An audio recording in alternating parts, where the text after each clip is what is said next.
So,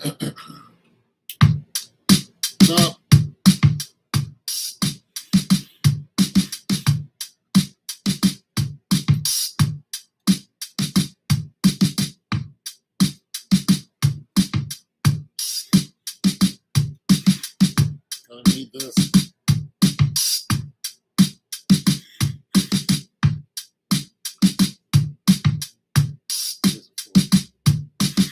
Yeah, gonna need that. On Monday, I'm taking my truck to the shop so they can see how much it costs to fix it. In the book of Acts, start at Acts 21 and 29. For they have previously seen Trophimus, the Ephesian, in the city with him, and they supported that Paul had brought him into the temple, and all of the city was aroused. The people rushed together and took hold of Paul, and they dragged him out of the temple, and immediately the doors were shut. And while they were seeking to kill him, a report came out that the commander of the Roman cohorts, that all of Jerusalem was in confusion. And at once he took along some soldiers and centurions and ran down to them. And when they saw the commander and the soldiers, they stopped beating him. So Paul was going through it. You know, well, Paul put people through it. So, But when they saw them centurions, that was it, because they knew the knives was about to come out. And although they fought with them before, they lost. They lost. They lost a lot of soldiers. They lost a lot of people. And they know what Rome does to people. So they saw those soldiers and they stopped, because they know what Roman soldiers will do to you. Roman soldiers don't play with nobody. Yeah. So they're just like, oh, let's chill. I cut my hair. I did it myself. It's still, it's still a work in progress. I gotta do some more with it. But, I got a big old gash right here, though, but it'll grow back in. Gave myself a little fade. I gotta get better at it. But yeah, I cut my hair. All right, people ask me what I did today. So today, I went to the junkyard. What up, what up, what up, what up? Yeah, I went to the junkyard. So yesterday, what I had to do was, when I walked outside to my truck, I had a flat tire.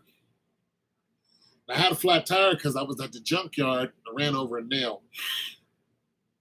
And then I went and got some stuff to try to fix it. Didn't fix it. So, boom, there that was. And I also had a stove. You guys know how I tell you, when you get an appliance, I'm not going to go on about appliances, but when you get an appliance, and it breaks, it's not a bad idea to kind of look around and see why it broke. So I had this appliance that I did not break, but it was broken. And I wanted to know why, because it looked fairly new. And you had a fresh cut. And then I went ahead and took the back off of it, which is what you do with a stove. And boom, right there was the problem. The electric cord was burnt. There's a 3-prong cord that goes into it. It was disconnected. And this wire here was burnt, and this wire here was burnt on it. So I followed the hot wire all the way to where it was. Yeah, I cut it. I followed the hot wire to where it was, and I threw pretty much that part away, but I stripped it down for other parts, and I'm going to post it on eBay and see if I can sell them and get something out of it. But I had it for free. But yeah, so reason why I didn't fix it is because I don't know why it sparked up like that, why it caused a fire. You know what I mean? Thanks, broski. I tried. I was in the mirror for a while. I got up. I was just like, I'm just gonna cut this hair. I just don't like the way it looks. But so yeah, I stripped. So I was outside trying to fix a flat and stripping the stove at the same time and taking it apart to learn more about it. Now I know how to strip apart a stove and look for certain problems. And so I took that to the junkyard. I got $8 for that, free $8.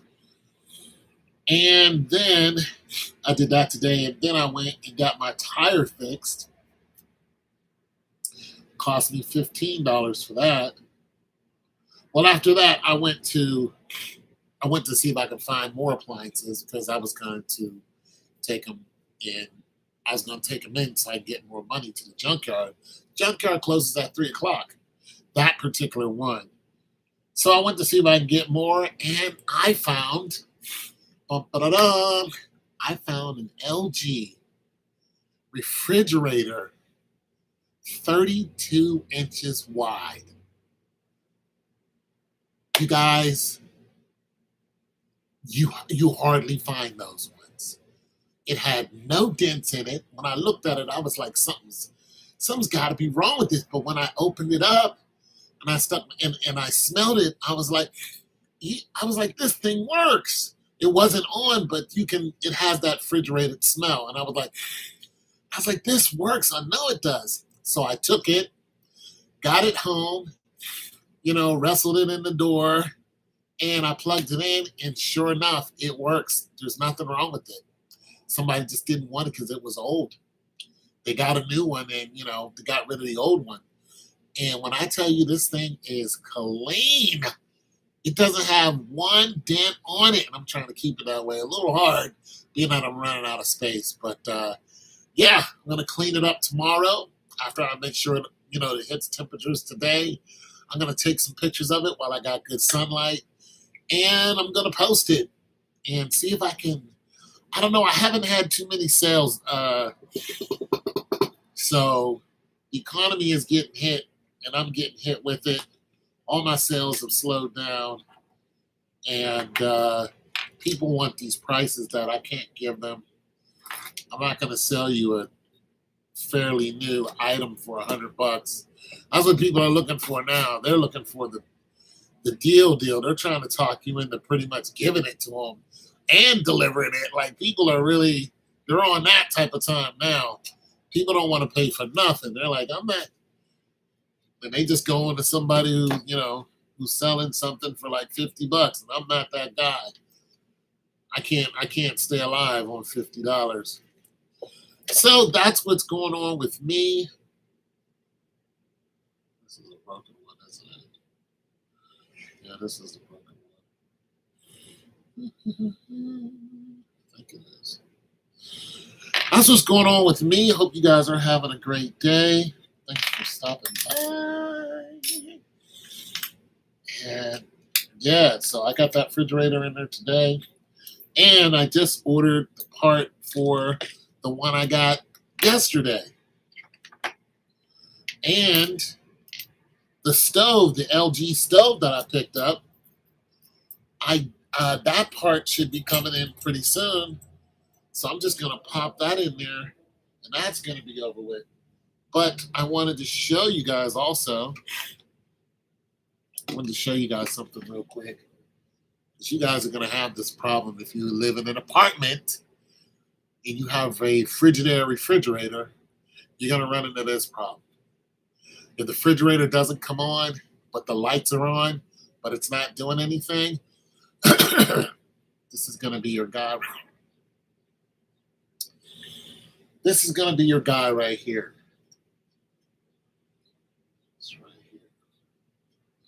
All right, so this is a timer.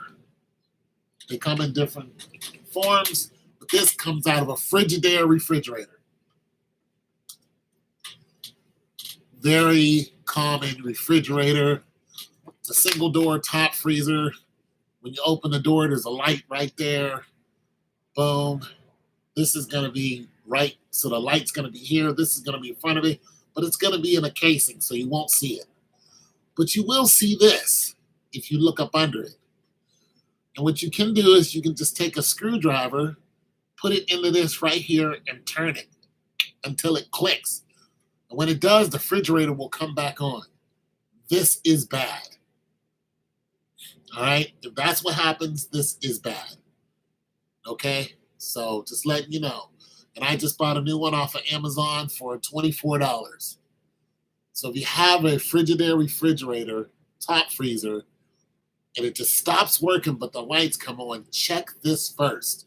Just take a screwdriver, pop it in there, turn it one time, boom, it's bad. If that's the case, you're going to have to do that like once every 8 hours, because that's what this timer is on. It's an 8-hour timer. So you might have to get up in the middle of the night so, your food isn't spoiled, and go ahead and pop it again. But don't worry about it. Go on Amazon, order one, the one you need, because these both are Frigidaires now, but these are not the same size. So you can see that. So you'll know by your part number that's on here. You have to look up the part number. And once you look up the part number, it'll be on the back. Look up the part number, type it in. You'll see one pop up on eBay, whatever. But don't buy a used one, buy a new one. Like I said, $24 is not gonna, I don't know. It's worth it. So there's that. Yeah, I just wanted to tell you guys that. And don't throw your refrigerator away, because if you do, I don't know, you got more money than me. You could have just figured it out yourself, or you could even ask me, Tone, this is, that's what people do on TikTok. They ask me. They're like, hey, I have this refrigerator. What's it doing? And then I tell them what it is. And they go, oh, yeah, that's what they do. So, yeah. My nose, all this dust.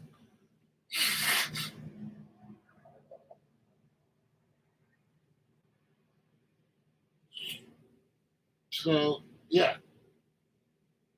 I need to fight this dust. My place is completely just, I don't know, it's almost uninhabitable. I'm embarrassed because my whole apartment and my extra room is so packed that I can't fit anything else in this place. And it's bothering me because I can barely squeeze through my door. I'm like, Tone, I get rid of this stuff. But yeah, I was going to go to the gym today, but I didn't go. I went past it. The reason why I didn't go is because I was trying to get a couple dollars, and just trying to get this situation going with refrigerators. Once I got that refrigerator, I had it right home because I knew I was going to have to manhandle it in the door because it's just so tight. So what I did was, once I got it home, I parked my truck in the back where my door is. And I said, you know what? If this thing doesn't work, I'm going to junk it. So I didn't even take it off the trailer. I left it on the trailer. And I brought it, I went extension cord, plugged it in.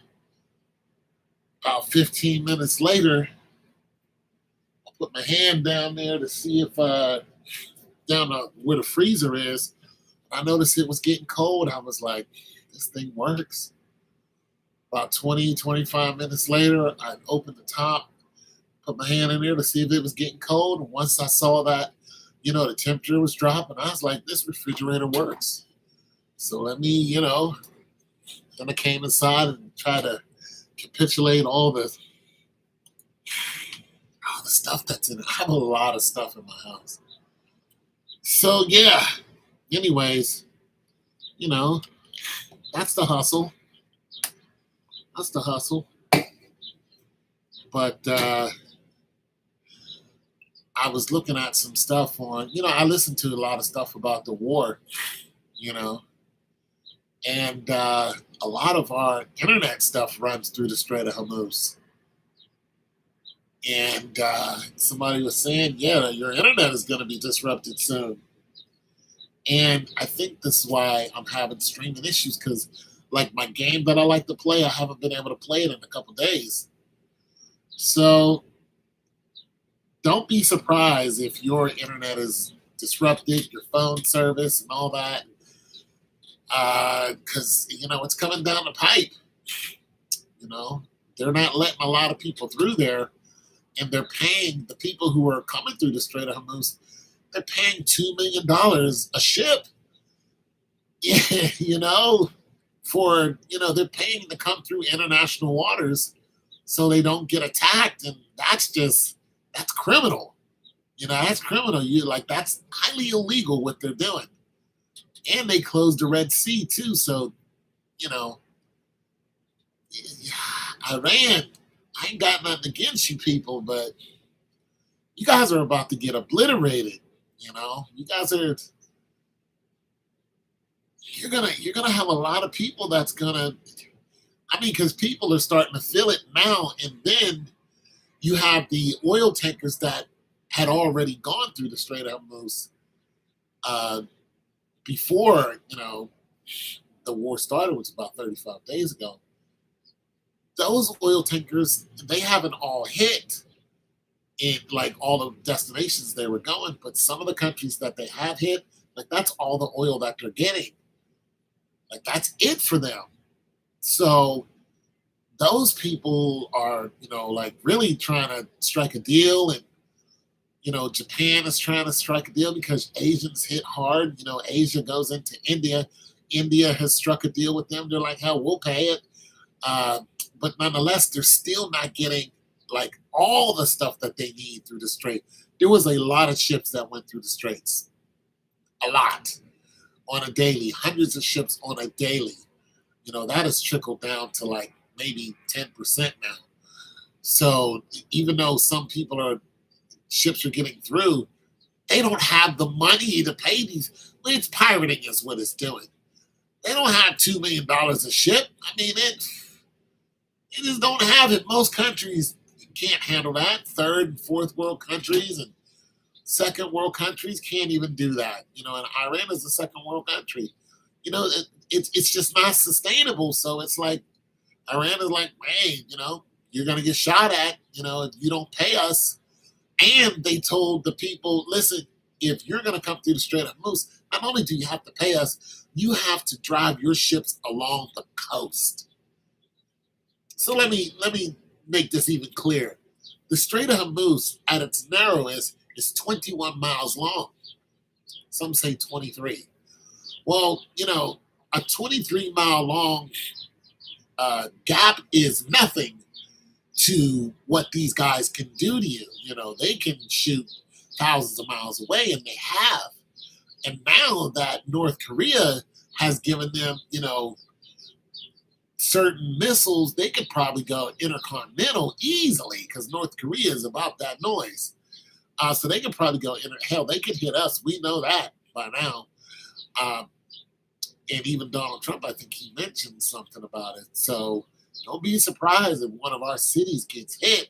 But if one of our cities gets hit, North Korea, they don't have, let's just say North Korea is going to back out of that real quick. And Iran's going to be on their own because they're going to get hit with stuff that their bunkers it's just not going to help them. And they're going to get wiped off the planet. Nonetheless, the game that they're playing now is they're like, we're going to starve out the whole world because we know 20% of the oil comes through here. And that's exactly what's happening. Well, you're going to starve out the third world countries, some second world countries that, depend on the Strait of Hormuz. They're going to try to find oil other places. The oil reserves are already running out in some of these countries. And they're like, and they're noticing, well, our gas is almost $4. And we're a first world country. And even our gas that we have, our oil that we have, it costs a lot just to get it across the country. So, we're going to have some problems there.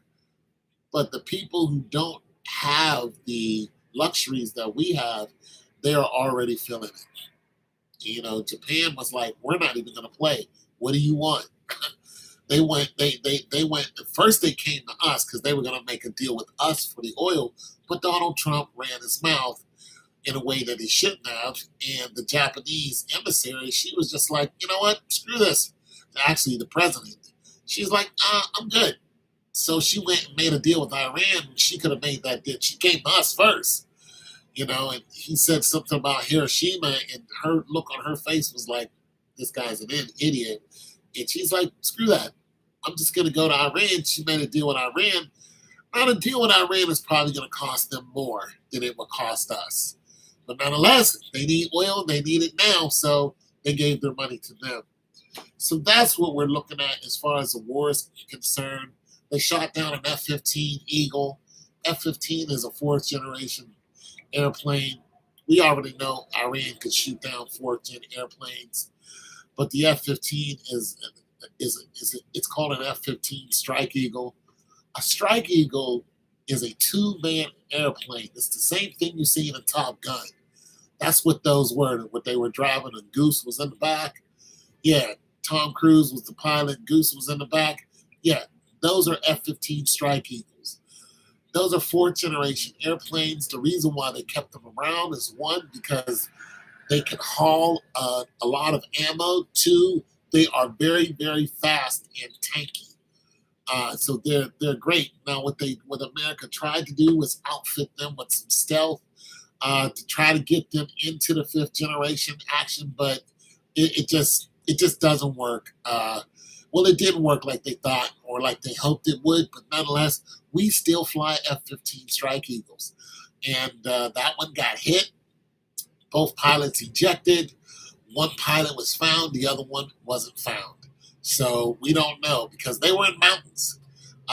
America launched and they still are, they launched a big old effort to look for them.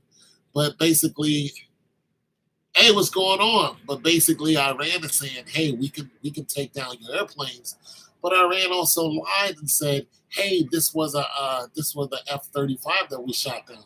And it wasn't. The F-35 is a fifth-gen airplane. And F-15 Strike Eagle is a fourth-gen airplane. So, yeah, we know you guys have missiles that are calibrated for this. Now, did they hit an F-35? Yes, they did.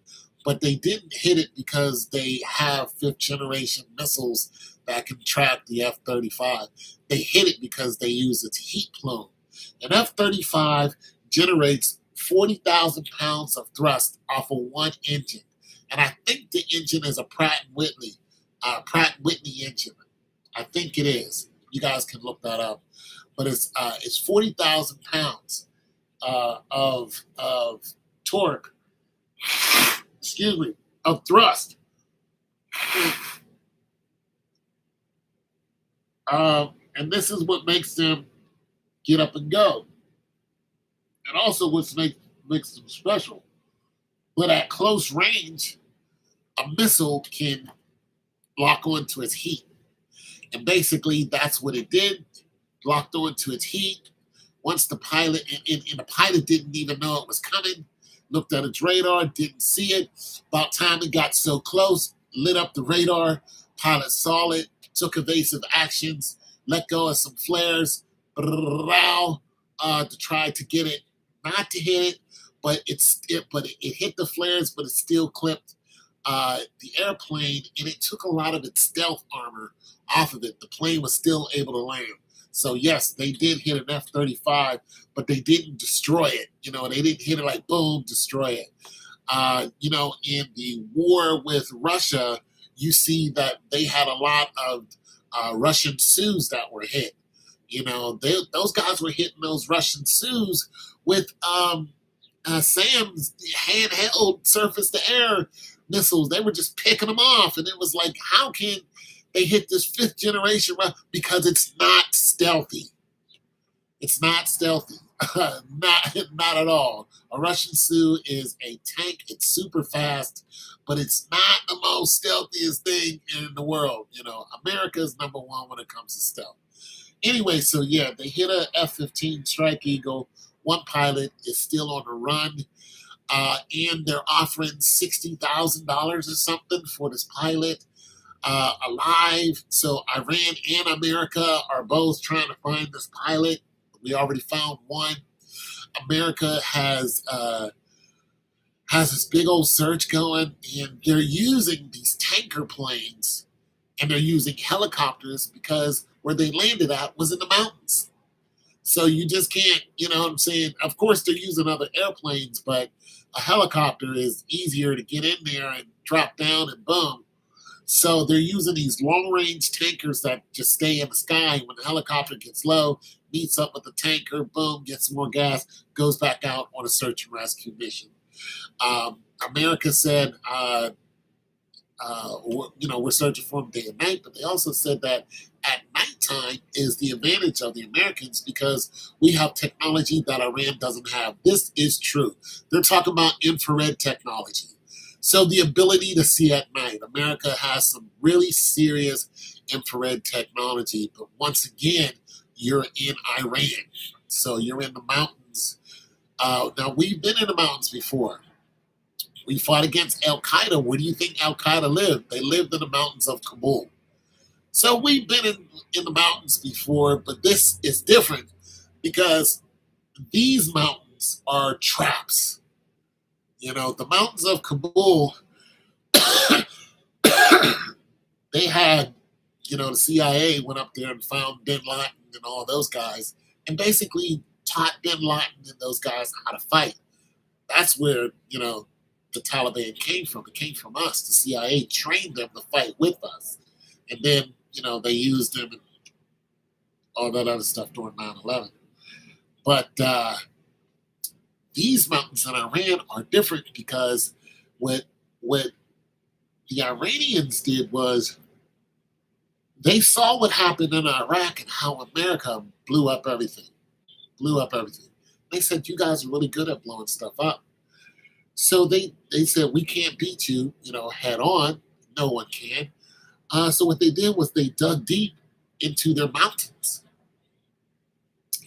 And they have all kind of missile silos and pretty much all missile silos are in the ground. But the Iranians, they have a whole network under there. And you don't know where it's at.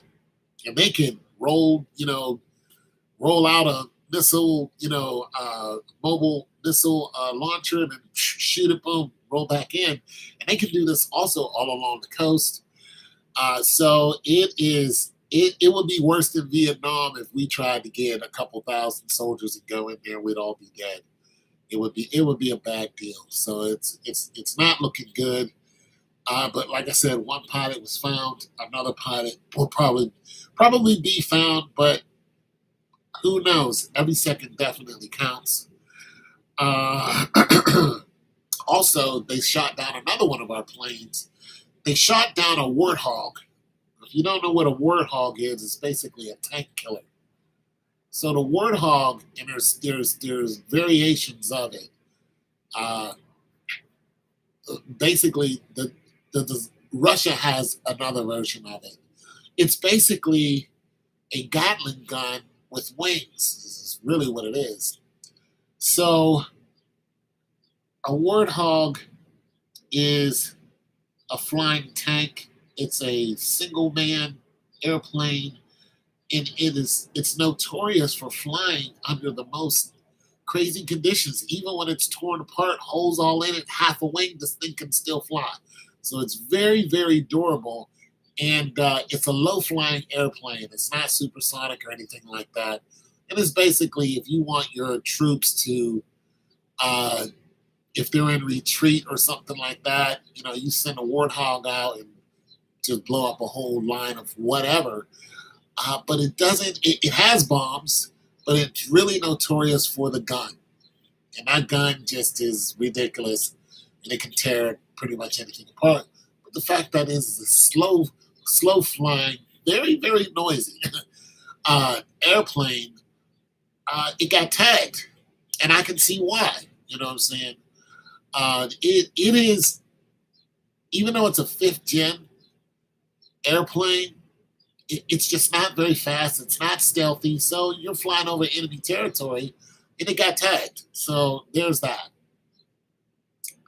Uh, they didn't say much about the pilot or anything like that, but yeah, the the aircraft carrier that was getting bombed, because they bombed one of our aircraft carriers, and then they turned around and took the whole fleet. Was just like, get the hell out of here. Well, they got out of range is what they did, 2,000 miles, but they turned that thing around. They're headed back now.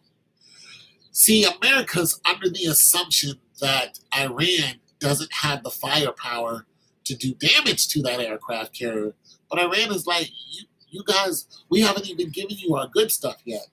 So I think that aircraft carrier should stay out of reach. What Iran is going to do, they're just going to wait until it comes in so far that they can't it can't get away, and they're going to blow it up. That's what I think is going to happen. We're going to be lured into a false sense of security, and it's, you got to understand, this thing can travel at 28 knots at top speed. That's not very fast, when you're running from missiles from everywhere. This is what happened to them before. They said that there were missiles coming from everywhere and they got hit.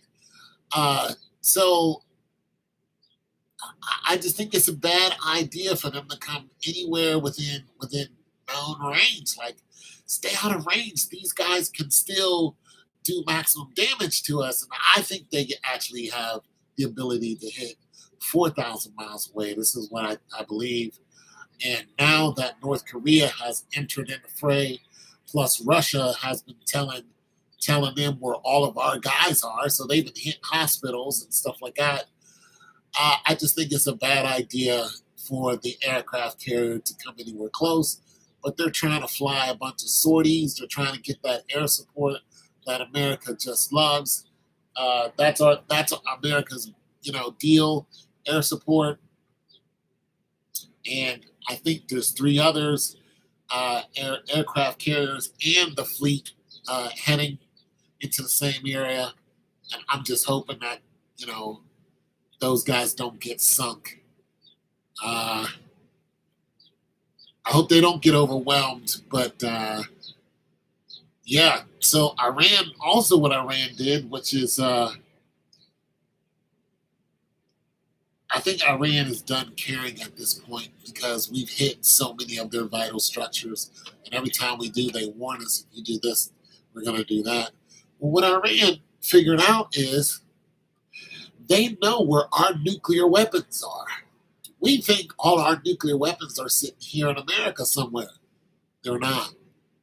They're not. Our nuclear weapons are in different countries.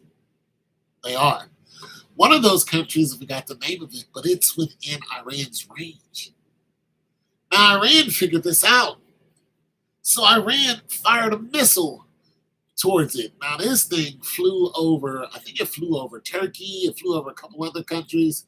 But once it flew over Turkey and it was headed, pretty close to its target, I think it was like 100 some odd miles, America picked it up. They fired a missile from the water somewhere. That thing flew at Mach 13, took that missile out. Boom. And then they tried it again, and it got, seen. It was a land-based missile, took it out. Boom. The point is, if they hit this nuclear weapon, or weapons, there's 50 of them in that one area. If they hit one of them, all 50 are going to blow, and they are worse than the ones that were at Hiroshima and Nagasaki. They're like 4 times worse each. So it will be a disaster. Iran does not care anymore. They don't. They don't care about you. They don't care about me. They don't care about your water. They don't care. They just want to see the world burn. And this is part of the problem with Iran. See, when you listen to Pete Hegseth, you're just like especially black people, we're just like, we don't understand the big hate, because we just want to have fun and go to the movies or what. We're not into all this stuff you got going on. But when you listen to these people and the years and years of talking about Iran and Iran this and Iran that, and how the regime is so bad and blah blah blah.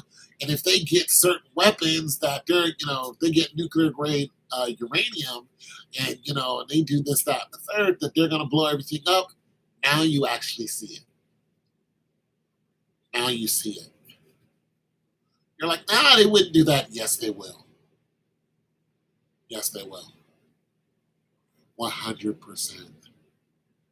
They do not care. They will erase you. And I had heard this before. How like their whole, and it's their religion is really what it is. And you hear about their religion and how they're extremists and they just want to blow this, that, and the third up because they think if they blow up, have all this chaos, that their Lord is going to come back. They Okay, in the Bible, in the Christian Bible, where it talks about no man knows the day or the hour when Jesus is coming back. And it reads that, but when Jesus' disciples said, "Hey, when is all this going to happen? When are you coming back?" Jesus said, "No man knows the day and the hour, but there will be wars and rumors of wars." Now, when you listen to that, and then when you listen to that, you get further in the Bible, especially when you read the Quran, when you read, Latter-day Saints, Jehovah's Witnesses, you all know that they all span from one book. They all span from one belief, but they have different interpretations of what's going to happen. And their interpretation is, we're going to make it happen. See, Christians are waiting for Christ to come back. They're like, we're going to make our God come back. And the way to do it is wars and rumors of wars. We need to have these mega wars in order for it to come back. Now, you also know in the Bible, when the world was first destroyed, it was destroyed by what? Water. And God said, I will not destroy the world by water again. And then you had a rainbow. Now, that rainbow has been adopted by LGBTQ, A, I, whatever. But that's what the rainbow actually meant. God said, I'll never destroy the world like that again. But when you read in the Bible, you read in the book of Revelations, how there is going to be fire and blah, blah, blah. There's going to be explosions and this, that, and the third. Well, their version is basically saying, we need to make this happen. This is why the Christians and the Muslims radical Muslims go at it so hard, because the Christians are like, well, God's going to come back. And they're like, we're going to make God come back. And when they look at how you're going to make God come back, it's just like, wait a minute now. You're going to try to put this all in motion. That's why they're like, Iran cannot have nuclear weapons. This is why you don't see them attacking North Korea, because North Korea's they don't have that radical belief that we're going to blow everything up, so we sanction them, and they're like, okay, cool, we're still going to do what we want, but America keeps North Korea sanctioned, and it slows them down, but they still have nuclear weapons. But have they fired one at us? No, because if they do, we will blow them off the planet, and they know it. But nonetheless, North Korea is like, look at what Donald Trump is doing. It's just like, yeah, we're going to get more nuclear weapons. It's just like, go ahead, but as soon as you fire one, that's going to be it for you. We're going to wipe you clean off the planet as soon as you do. And they understand this. Iran is like, do it. Iran is different. Iran is different. What do you think is going to happen with this war? Well, I think that it's a war of attrition. That's what I think. Iran has been preparing for 40 years. They're dug in. They looked at what happened between us and Vietnam, how we lost. How do we lose? Vietnam was dug in. We went into their land and we tried to get them out of their land, and they just dug holes in the ground and trapped us there. There are still soldiers who are they died there, but they died underground. They were just dug in. There's no standing army that's going to go into Iran and get them out of those bunkers. They are solid. We've even used bunker busters on their nuclear sites. We know where their uranium is. We use bunker busters on them. Before they built the site up even thicker, and we went and used bunker busters on them again. We sent our B-1s over there. So they are dug in. Every time we do something to them, they're just like, bet, now try it like this. It's a war of attrition. It's costing us a bunch of money. America and, mostly America, because we know that Israel will not step foot on Iran's land. They said there will be no boots on the ground. So Israel, who started this whole thing, is not putting boots on the ground. So what do I think? I think there's going to be a lot of dead Americans. That's what I think. It's going to cost the world a lot of money. It already is. The whole world is costing the whole world money. No matter where you're at, it's costing everyone money.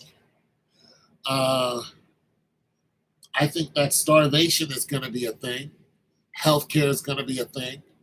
Okay, so in some countries, there are millions of people who are displaced, especially in the Middle East. There are millions of people who cannot go home. Their home is not there. And what happens is they're in makeshift tents now. And there's, little babies that are in tents that are getting their faces bit by rats. Huge rats are coming into the tents, and they're biting the babies. They're trying to eat the children, is what they're doing. And the medical care can't keep up with that. So this mother and father, and they have a little baby and a toddler girl. The girl has bites all over her. Now the little girl is sick because rats have been biting her. Yeah, you know what I'm saying? Rats have been biting her, and then one day the baby screamed in the middle of the night, and the mom used her phone, and she shined the phone where the baby was, and there was a rat, a big old rat biting the child, and the dad switched around. So now she's like, the rat droppings are in our food. And rats are everywhere. So this is what's happening outside of America. It's like a big deal. And nature isn't given anyway. There's still floods. So I think the war has caused people to rethink energy.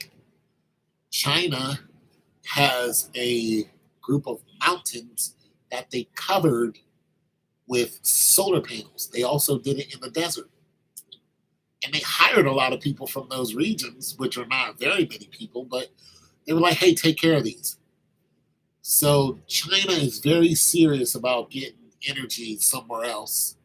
And a lot of countries are going to be, now that they see that this strait is closed and the Red Sea is closed, and America by ourselves, Donald Trump is saying, hey, we can open the strait. It's like, Donald, no, we can't. No, we can't. Now, okay, so now you have people like, the British people, and you have people from Spain. Spain is like, you can't use, like, we don't want nothing to do with this war. You can't use our country for this, that, and the third. Now, Spain has made a deal with Iran saying, hey, let us get our ships through there. But you got to understand, they were in a bad situation way before this. Remember all that protest that was going on over there? Yeah, it was all because of money. You know what I'm saying? So they're in a fix. And you're talking about $2 million a ship. It's like you can't afford that, but they can't afford not to. So that's where we're at. There's countries that are getting through the Strait of Hormuz, but they're paying a high price for it, and they can't afford not to pay that high price because everybody's oil reserves is going down fast. And I think what eventually is going to happen is everyone who is saying, I don't want nothing to do with this war, every single country that can is going to make their way to Iran. It's just that's what I think is going to happen. I think that they're not going to have a choice. And I think Iran knows this because Iran it keeps attacking the UAE. The UAE has missiles that can protect them, but it's not the Iron Dome. Israel is obliterated. I mean, they're going to be wiped off the map pretty soon. Israel looks like what Iran did to Israel is what Israel did to Palestine.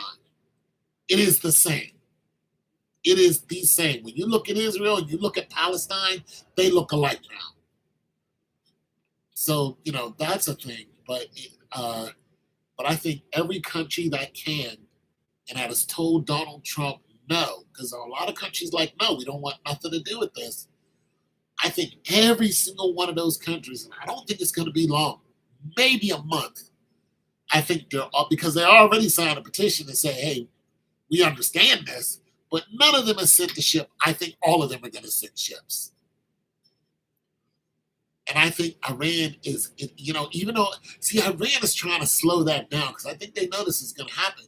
So they're trying to make all these deals, but Iran is charging these people crazy dollars. So it's either one or the other is going to happen. You're either going to open the strait with no threats. You're going to get all of those mines out the water.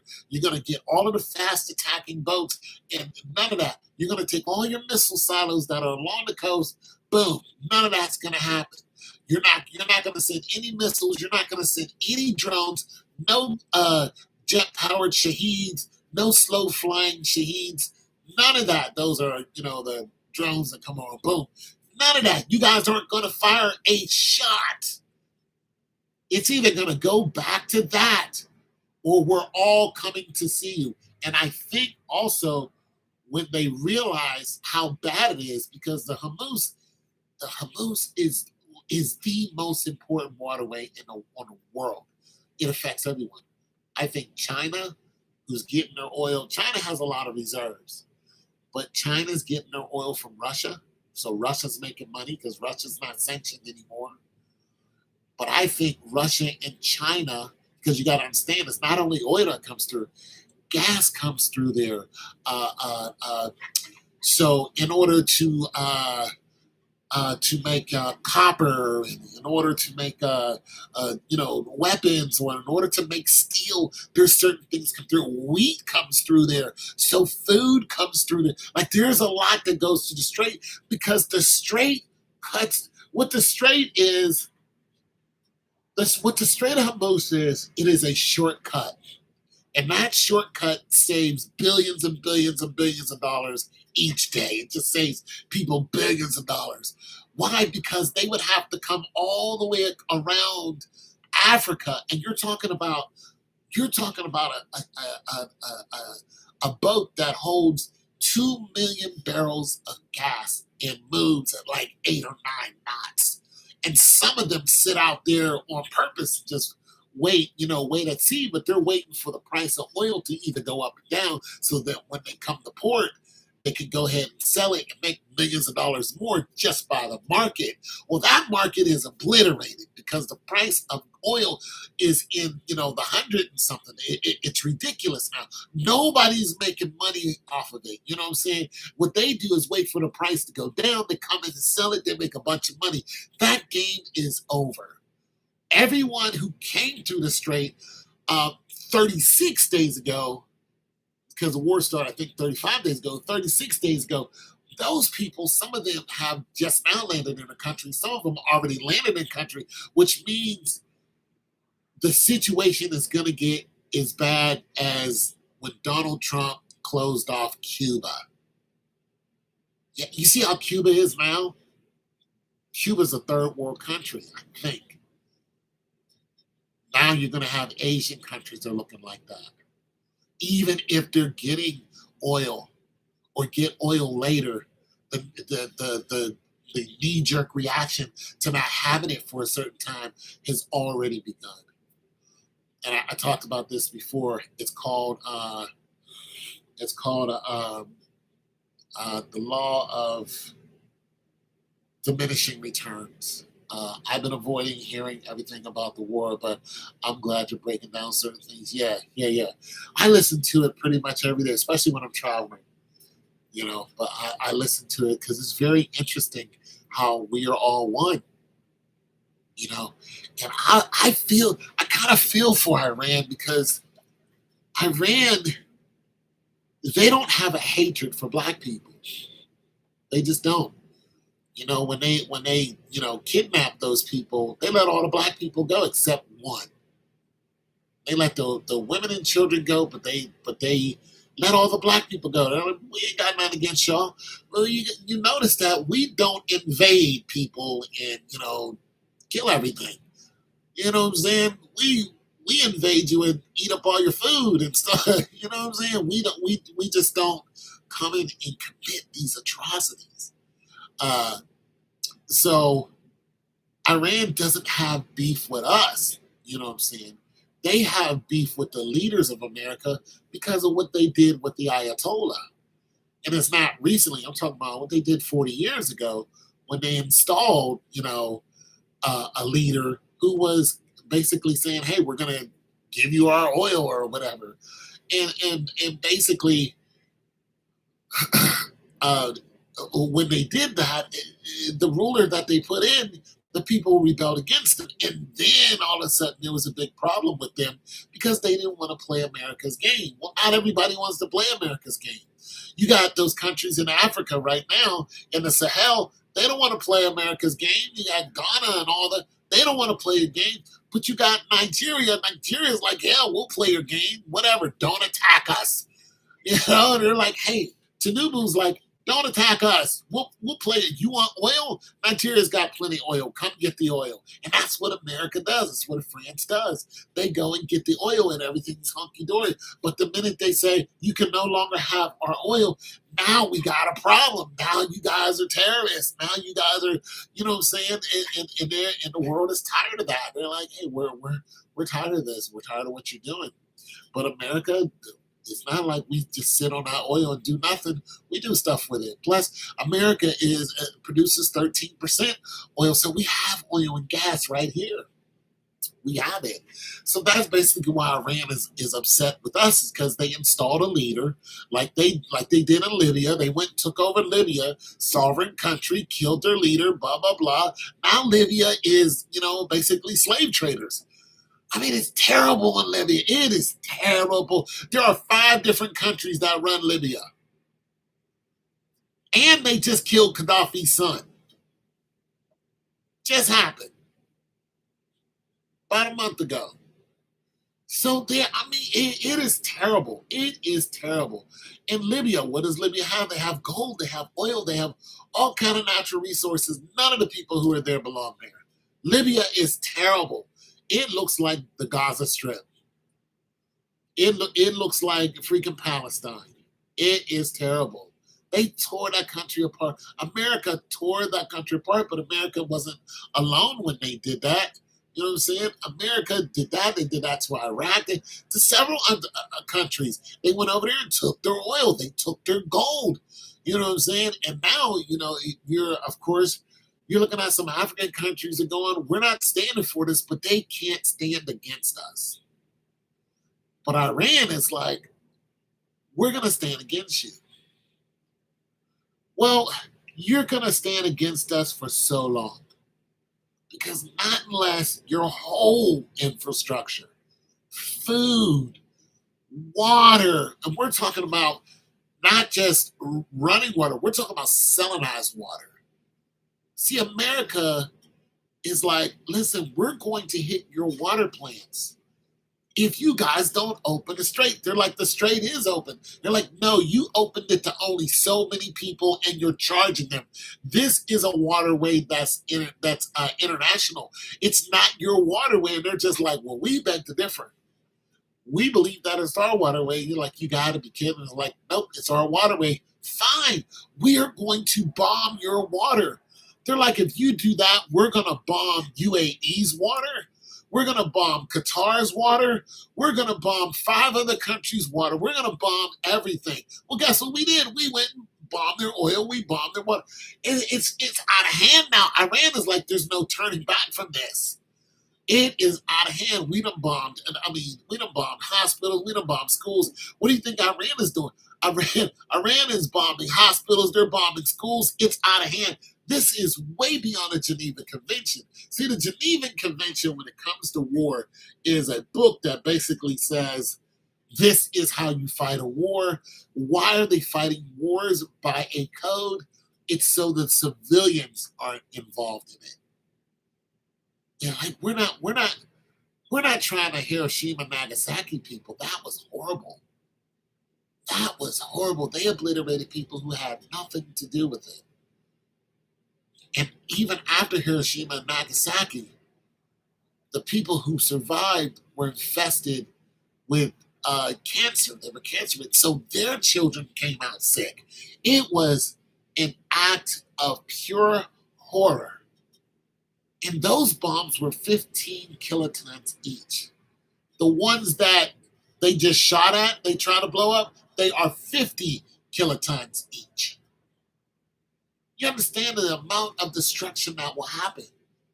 It will be what Iran wants, which is to set the world on fire so their God can come back. Also, their fight against Israel is actually legit. I was hearing somebody explain this. Israel is not on anybody's side. Israel doesn't want to blow everyone up. They want to take everything that they can from anyone. And they believe that they are the chosen people of God. This is another sick in the head religion that they made up. They made up in their damn heads because they're like, we are the true Jews of the Bible, which is nowhere even possible. It's not even possible. But what they are is a bunch of Russian-ass Caucasians, a bunch of white people from the Caucasus Mountains who will come into any country. And listen, they've been kicked out of 109 countries. So they'll come into a country and they'll take it over. But it's the way that they do it. So all the stuff you're hearing about, the Epstein files, that comes from Israel. This is why a lot of people hated them. If you ever listen to the speech that Adolf Hitler gave about Israel, you'll know why he attacked the Jews. You'll know why he hated them. He hated them. If you listen to it in English, you'll be like, holy smokes, what this guy was saying then is happening now. Like they use, they have their own version of what they believe in the Bible. Hell, they don't even believe in Jesus Christ. They don't. They read the Talmud. The Talmud is 31 books of religious Bible, pretty much. It's the people who wrote the Talmud were some clerics that were trying to emulate the 70 prophets of God. And they said, you got 70, we got 70. You wrote a book, we wrote a book. That's basically what happened. But they wrote their book 500 years, or hundreds of years after the Bible. But what they did was they said, yeah, we see your Bible. We see that Jesus came back, but we don't believe that Jesus came back. We don't believe that. We don't believe that Jesus is Lord. They don't believe that at all. So they're once again, it's all a religious war. You got the Muslims, the Christians, and the Jews. And there's different forms of these people who believe different things, because you got the black Jews. The black Jews don't go out and we're just going to destroy everything. You don't see them doing that. You like Bean Pie, my brother, you got those guys. the 5 to 10%ers. You got those guys. You know what I'm saying? But you don't see them being super destructive. You don't see what's his name? Uh, who's their leader? The dude who came after Malcolm X. As a matter of fact, Iran is upset because America killed Malcolm X. So basically, what I'm saying that all this is because of religion. These are all religious wars that came from, the biblical days. If you look it up, you can see all these places and what their names were before their name, what they are now. And these are all religious wars that have just been happening. And also in the mix of the Moors and stuff, but you don't hear too much about the Moors, because the Moors fought against the Christians and all this other stuff, but you don't hear about the Moors going and doing all this stuff because they were black people. Yeah, they went to war and all this other stuff, but they didn't invade and try to kill a bunch of, they fought against the Christians, that did happen. But a lot of their empires are all gone, a lot of their African empires, they're all gone. And a lot of them were very successful when it comes to, the lineage of some of the countries that are pretty much predominantly white. You think that all these kings and queens were all white, and it turns out they weren't. And a lot of them were black Moors. A lot of the Russian oligarchs, they were black. A lot of the kings in England, they were black. The emperors of Rome, black. There were just a lot. Joan of Arc, black. King David, black. Solomon, black. There were a lot of black people who influenced all this. A lot of, Paul, you think Paul was a white guy? Paul from the Bible? No, Paul said it very clearly. I am a Benjamite. Look up what a Benjamite is. He says, I am from the tribe of Benjamin. He just happened to be a Roman citizen. That's why when they, were putting their hands on him, when the Jews were putting their hands on him, and then they were locking him up, Paul would, go into these jails, and then when he would go before a magistrate, he would be like, they'd be like, we see that you did nothing, we're going to let you go. He was like, oh no. He's like, I want to speak to somebody who's over you because I am a citizen of Rome. And then once these magistrates hear about this, they're just like, oh, hell no. We beat up a man who's a citizen of Rome? And they're all trying to recoil and stuff like that because Paul's a Roman citizen. Yeah, Paul was a Roman citizen. And he was also from the tribe of Benjamin. When you look up what a Benjamite is, they are a group of black people. And they're a very particular group of black people, too. Because the tribe of Benjamin was almost wiped out at one point. Because they did something that was, one of them did. Well, not one of them did. A group of men did something that was very heinous. They committed a very heinous crime against a woman, and these, like I said, these were all, they were all tribes of Israel. There's 12 tribes of Israel. The tribe of Benjamin was one of them, and they were, they had as many of them as other groups. But what they did was they hired a woman, and when they did that to her, the person who house that she came back to after they did this to her all night, she died right there on his doorstep. And what he did was he took her in, he cut her body up, and then he spread pieces of her body all around, the villages. And when people opened the door and they said, who did this? He was like, the men from the tribe of Benjamin, which was true. It was them that did it. When that happened, other tribes went after the tribe of Benjamin and almost wiped them out down to 400 people. And most of them were just men. So when the other tribes finally calmed down and said, we've knocked them down to just 400 people, not a lot of women. And once you don't have women, you can't multiply. When they saw this, what they said is, we're done fighting you guys. We're going to give you some of our women. So they gave them some of their women so the tribe of Benjamin can keep going. Paul was from the tribe of Benjamin. Look it up.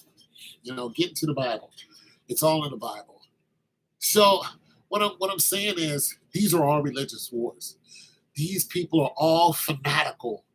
The Christians are fanatical, the Muslims are fanatical, but you have Christians who are not fanatical, but these are all fanaticals. These are all people who are drunk on power, who all believe that their way is correct, and they're fighting against each other, all to serve a God who's probably like, you guys shouldn't be doing none of this. But they're like, this is what we believe, blah, blah, blah. We believe that when we die, we're going to have 14 male virgins or 14 female virgins. And it's just like, who told you that? Where do you get this from? This is our Muslim belief, So this is why you have a lot of very radical sets of a particular religion, because they're not all bad, who are in the position of power and will attack even people who are of their religion but not of their sect. You understand? So you get Shiites, who I think are the most zealous, and then there's the majority of them. I don't think they're Shiites. I forgot what they're called, but this is what Iran is. I think these are the Shiites. These are the clerics. These are the guys who have this religious belief that they're going to start they're going to set the world on fire, and they're going to bring their leaders going to come back and save them or whatever. Yeah, you read about a few months ago. Yeah. So I like reading. Right now I'm in the book of Acts. I'm reading about Paul, but I really enjoy reading about Paul because when you start going back before Paul was born and start getting into the Old Testament, you start reading about all the stuff that they did and blah, blah, blah. You're just like, well, wait a minute now, Paul, you're a very interesting person. Paul, you wasn't chosen just randomly. Like Jesus chose you on the road to Damascus. And when he chose you, he spoke to you, and everyone around heard his voice. Every single one of them. And these were hardened men. He was going out to do more damage. They carried weapons. They were known for doing Christians in. And the Lord spoke to him and said, Paul, he said, who art thou, Lord? Because the voice came from the sky. He knew it wasn't his friends. And then all of his friends heard it. And they was just like, what? Then Paul was blinded, blah, blah, blah. He couldn't see him. His friends took him somewhere. Then he was there for a couple of days. Once the scales fell from his eyes, he was like, Jesus is Lord. Like, there's just no doubt in my mind that Jesus is Lord. And then Paul went through a lot of things. He had a thorn in his side, and he couldn't get rid of it. He was a man, I was in pain. And he knew, he was going to get beaten. He knew all the way up to where he was going to get beaten, because the Holy Ghost told him, he said, hey, once you go back in the room, that's going to be it for you. And then he told his disciples what was going to happen. It's all in the book of Acts. I forgot what part. But he told his disciples, like, look, this is going to be it for me. The Holy Ghost told me this. And not only did the Holy Ghost tell him, the Holy Ghost told him through one of his friends. And he took a belt and tied it around him. And he said, the Lord is saying, this is what's going to happen to you. And all of his friends just started crying and kissing him in the face. And they didn't want him to leave. But he was like, no, I've been prepared for this. And so it was, he went into captivity, and that was it for him. So yeah. But I just want to explain some things of the war and why the war is. You can get a lot of people with a lot of opinions, but it'll all come back to what I'm saying is a religious war, and it's above the majority of us because we are not radical. We're not radical Christians. I don't know a radical Christian. I know of radical Christians, but I'm not familiar with anyone. I've never even met a radical Christian. But when you look at Pete Hegseth and those guys, those are radical Christians. Those are radical Christians. And they've been that way. You know what I mean? And the thing about radical Christians is they kill anything in their way. They kill other Christians. They kill other Christians very quickly. very quickly. And that's the thing about most of these radical religions. They turn and eat their own kind very quickly. Like there's no leeway. If you don't believe what they believe, it's pretty much on. And this is one of the things that Iran has, it's worked against them. When those athletes came home last month, I think there was three of them. Iran hung them because they were protesters. You notice when those women that were out in Australia, the women's, I don't know, basketball team or something, they offered those women, they said, listen, ladies, if you want to stay here in asylum, you can. You don't have to go back home. Some of them was like, yeah, bet, like two of them. But the other ones, they were like, we are going home. You know why? Because all around the world, the ones that are in asylum will be sought after. That's it. As soon as you said we're staying, they know who you are. Not only that, they had handlers with them. So they took them from the handlers and said, these ladies are safe with us. No, they're not. No, they're not. They're not safe in Australia. They're not safe in America. They are not safe. What you just did was put a mark on their head. They cannot go home. Not only that, the other women returned home because they knew their families would be in trouble. What do you think happened to those people's families? You forget that your mom and dad is still here? Yeah, these are radical Muslims. They went, found out where their families was, and they dealt with them. They are not safe. You're not safe, not even a little bit.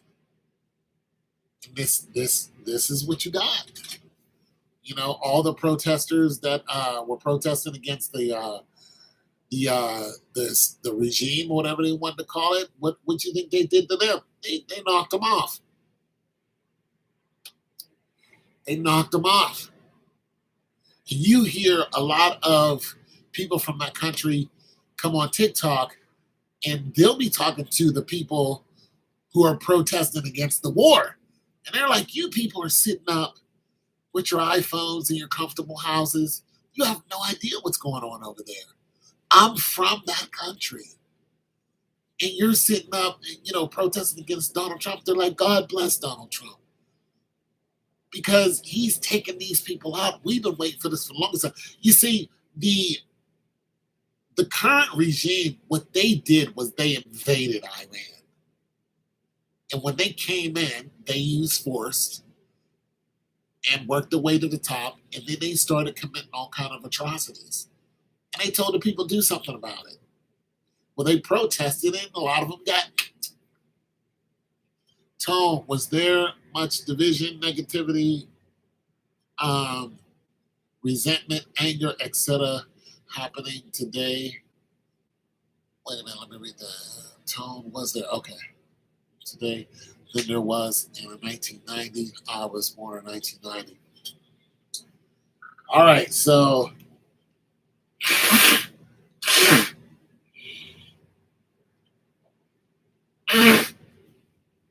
1991, that's when we declared war on Iraq. The answer is yes. Yeah. Except now it's more dangerous because we have weapons that can we don't need to nuke someone in order to shut down a country. How many countries have been shut down when our president came back in office? He shut down 2 countries. He shut them down. Told him to do something about it, didn't he? And he went to a third. He shut down a third. He said, do something. He started a war in Mexico. He started a war in Venezuela. He took the president and his wife, and they're still alive. He started a war in, yeah, he's, how many people? Yeah, the CIA has been doing this. So yeah, 1990, yeah, it's been happening. You're talking about the Bush administration, warmongers. Yeah, Daddy Bush is when I was in, George Sr. and the weapons of mass destruction. This is the excuse that they had. Why are you worried about weapons of mass destruction halfway across the world? Why are you worried? Why are we worried about if Saddam Hussein had weapons of mass destruction? It's the same playbook you see now. They called it a regime. They said that they were killing their people. Their people needed to be relieved. It's the same thing. The same thing they did to Gaddafi. He's killing his people. He's this, he's that, the third. Turned out that wasn't true. Do you know all these people in some way or another were involved with the CIA? Saddam Hussein was our guy. See, what we do is we go and we see a country that has a leader and they have oil, and we say, "Hey, we want your oil. We want to make deals with you so that you sell your oil with the petrodollar, using American dollar." And they're just like, "No, we don't want to do that." They're just like, "No, we weren't asking." They're just like, "Get out of here. This is our country. We're not going to do what you want." They're like, "Okay, we're leaving." And then they leave. Next thing you know, that leader is dead. Then we put one of our guys in there. Saddam Hussein was one of our guys, him and his family. And when we decide that we want to get rid of him, we just invade their country, kill a bunch of them, starve them out, take their oil. Turns out that they didn't have any weapons of mass destruction. There was not one found. Colin Powell told a lie, and he died with that lie.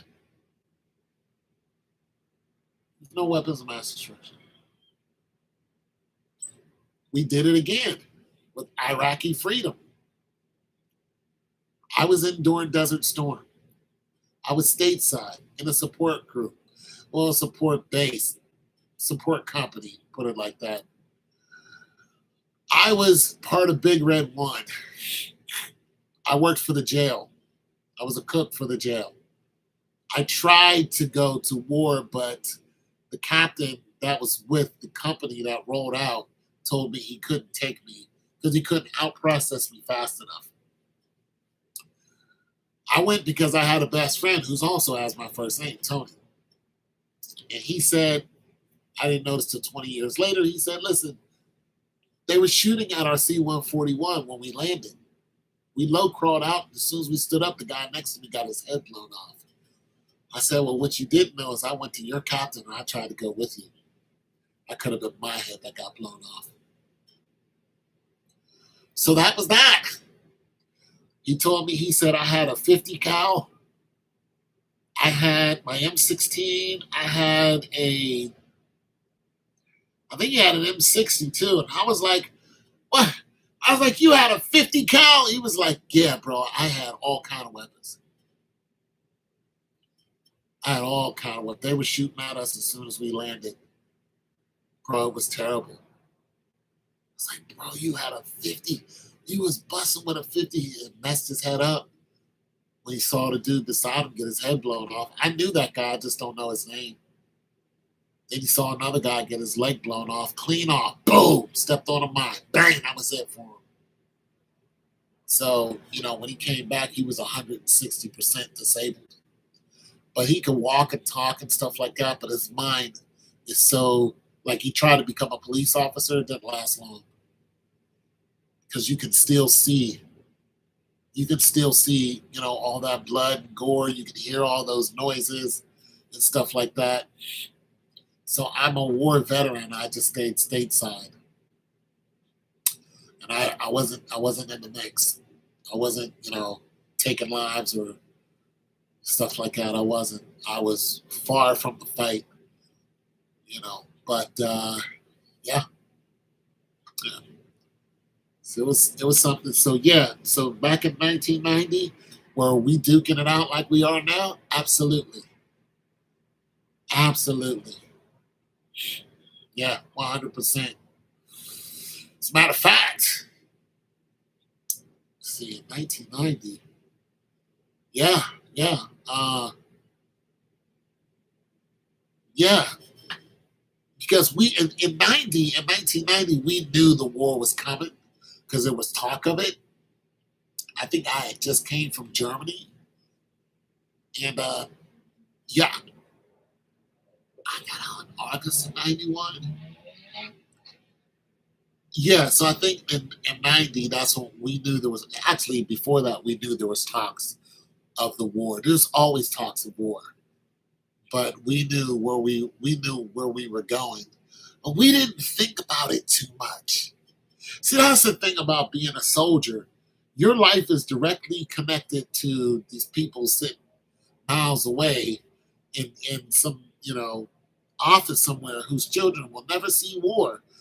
But while they are, delineating over whose blood is going to be spilled, you're just working. You're working because you're not your rank is just not that high.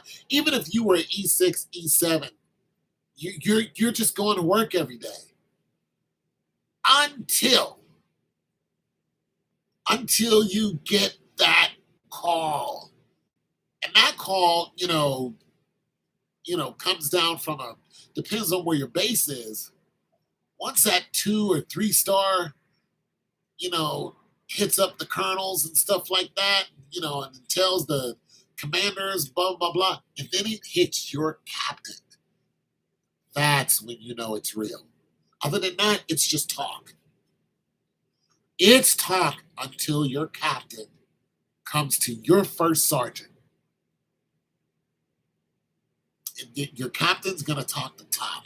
Top is the sergeant of your establishment. He's an E8 and he has a diamond in the middle. There's a diamond in the middle.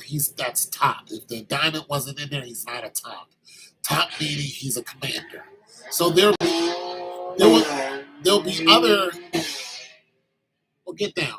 There'll be other E8s that he commands, but if they don't have a diamond in the middle, they're not in command of the whole unit. The one that has a diamond in the middle, that's the big dog. Well, when Top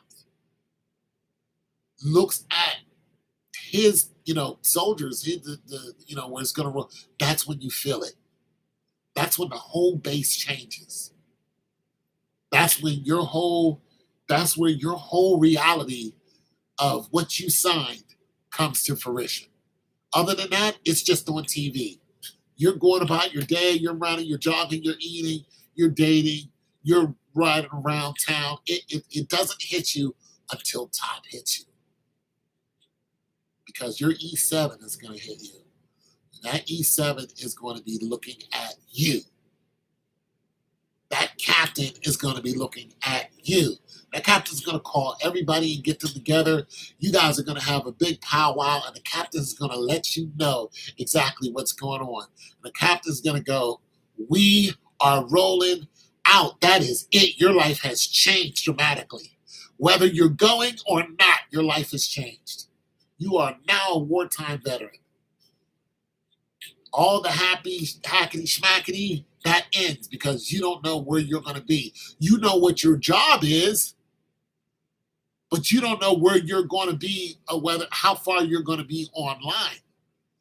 Meaning where you're going to be as far as station at, wherever. But that's it. You're going across the water. And when I say you, I mean thousands all at once.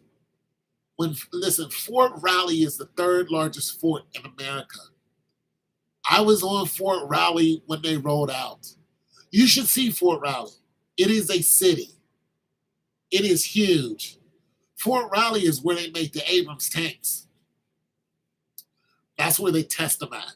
So there's huge swaths of land that you can't travel on, where they actually fire this thing that can roll, 60, 70 miles an hour, jump over a 13-foot trench. Torque can, spin around and go one way and roll the other. This thing is amazing and it's huge. You don't want no part of that. You don't want nothing. This is where they practice at on Fort Riley. That's where I was. I never saw a tank while I was there, and I was all over Fort Riley. That's how big it is. It's huge. You never see them. You have to go looking for that tank unit. But when I tell you that there are thousands of people that belong to that tank unit, to belong to and support that tank unit, thousands of them. And they all rolled out within weeks. They were all gone. The city was a ghost town. Like when I went to the NCO club, you saw people you never saw before. You know who they were? They were wives of the soldiers who rolled out. And then once some of those soldiers start coming back, some of those wives ended up dead because they were cheating on their husbands from captain on down. These guys would come back and find out their wives were cheating. They would chase them down in the city, and one lady got chased down. And she went to her friend's house. Now, her husband's right behind her in the car. She gets out the car. She already called her. Well, she didn't call her friend because we didn't have cell phone. But, she knows she's in trouble. And her friend is kind of waiting for her. Her friend opens the door. Lady gets out. She's run up the door. Her husband jumps out with the banger and says, "Get in the house or I'm going to shoot you too." She closed the door on her friend. He lights her up right there. True story, Fort Riley. Let me tell you something. There was a Marine. I still don't know where this Marine base was. Where we slept at, where the jail is, I'm trying to tell you, there's a jail. Where the jail is was across the street, right? And then you had my barracks, and you had the MPs at the barracks next to ours. One of my good buddies was an MP. He was a cool dude. His name was Tony too. Think about it. Was it? I forgot that dude's name. I think it was.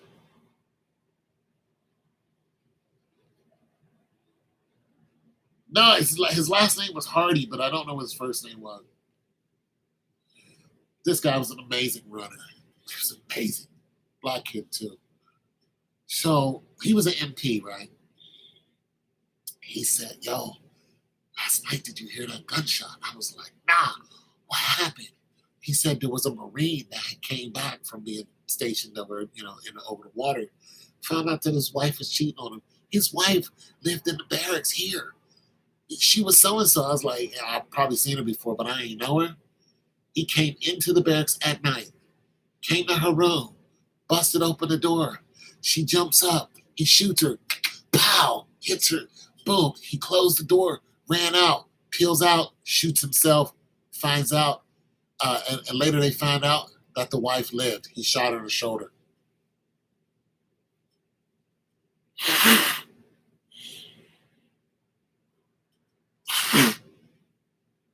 True story.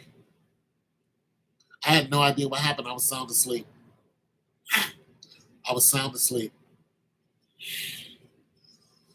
Took himself out. His wife still lived.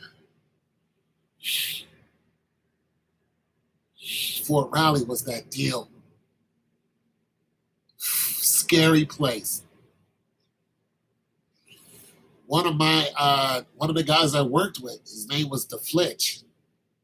Flitch was a pompous asshole who drove a 89,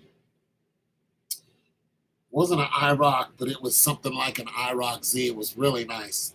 Really nice. His family had money. I was like, wow, how are you rolling around in this? Well, his family had money. So one day he's coming around this corner, a dead man's curve, on base. Those cars are rear wheel drive. They're made for speed and whatever. So what he does, it's raining, so he's showing off. He hits the gas going around the corner. The car keeps going one way when it's steering this way. It's going this way. He tried to take the curve. Big old oak tree sitting right there. I think it's 200 years old. Slammed right into it. Passenger dies. It was all the Flitch's fault. He didn't do a day in jail. Not one day. It was all his fault, 100%. He killed that kid. And he had no chance. That door, the passenger door, was almost in the driver's seat. When he hit that curb, the car kept going. Pow! Killed him instantly. Wild. Yeah, Fort Riley, man. You can get lost on Fort Riley. Yeah. You can get lost on Fort Riley real quick. It's huge. And the whole fort was emptied out within weeks. The whole fort. Within 2 weeks. That's why I couldn't go to war. Because they were going to out-process. They needed to switch me over. Okay, so the military, it doesn't really waste anything. If they do something, they plan to do it. So, in order for me to come out of my unit, I hated my captain. In order for me to come out of my unit and to go to another captain's unit, they have to request somebody else to fill that space. So they can't just say, I'm going to take you and leave somebody, high and dry. Somebody has to come from somewhere and take my place and fill that hole in order for me to come in and, fill that space. And then somebody in that space has to, you understand what I'm saying? It's all, and this is every single job. This is every job in the military. There is a space that needs to be filled, getting filled. This is a constant. It never stops. This is why I couldn't go with my friend. If I would have came to them a month, my captain would have still said no. But if he said yes, I might have been over there fighting too. Yeah, people who are civilians are very casual about the military when they see military people. They have no idea the work that goes into even your battle dress uniforms, which are called BDUs. Like everything, like my BDUs today. If I walk outside with my BDUs today, somebody could say you were never in the military. You were never in the military. We don't dress like that. It's like I was in the military in 1990. You weren't even thought of. Why? Because they're going to look at my BDUs. They're going to be like, we don't use those. See, in their young mind, they always dress like that. If I saw somebody from World War II, I'd be like, we don't dress like that. But I wouldn't say they were never in the military. I'd look at their age and go, oh yeah, you were there. You were in Nang, or you were in, Normandy or whatever. It would be Normandy. It wouldn't be Nang. Nang is North Korea. But I wouldn't. But there are videos of people who are saying, who are wearing stuff from the 80s and 90s, and people are going, hey, that's stolen valor. It's like, what are you talking about? I was in so and so unit. Now we didn't dress like that. How old are you? I'm 21. Bro, you go ask your dad. Don't come to me. Don't talk to me. Go talk to your dad, because you're not even qualified to stand in the same room I am. Oh yeah, man, I did this, that, and the other. You didn't do nothing. You didn't do a damn thing. You didn't do nothing. Your basic training isn't even like ours. It's not. You guys get babied now. Your drill sergeant can't get in your face and curse you out and talk about your mother.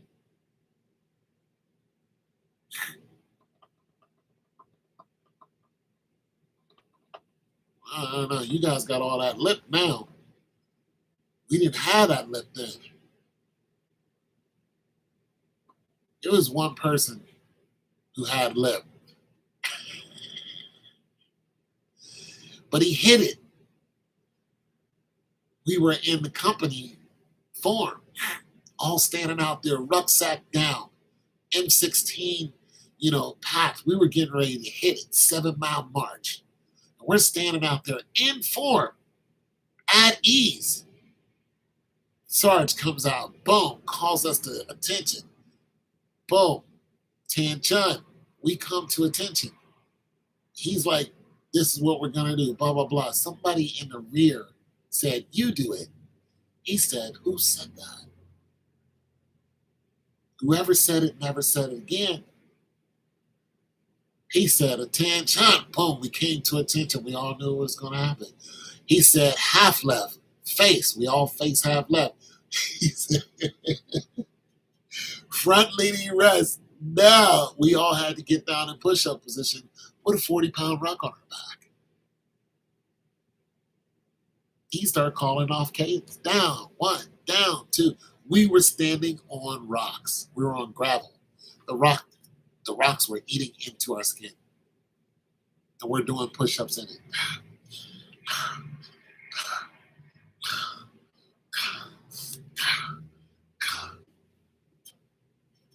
We never found out who said it because he was going to get beat up. Yeah. When he was done, he was going to get beat up. When he was done, he's like, he called us, he called us up to attention again, calling us like half right face, which brought us, face forward to him. He was pissed off for the rest of the day. You think we had a good day? Hell no. Usually they talk to us and they're cool with us. And this asshole, whoever it was, pissed him off. You know what I'm saying? When we go and we eat breakfast is, they tell you to inhale your food. And I mean that. We would go in there, we get our little eggs and, our little soda. About time we sit down, we ate like we were in jail. I still eat like that today. I still eat like I'm in prison today. Boom, out the door. You're not sitting there talking, no nothing, back out the door. We had to get information. The next company was coming in. At one point, we had a skirmish with C Company, B Company and C Company right next to each other. They got to talking smack. We got to talking smack. And this is when we were in Fort Dix, New Jersey. They got to talk smack. We got to talking. They got to talking. We got to talking. They was doing KP. My guys came through the line. I wasn't there then. I wasn't. I wasn't at dinner that day. My guys came through the line. They threw water at him or something like that. They ate, blah blah blah. Went back in formation. Came back through. They came to me and said, "Pow, did blah blah blah? Those guys threw water at us." I was like, "Bet." I was like, "Bet tomorrow we're gonna blah blah blah." Our DIs heard about it. Called us out in the formations. Called them out in the formation. You're talking about 100 men on 100 men. How do you think they were going to stop that? Because that's what was about to happen. And those DIs came out and they said, if any of you start a fight, they heard about it. They knew that it was going to go down, especially once they told me. I was like, all right, we're gonna see what they made of. It was about to be a huge fight. Huge. And they would not have been able to stop it. But they would have court-martialed us, kicked us all out. And that's what they threatened us with. You will be kicked out of this man's army. And once they said that, there was no more beef because none of us wanted to go home. They made it very clear. And the captain was there too. Captain was this little short Puerto Rican guy. Made it very clear. You guys do anything, that is it for you. We will kick you out of here quickly. And they will. It's different. They tolerate more now than they did then. Everybody's online. Everybody's a prima donna. We didn't have that. We didn't have that at all. We didn't complain. You got people that are complaining online now and stuff like that. I wish we would.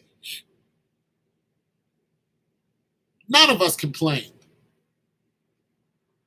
Not one. We were all ready. That's what we were. Yeah, we were all ready. But we weren't all stupid either. We weren't all like ready to go out and die. But we were soldiers. We knew that what we signed.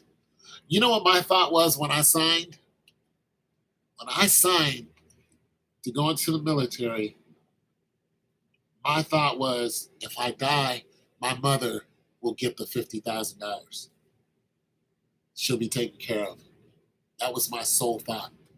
I signed that piece of paper like it was nothing. I was like, here you go.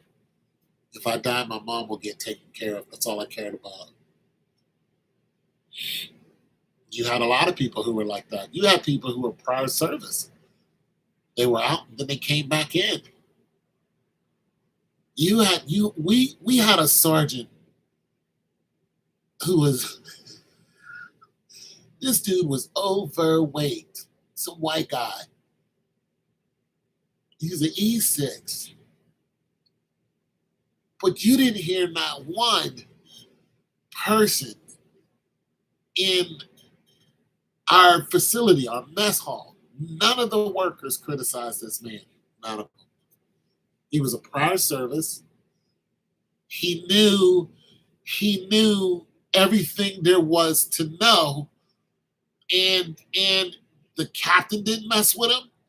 The E7s, the E8s topped him. Nobody messed with this man. Nobody messed with him.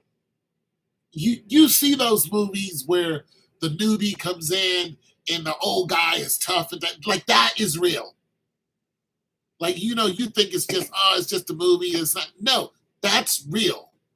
Once you've been through the BS, that's how you become. And those guys who went in, came out, went back in, those guys are real. And they're very matter of fact. They're just going to tell you exactly what's going to happen, what it is. Those guys are very, very, very real. And they don't play with you. You're all young and full of cum. Your head is all in the sky. You think everything. No, they'll bring you down real quick. And this is what you need, because when you go to the field, when you're actually in a mock war, which we ran mock wars, it hits you like this, like I could lose my life. And you know how it hits you? Here's what they do once you go through basic training. This is at the end of it. They take you to a mock war. You're BDU's down, helmet with the cat's eyes, M16, but you don't have live rounds. You don't have any rounds. M16,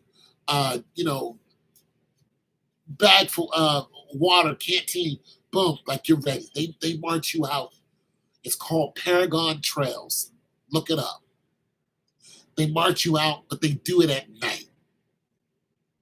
And they tell you, the DI is standing there, you're on a bench like you're a football team. Like the benches that go up like so, you're sitting there and you're looking at the DI because you don't know what's about to happen. But you see barbed wire, you see sand. You're like, are we gonna be climbing up under bar? You see water over here. You see people out in the field. You see two towers. You're just like, what is about to happen? And they tell you, they're just like, listen, this is Paragon Trails. This is what's gonna happen. You're gonna be in a squad, and a squad could be 8 to 10, 5. It could be 3 of you, but our squads are pretty even. It's like 12 of us or something like that. You're going to be sectioned off in a squad. You're going to run through these woods, and you're going to only use the light that's going to come over your head. They're going to fire off like flares. You'll only be able to see by the flares and the cat's eyes. The cat's eyes are they're on the back of your helmet, and you can only see the other person's cat's eyes. You can see their body, but the cat's eyes is what you want. Don't lose that person. You lose that person, you're in the woods. This is what you're telling you. You lose, you're lost. We have to come find you if we can. It's the middle of the night. You're running through the woods. Yo, it was something else. They put us in a squad, right? I'm at the end of the squad. I'm like, okay, end of the squad. My job, this is what they tell me. Your job is to look behind us to see if anybody's there while we're running through the woods. Bro, they set us up, told the leader to take off. We took off after him. We're guns out. Something like you would see in an animation. Yeah, that was us. You can just hear each other breathing. You're looking at the cat's eyes. So I have to go like this. And I have to cat's eye, because I don't want to get lost. And I'm listening and I'm running, I'm listening, and we're all quiet, but we're running. And all you hear is grrr, grrr. We look up, flare, boom, we can see each other. Boom, flare goes down, you can barely see each other. Cat's eye, look behind, turn around, turn back around, still running. Sound is getting louder. They're firing off tracer rounds. So there's a real rounds that are being fired off. But they're being fired over our head, but there's a bunch of them. They're also releasing M80s, explosives, if you don't know. So it is a mock war zone, but it's loud as hell. Mind you, we're 19 years old. We've never been in anything like this. We're all scared, ready to piss on ourselves. We're running because we don't want to get lost in the woods. We don't want to get shot. Anything can happen out there. These are live rounds. So we're running. After a while, you come out of the clearing. Boom. That's when the lights come on. Boom. That's when you see the tracer rounds being fired up over your head. That was some scary-ish. To freaking day, that was some scary-ish. They tell us to get down. We have to get down. We have to low crawl under the barbed wire fence. We're low crawling. Boom. Weapon at hand. We're coming to the field. One of my guys in my squad couldn't run anymore. He lost all ability to move. He reached muscle failure. Don't know what muscle failure is. It's when your body has to reset itself. You can't move at all. You're at a place of complete exhaustion, and your body has to reset itself in order for you to do anything. And it usually takes a minute. He reaches muscle failures. He's scared as crap. This guy didn't particularly like me. Nonetheless, so I crawl up behind him, right? I see he reaches muscle failure. I don't say anything to him. I crawl beside him, get my M16 in one hand, crawling with it. I grab his shirt with the other hand. I just grab his shirt. I'm crawling, he's crawling. I'm crawling, he's crawling. I'm crawling, he's crawling. I'm crawling. He had no choice. You don't move, you get stuck here. So I'm grabbing him.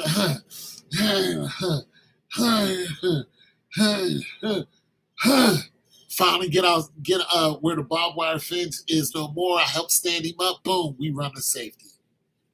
He was like, thanks, man. I ain't even say anything because I knew he didn't like me. But don't matter if we like each other or not. We're a unit. And it's better than the enemy. We can hate each other. But the enemy is going to knock us off. Yeah, it don't. Y'all ain't there to kiss and make up. We are at war. Now the thing about me is I was in great shape. I was the fastest guy in the unit, second fastest when it came to the 2 mile. And this is why they would put me on guard duty, on road guard duty, because I ran all the time. This is probably why they put me in the back, because I ran all the time. They're like, we know that you can keep up with everybody, so we're going to put you in the back, which is the most dangerous because you can't get lost because there's nobody there. Also, if there's somebody coming up behind you, you have to be the one saying, hey, there's somebody here. Like, everybody stop, get down. Like, it wasn't there for exercise. It was, or just for running. It was there just in case somebody comes up from behind us and tries to flank us. It's, get down, aim, and,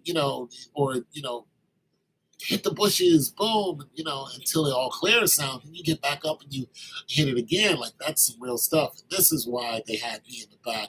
I was a runner. And that's how they utilize you for your strength. There were guys there who were like super fast, and all that other kind of stuff. But speed is only gonna get you, they were short distance runners, they are really, really fast, lightning fast. But when it came to, running a 2-3 mile, they, at speed, at a full stride, they were no good. They were short sprint guys. But me, I was a middle distance runner. So the 2 mile, I was running in 10:36. Me and another one, it was a white guy who was with me. He beat me. Do you remember how fast you ran a 2 mile? Yeah. How fast I ran a 5K? I wasn't very good at the 5K. I didn't really take the 5K seriously. Well, I never took it seriously. I did some competitions once I got out, but it was in the 30s.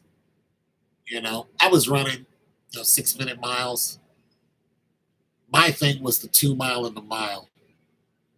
My fastest mile, well, there's variations. In the 1500, it was 4:26. In the my fastest military 2 mile was 10:36. That's in the woods. Yeah. So my fastest 1600 on the road was 4:55. That was when I was 27. I was outside of military. My fastest track mile in a 1600 was 4:40, and I did that in practice. There's nobody running with me, so I was running under 5 pretty easily. All the way until I hit like 30. Then my knees started hurting real bad, and that was it. But yeah, then my heart started doing weird things, and I can no longer do those things. Yeah. But yeah, the 5K, it was in the 30, I don't know, 32, 33. I don't know. It was nothing impressive. It was just, I would, I just cruise those times. Because 3 miles was kind of, I got bored. You know what I mean? Not unless I was under pressure for some reason. But 3 miles bored me. 2 miles excited me. The 1 mile really got me going. I really liked the 1 mile.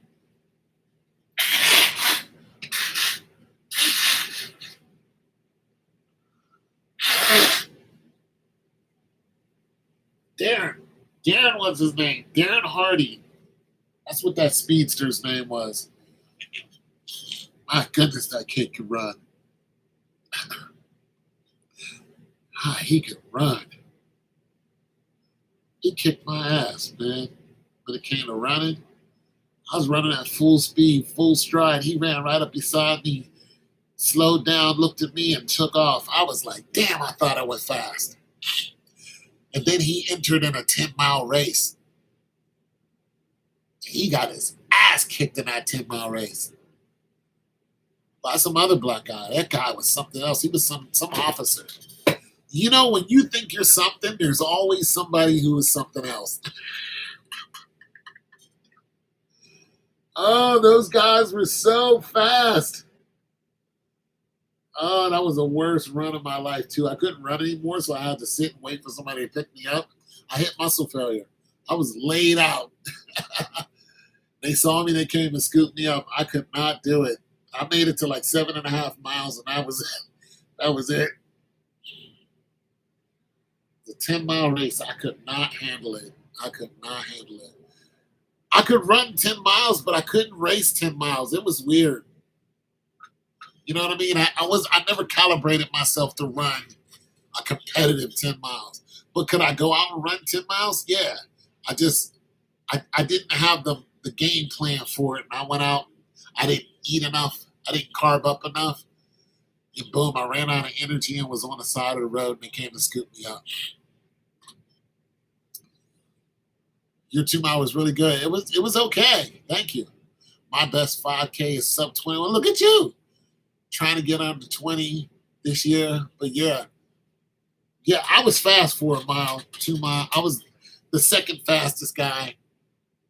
Uh, and then once I got to Germany, I was notoriously fast to the point where my superiors saw how fast I was. And one day they just said, we're going to have this race out in the woods. We want you to be there. And they always did this as far as have the race. And I won like 3 of them. And so the next race they had, we're talking about the Colonel. So the next race they had, my E7 came in at the beginning of my shift and he said, "Pow, tomorrow you're going to be in a hash house race." And that was it. And all the guys who were with me, they knew what that meant. They were going to be shorthanded tomorrow, which is breakfast, is the most important meal. And Sheehan was like, they just let Powell, we're going to be shorthanded tomorrow. They just let Powell go and run it in the hash house race. And he was upset about it, but don't be mad at me, Sheehan, because I go out and run every day. Like literally, I literally go out and run every day, and you guys don't do any of this. Now the Colonel shows me a full bird, saw me, and was like, I want that. Who's that guy? This is basically what he did. Who's that kid that keeps winning the race? I told him what my name was and, where I was. I had no idea that was going on. Once he told him what my name was, he was like, tell his people. So they found found my captain. My captain found my E7. My E7 found me. And that's the way it was. But I had no idea what was going on. I'm just a kid out there running in the hash house for fun. Nobody even made me do it. I just really like to run. So you guys are mad at me because I like to run.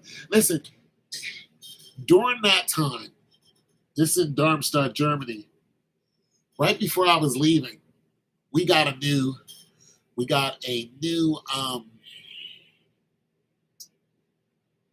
chain of command that came in. He was a E8. He was a top. They got rid of our old top. And they got rid of him and his friends is because these guys were just having a party. They were old. They were just making all that money. They could have been retired, but they didn't want to do it. What these guys would do, they would go through their day. Their BDUs weren't even ironed. These old cats didn't care. They did not care. It was just like Article 15. Well, we're not doing that. Let that kid go. They didn't care. And the commanders, they saw this. They was just like, this unit is too lax. You know what unit it was? It was a missile defense unit.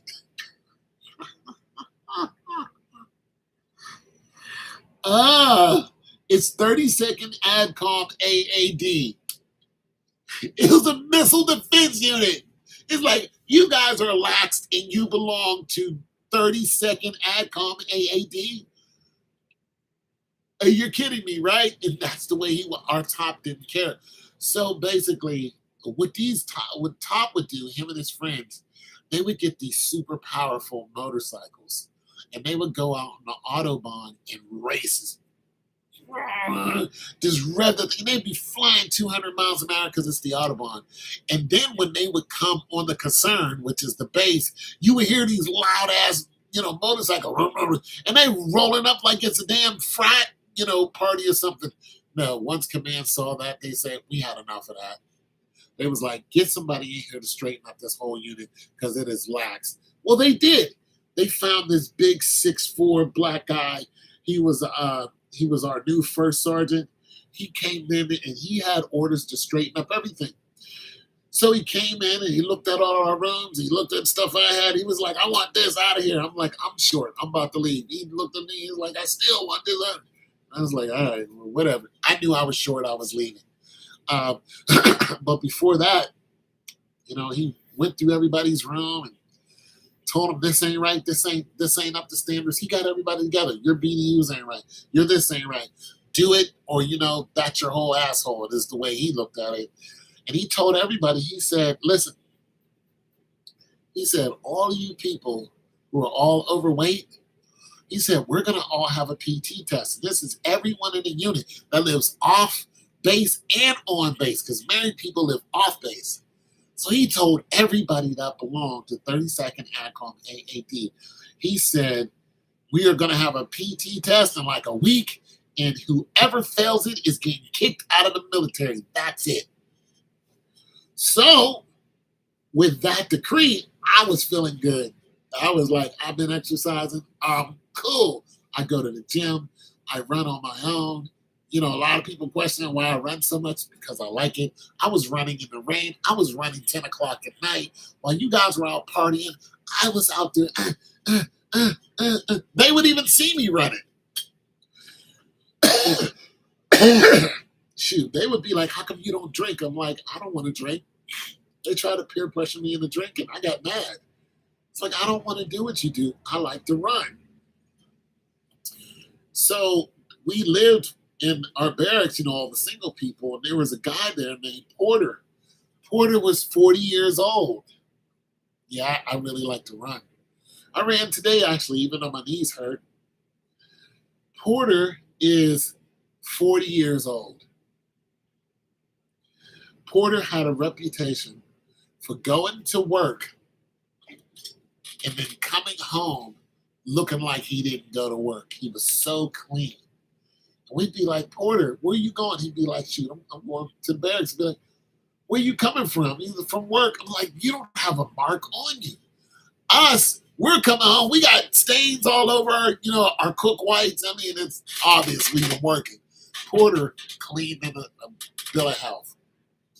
So we just like, okay.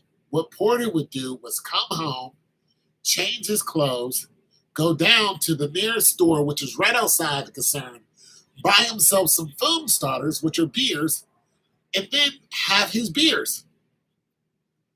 Come back into the concern, sit like right outside, and then have a cigarette. We'd be like, Porter, what's going on? He'd be like, I'm chilling, P. This is the way he talked. Oh, P, I'm just chilling. He was from Detroit. I'm just chilling, P. I'm like, all right, we see you. Every day, this is Porter. Porter, what's up? I'm chilling, P. Not one time did I see him go to the gym. I didn't see him do a push-up. I didn't see this man play basketball, racquetball. He didn't do football, none of the stuff that we did. He did none of it. When that decree came down, he came to our realm. There was 3 of us in there. He came to us crying. We were like, what's wrong? What's wrong? Like, what they do to Porter? He's like, man, I can only do 10 push-ups. We was like, wait a minute, Porter. You mean to tell me you've been in the Army and you're a Spec 4? You should have been a sergeant. We asked him about that too. He didn't care. He was in the Army for 10 years as a Spec 4 and never tried to make sergeant. He didn't care. He just wanted to stay away from Detroit. He thought he was going to continue that and just that's what it was going to be. But the Army noticed. They noticed because they know your scores. They're looking at your scores every year. They look at what you do. They look at if you go to college. They look at if you're getting points to this. They look at if you're exercising. They're watching you and you don't know it. And they were watching him. He was crying. We were just like, well, what do you mean you can't do 10 push-ups? He was like, look, I'll show you. He could not do 10 push-ups. He had no upper body strength. None. At 40 years old. I could do 10 push-ups right now. I'll be 60 in a year and a half.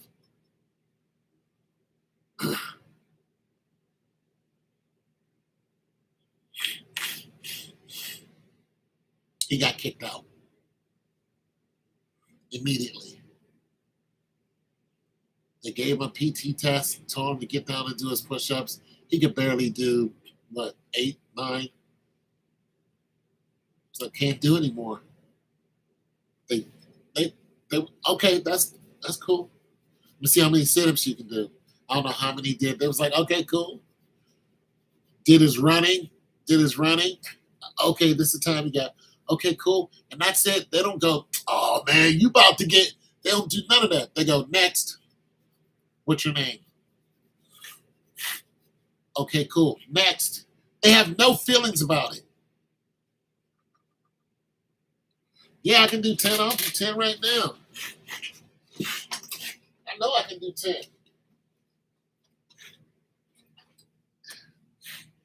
Hell, I don't know if y'all can see me. It's so crowded in the. Get some space here. Give me some space. Give me some damn space. 1, 2, 3, 1, 1, 2, 3, 4, 1, 2, 3, 5, 1, 2, 3, 6, 1, 2, 3, 7, 1, 2, 3, 8, 1, 2, 3, 9, 1, 2, 3, 10.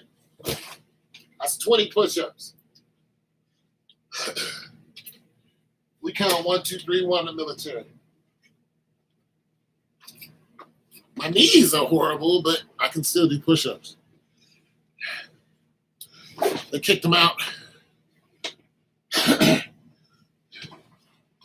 Kicked Porter right out, along with a bunch of other people. Push-ups are good for the heart. And they kicked Porter out.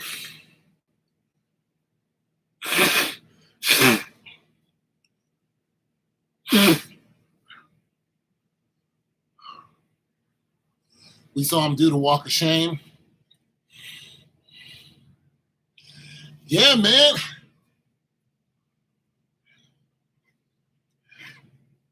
We saw Porter do the walk of shame, had his stuff. They put him on a C-141. Get out of here. Put him right back on the block. Now, I don't know if he got, I think he got general under honorable discharge. I don't know if it was dishonorable. He caught an Article 15 and they got rid of him. Probably medical or something. But you can't go in there and just be lazy for 10 years. You don't want to do nothing. They know. They know.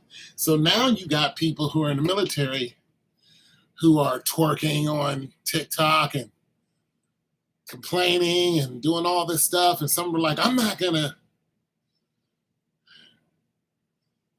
go and fight in some man's war and blah, blah, blah. And they're all voicing their opinion. They're about to get a rude awakening. Like I said, the military is watching you always. So what's going to happen with those people is they're going to get called into the once once all this war stuff calms down. A lot of those soldiers are going to be they're going to be like, you got to go. They're going to be shocked. Like, what did I do? Like, isn't this you? Didn't you say this? Yeah, you're leaving. How much longer do I got tomorrow? Pack your stuff. You'll be gone tomorrow. Am I going to be dishonored, be discharged? Yes. You're going to be dishonorably discharged.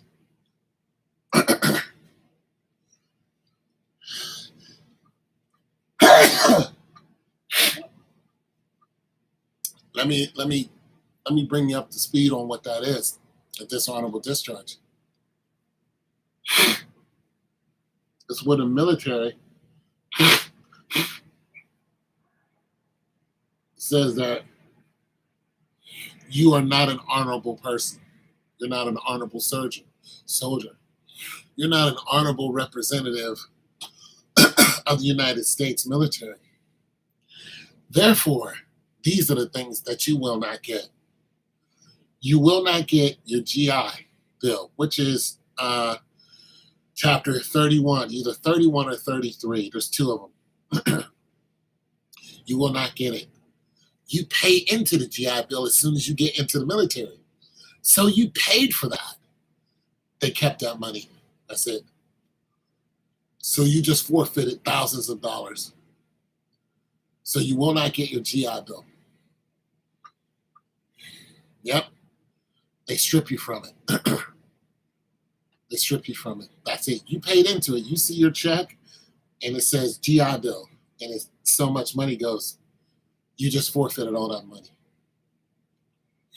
You will not get any military benefits. Let me explain that. You cannot go to the military hospitals. You can't go to the VA. The VA is going to pull your DD-214, which is a document, an official military document stating your military career. Once they see that you were dishonorably discharged, you will not get any military help from a VA facility. As far as I know, you won't get any. Matter of fact, I knew somebody who was in the Navy for a short time. He was in less than 180 days. You have to be in more than 180 days, 6 months. So he could not use his DD-214. He got no VA help whatsoever.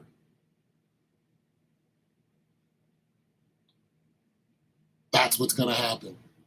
Furthermore, your children and or your family cannot use any veterans help or veterans assistance help or anything attached to your name because you were dishonorably discharged.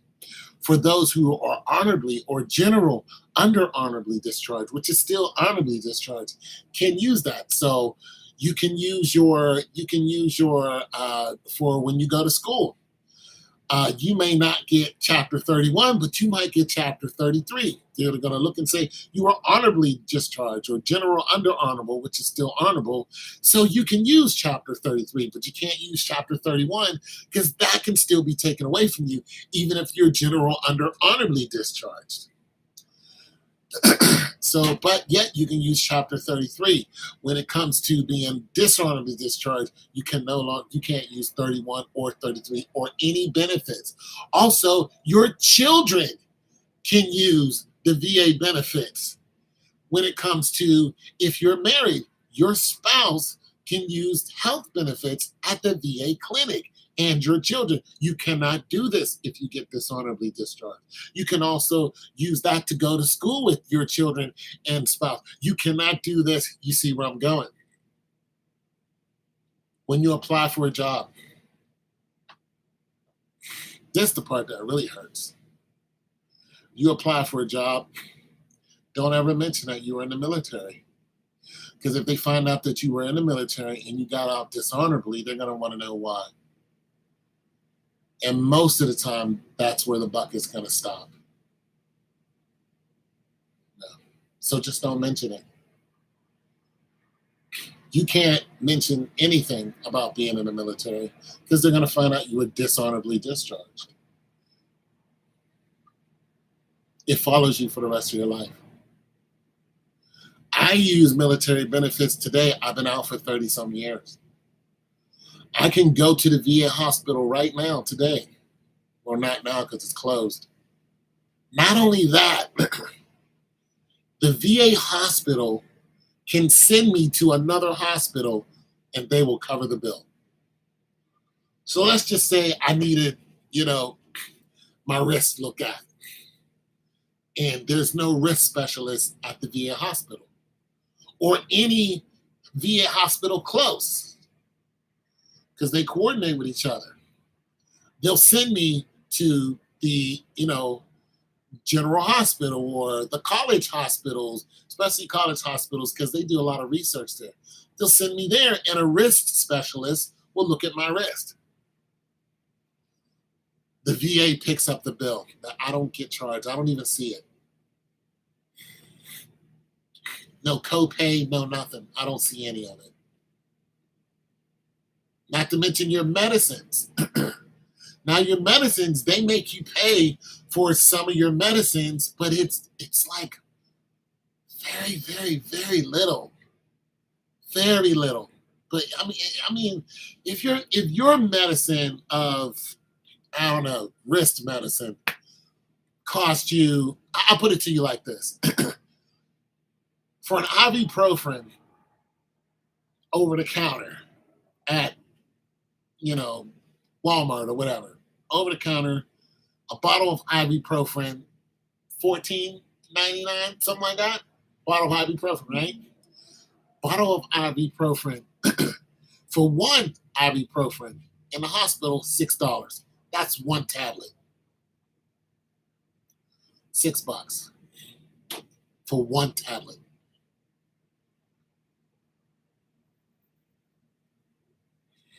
If the military sends you to a hospital, you're not paying none of that. You could be there for a week. You'll never see that bill. They're going to charge the military. You'll never see it.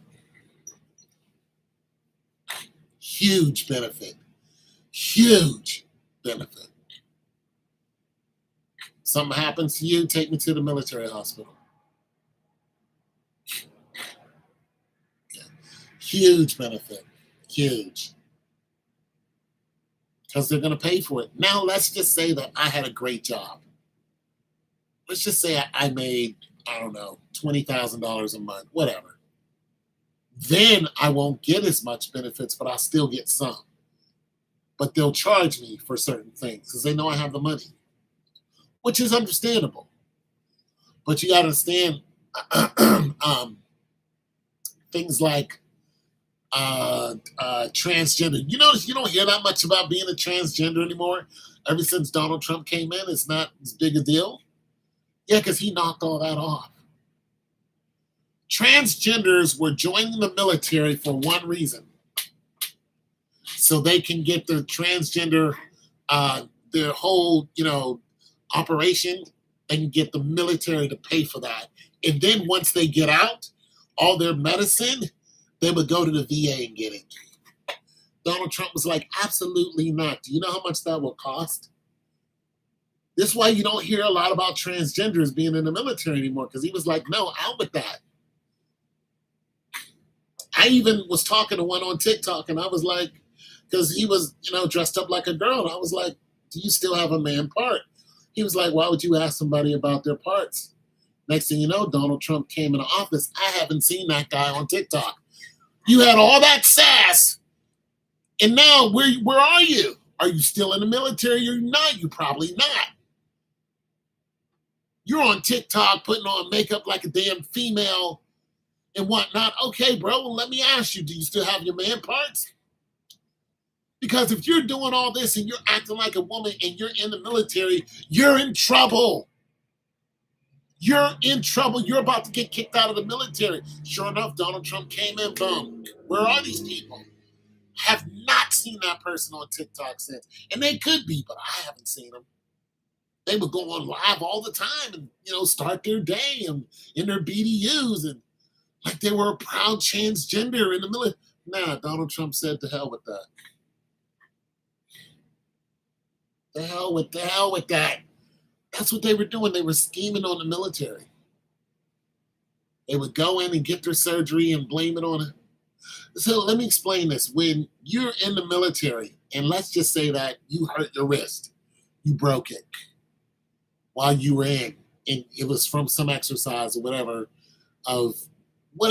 in the military, and you got an operation. When you get out, I don't care if it's 10 years later, you can go to the federal building or to the VA and say, hey, I want to know, can I get compensated for something that happened to me 10 years ago while I was in, and they're going to look it up and they're going to say, let's pull your records. And when they pull your records and your injuries that you have, they're going to send that off to Washington. Washington is going to send back an envelope and it's going to say this person is eligible for this amount of compensation for the rest of their life. The rest of their life from a wrist injury. You might get 20%. You might get 30%. Who knows? This is why they're saying, hey, if you're 42 years old, you can join the military. Come on.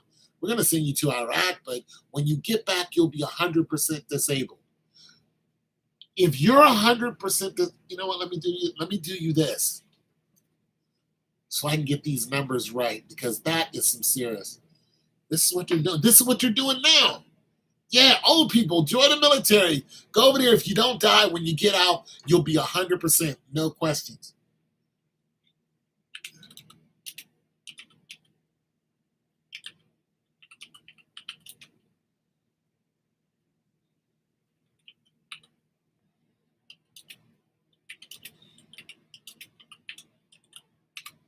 And it's some serious cash. Mind you, it'll be monthly.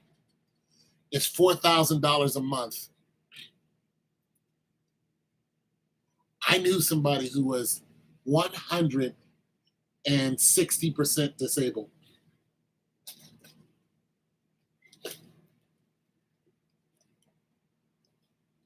Thank you. I knew somebody who is 160% disabled. I know somebody else who was 100% disabled, and he had and he retired from the military. That dude don't have to do anything. I know another guy, I worked with him. He was 100, young guy too. He was 100% disabled. He was just going to work just to be going. Mind you, it goes up each year. Each year. I don't care if you're 10% disabled. That money comes to you every month, and it goes up every year. Now, some people lean heavily on it, and they try to get, more disability. Other people, they put it in a stock because they don't need it. They come out to get, good jobs or whatever, and it just goes into some retirement. They don't even think about it. They don't even know it has a, increment of $5. They just know that, boom, it hit their account. They don't have to work for it. Imagine $4,000 hitting your account every month. You don't even have to work for it. You know how you see some of these OGs with a nice house and a nice Ford F-150? They are disabled. And then they go on SSI. Yeah. Let me tell you another benefit of being in the military. I appreciate you, bro. Tell you another benefit. You can get a loan, and it is a low interest loan. You call up any bank, or let's say your bank, whoever you bank with. Call them up and say, yeah, I'm a veteran, and I want to know about the low interest loans. They're going to be calling you back. They're going to tell you, yeah, you can get a low interest loan. And I think the bank told me the low interest loan was, I think it was like for every 100,000, it's like, man, I gotta figure out what it was, but it was very doable. Very, very, very doable. Now you're talking about, buying a house nowadays, depends on where you buy it, yada, yada, yada. But let's say the average cost of a house, let's just say it's $300,000. I don't know where you want to do with that. Let's say it's $300,000. I don't know what your payment would be, but it's significantly lower. Your payment is lower if your interest is lower. So this is why they get low interest loans through the military. This is also why they go through AARP. This is also why they go through credit unions, because credit unions find veterans favorable. You see all these benefits for serving your country. It just goes on and on and on and on. There are certain jobs that you can get, because you're a veteran. You walk in, hey, I'm a veteran. As a matter of fact, remember, I told you I was almost going to work for the IRS. Well, one of the reasons why I was considered was because I got 10 points just for being a veteran. They push you ahead of people just for being a veteran. That's it. You're a veteran, boom, you get ahead, boom. And then if you're a veteran with a degree, you get it, boom. You see what I mean? Knocks you up another notch and keeps knocking you up these notches because you're a veteran. You're considered. They even tell people this when you apply for the state and all this. This person's a veteran. Boom. We consider this person before we consider everybody else. A disabled veteran. Boom. It's another notch. Veteran with the degree. Boom. It's another notch.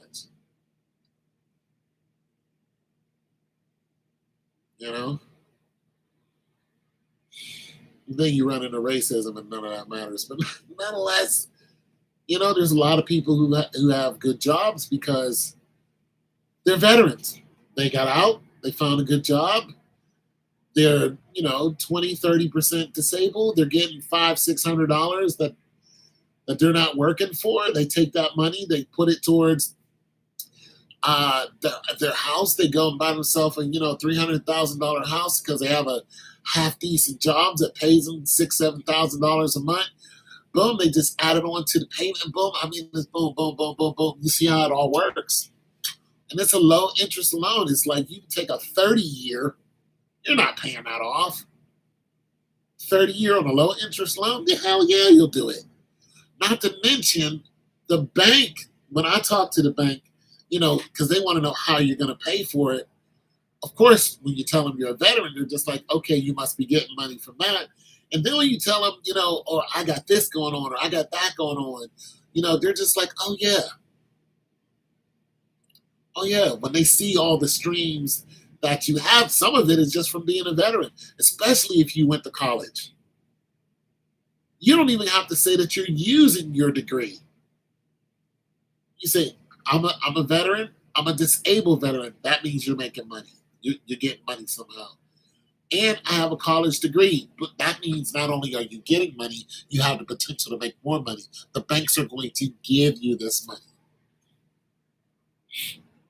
Of course, your credit can't be all shot to hell. But nonetheless, what I'm saying is you have a better chance than someone who's never seen service. You have a better chance. As long as you've done that 180 days, even if you got out on a medical, you done your 180 days, boom, you got out on an honorable discharge. You got out on a medical. Medical can be anything.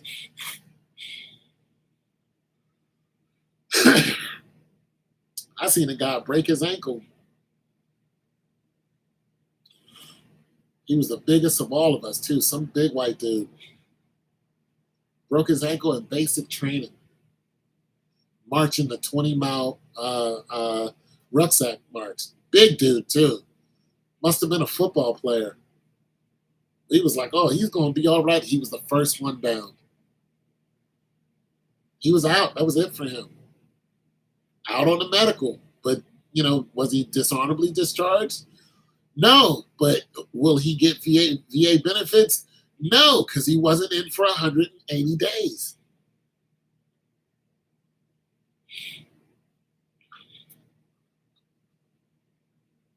So I'm just telling you, so a lot of these people who are messing around and doing all this stuff on TikTok, they're in big trouble because they're going to find out that they're not going to get any money. They're going to be salty, and it's going to all be their fault because they were running their mouth and they said something they shouldn't have. You can't talk about your superiors on TikTok, how much you hate them. You can't talk about the president. Some of these goofballs are going on TikTok talking about the president. I couldn't say a word about my captain, my first sergeant. I couldn't stand my captain. You think I said something about him to him? Absolutely not. He tried to put me through the ringer. Couldn't stand him. Still can't stand him. But did I say anything? No. I had an E6 that I got into it with. Almost got into a boxing match with him. You know what I'm saying? Sergeant Cherry, he was an asshole. But did I go around talking? No. You can't do that. All he has to do is say something to my E5. My E5, I got to get into it with him. That's it. And he's going to order that E5 to set me straight. He's not going to ask that E5. He's going to say, you are ordered. That E6 is going to order him. And I'm going to catch hell.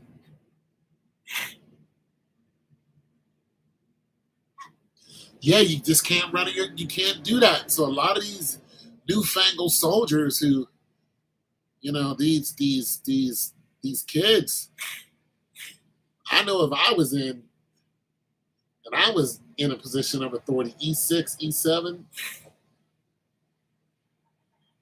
and I heard any of their lip, any of it, I make it very clear to them, you're not going to be here very long. That's all that's going to be said. As soon as they mouth off and say something crazy, I just look at them and say, you're not going to be here very long.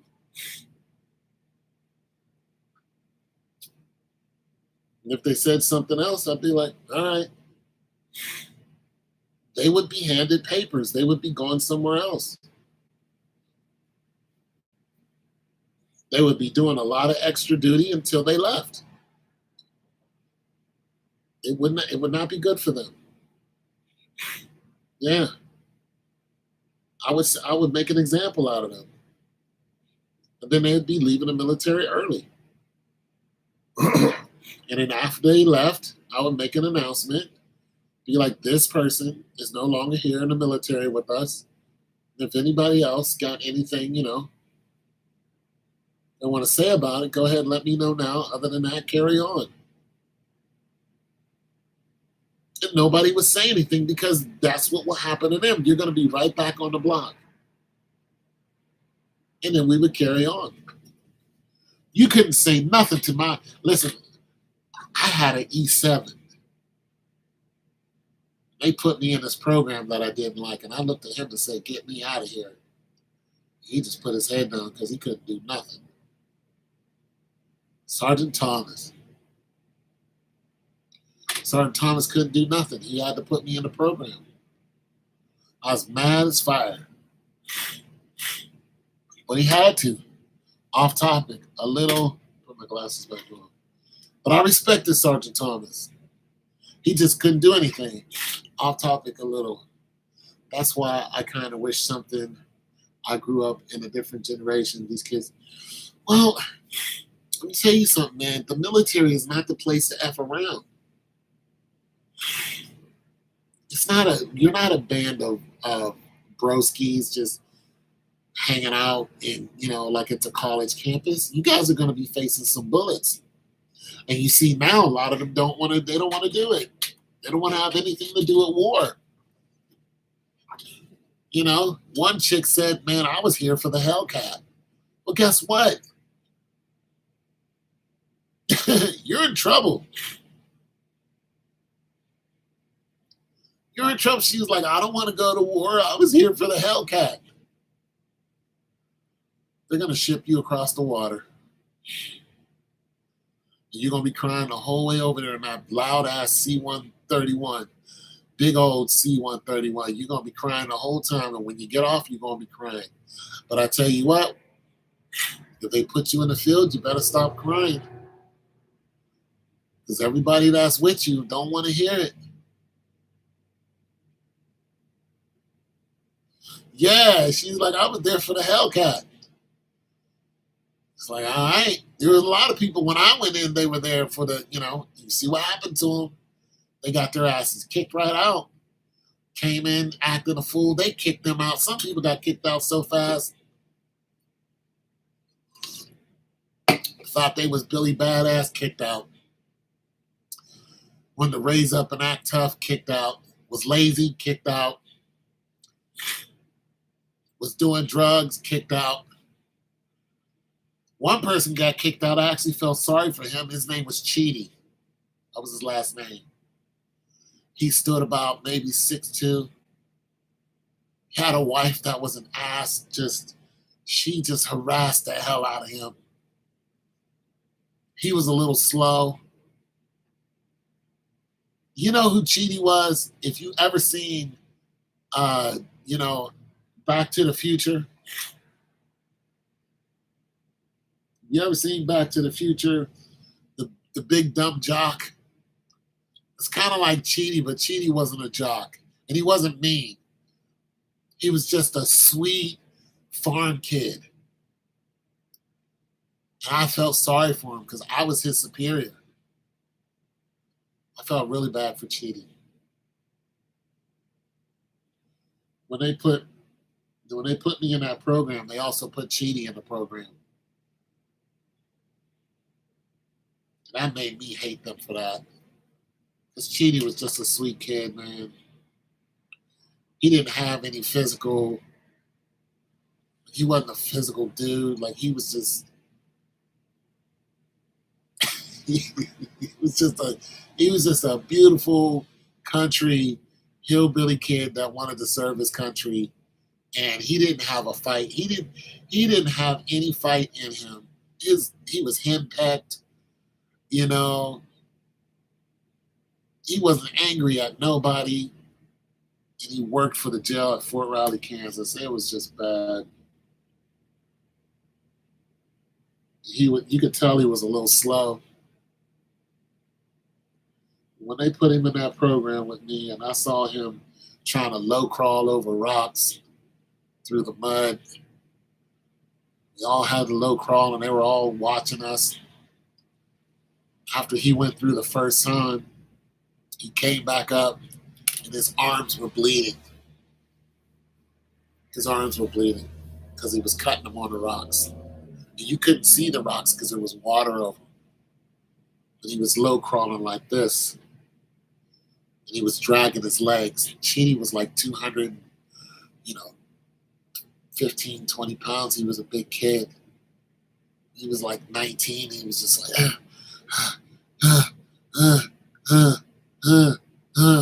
and I'm low crawling behind him. And I'm trying to get him out the way. And I'm understanding that this kid is sitting there suffering. And when he finally got up and I looked at his arms and he was bleeding, I wanted to hurt. I wanted to hurt the people who put him there. I would have hurt them. I would have hurt them. I was angry and they saw that I was angry. I tried to run over my drill sergeant because he stood in the doorway after they told me to grab my rucksack and come in. He was standing there. I aimed at him. He's like, you're going to regret that. I didn't care. You put Cheedy out here. This sweet kid doesn't know what's going on. You put this sweet kid out here and you tortured him. And his arms are bleeding. And I was like, Cheedy, why are your arms all cut up like that? He said, because this is how I low crawl, man. Like he was really like that dude. That's how he talked. Like, this is how I was low crawling. Like, I said, Cheedy, don't low crawl with your arms. Use your legs to push you along. Just balance with your arms. That's how you'll get through it faster. You won't get all cut up. He's like, okay. Like he just wasn't all there. He didn't have that fight in him, I was pissed off. They made us do that, and then they put a Black Betty on us, which is a log, a big ass log, and they make you get down uh, uh, and do push-ups with it. And one person can't come up, the rest of you ain't, because it's heavy. You gotta carry it and run with it and all this other kind of stuff. And they made us do the last part. They made us do jumping jacks, and we're all out there, And the E7, he must have been some fitness guy because he's still going, and I'm right with him, like, we're like up to 100 and something, counting 1, 2, 3, 1. We're like up to 174, 171, 172, 2, 3, and I'm still right there with him. And then I reached muscle failure. I was the last one. And they're all yelling at me, get up, get up. And there's like 4 DIs yelling in my face. I was like, I can't move. I reached muscle failure. Then the next day they gave us a PT test. The first thing they did, they didn't even feed us. It was like, we're going to have a PT test. What they wanted to test was, once the body reaches muscle failure, it gets, a few hours of sleep. It was a test.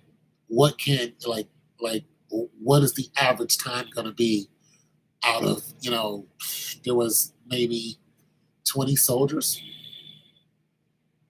So they're like, you're going to run around the square one time as a mile. I'm still pissed off at what they did to me and Cheaty. So, our DIs are standing there, and they go. I take off like a rabbit. And the drill sergeant, he starts running beside me, talking crazy. Oh, you guys think you're fast, huh? Blah, blah, blah. Me and another guy, we're gone. We are full stride. All you hear is feet, but there's one guy who was right on me. And we just took off. And that DI, he stopped running. He couldn't keep up with us. Once we hit the turn, that was it. We didn't look back. We left everyone. We were full stride, maxed out. Ran the first mile in like 5:20 or something like that. 5:10, 5:20. We were rolling. Mind you, we had muscle failure the day before. Come across the next one, the sergeant is looking at us coming, and it's 5:10, 5:10. He's calling off the time. We're gone. Hit the turn again, got wide open, closed the next one down. I think we ran, I ran a 10:36. Came across the line. I wasn't even tired because I was able to recover so much because I ran all the time. This is at Fort Raleigh. There's a lot of places to run. I wasn't even tired. I recovered. And he was like, he looked at my time and he said, you reached muscle failure yesterday, and today you ran a 10:36. He's like, that's impressive. I failed out of that program because he said something to me I didn't like while I was doing push-ups. He was punishing me and talking crazy to me. I was like, I got up out the push-up stand. I said, go ahead and kick me out. A couple days later, I was gone. But I got out a general under honorable. I only had 30 days to go. I just couldn't take them dogging me out anymore. Because I didn't do anything wrong. They just like to dog people out, talk crazy to them, and I just couldn't take it anymore. I was like, all right, bet. And that's when I was gone. But I only had 30 days before I was going to be leaving anyway. So I still am able to get my benefits because I got out the general under honorable. It's not because I did something really bad. It's just because I wasn't a soldier anymore. I couldn't be a soldier to people who didn't appreciate me. And that's what my beef was with that E7. I was like, you're just wasting men. I was like, you're just wasting men. He was like, yeah, and I couldn't do that. Like, you see how they're trying to get people to join right now? You know how hard it is to get people to join right now? And I'm just like, you're just wasting us. You're treating us like you know, like we're not even human. And when I E7, was like, yeah, like so what? I was like, I can't. I stood right up and I was like, I can't be a part of this. I can't. I couldn't be a part of that. You're not just gonna treat me like I'm nothing, but you want to put me on the front line. I'm not a nothing. My dad was in the military. My sister was in the military. My nephew's in the military right now. We're not nothing. This is what we do. We're soldiers. You're not gonna treat me like I'm nothing. That was it.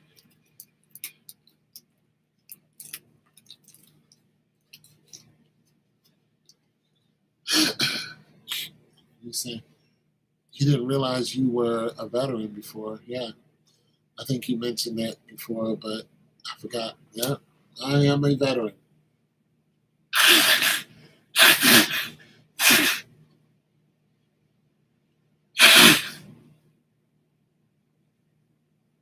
Yeah, yeah. If you find a lot of veterans who are out of work, yeah, no problem. You find a lot of veterans that are out of work, find veterans that are out of their mind, you know? You find veterans that can't cope. And you think these are all wartime veterans. No. You don't have to go to war. You got to understand, as soon as you get in, you get reprogrammed. What do they tell you? You're not home anymore. That's the beginning of your reprogramming. They cut your hair and they start yelling at you. And they start challenging you physically and mentally and spiritually. They start questioning you, so you can question everything. You can question your existence. They deprive you of things that you can normally, like you would normally have. Food. They deprive you of that. They use food against you. Yeah, they change your mind because you're not always in a hurry when you're at home. You go outside, you do whatever, you come back in as a day. When you're in the military, you're waking up at 3:30. You're in formation 4 o'clock, 4:30. You do more before 9 o'clock than people do all day, and that is a true statement. Come 9 o'clock, we're taking a break. We done built something by then. Straight up. We done went out to the range, marched 7 mile march to the range. I mean, we been in cattle trucks. We done fired off a couple hundred rounds. And then 9 o'clock hits. We done been to the grenade range. We done sat in class and fallen asleep and trying to stay awake. We done stood in formation for hours. 9 o'clock is, that stuff never leaves you. It never does. It never leaves you. You still walk like it. You still talk like it. You still remember the cadence. You remember the songs. You remember the girls you used to oogle, goggle eyes. God dang. Because they deny you that too. They know you're making eyes at the girls and the girls are making eyes at you. They know you guys want to get together and screw each other's brains out. You're not doing that during basic training. You got to be careful of that. AIT, you got to be careful of that too. Watch yourself, because that's when the girls and the guys actually get together. You live in the same barracks. Some girls live here, guys live here. Be careful of the girl that you chase. Be careful. Yeah. Got a lot of people get themselves in trouble chasing that coochie. Trying to hawk them chicks down, and they want you to. They're making all kind of provisions just so you can come through and lay them down. You get yourself in trouble that way. It is dangerous. It is dangerous. Don't forget this girl's from Des Moines. You're from New York. It's like how you gonna work that out? Now she's prego. She's getting kicked out, and it's your kid. Your your money's about to get sapped right out of you. What? You get a girl pregnant, you're not married, in the military, it's a bad deal for you. I've seen people lose children almost at term, baby dead. Almost at term. Almost ready to come out. That baby came out dead. I talked to the guy because he was my roommate.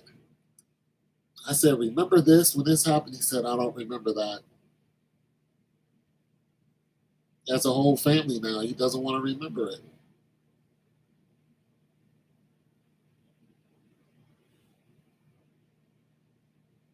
He was my roommate. I talked to him once. He don't want to talk to me. War does something to you, man. Yeah, they change your mind. They tell you you ain't nothing, and you're in the army, and you're ours, and you are theirs. You're theirs. You decide to skip out. You decide to drink too much. You're speeding down the road. All of those things can end you right in jail. And I know because I worked for the jail. You know what most people are in jail for in the military?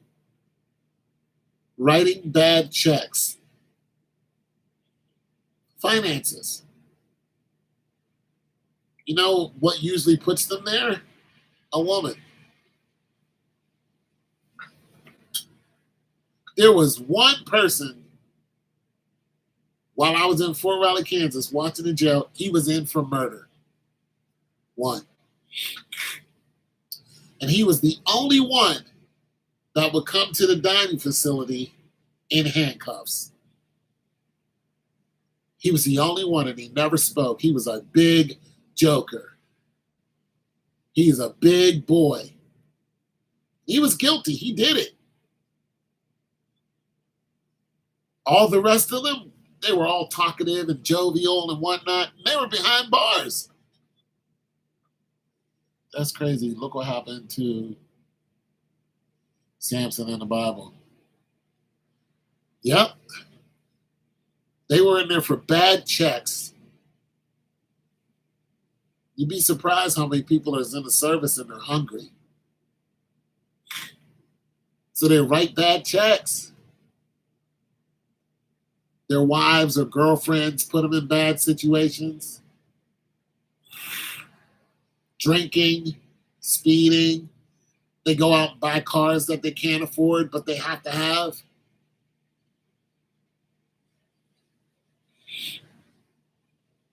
Yeah, they write bad checks.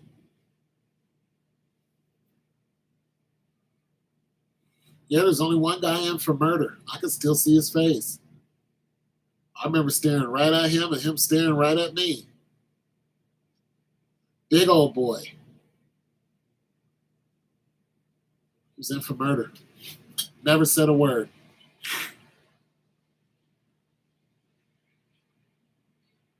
All the rest of the guys, they were only in there for a short while. They get out. But they were Article 15. There's some wild people in the service because they bring the block with them. They bring that attitude with them. The girls that are hoes, they come to the army and they're hoes. They don't come to the army and be virgins. They're a hoe in high school and they get into the army, they're a hoe in the army. And they let everybody know that they're a hoe. Next thing you know, it's trouble. Because everybody's trying to screw them. Now you got men fighting over them.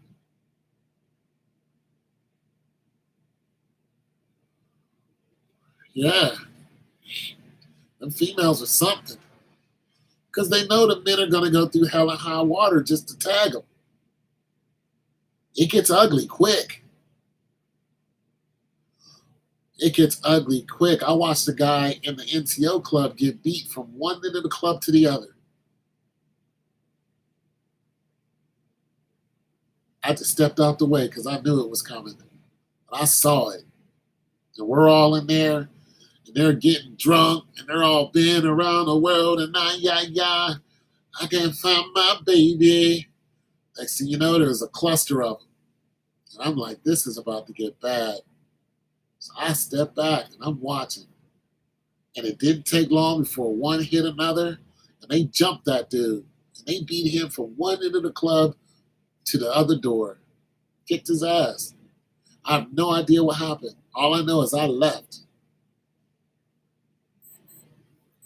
I got out of there.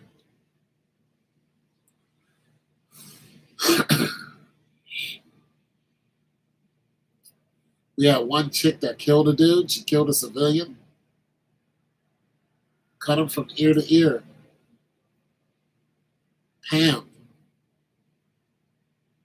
I asked Pam if she did it. She just stared at me. Pam was a hoe, but she was crazy. She was also brilliant.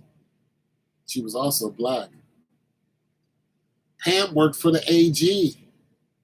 She was the one person that walked around the concern like she owned it. She worked for a full bird and the general. She's brilliant. She was their secretary. She knew her stuff. She wore an afro. She had a killer body. Killer. She was loud everywhere she went. She was always up. We lived in the same, dorms in Germany. She was always, loud and crazy and screwing. And Jimmy, who came in with me, is a ladies' man. And then my roommate, he was like, shoot, let me get some of that. So they took her into Jimmy's room. I'm next door. I'm a church guy. I know Pam is in there getting a train ran on her. I get up off my bed, come out my door, go knock on Jimmy's door. And I'm knocking on the door calling his name, Jimmy. Jimmy. Jimmy. I'm trying to disturb the peace, and I don't know why. A week later, she gets stripped of her rank because she cut a man's neck from ear to ear and killed him and left the knife on him, crawled out his window, right outside the base.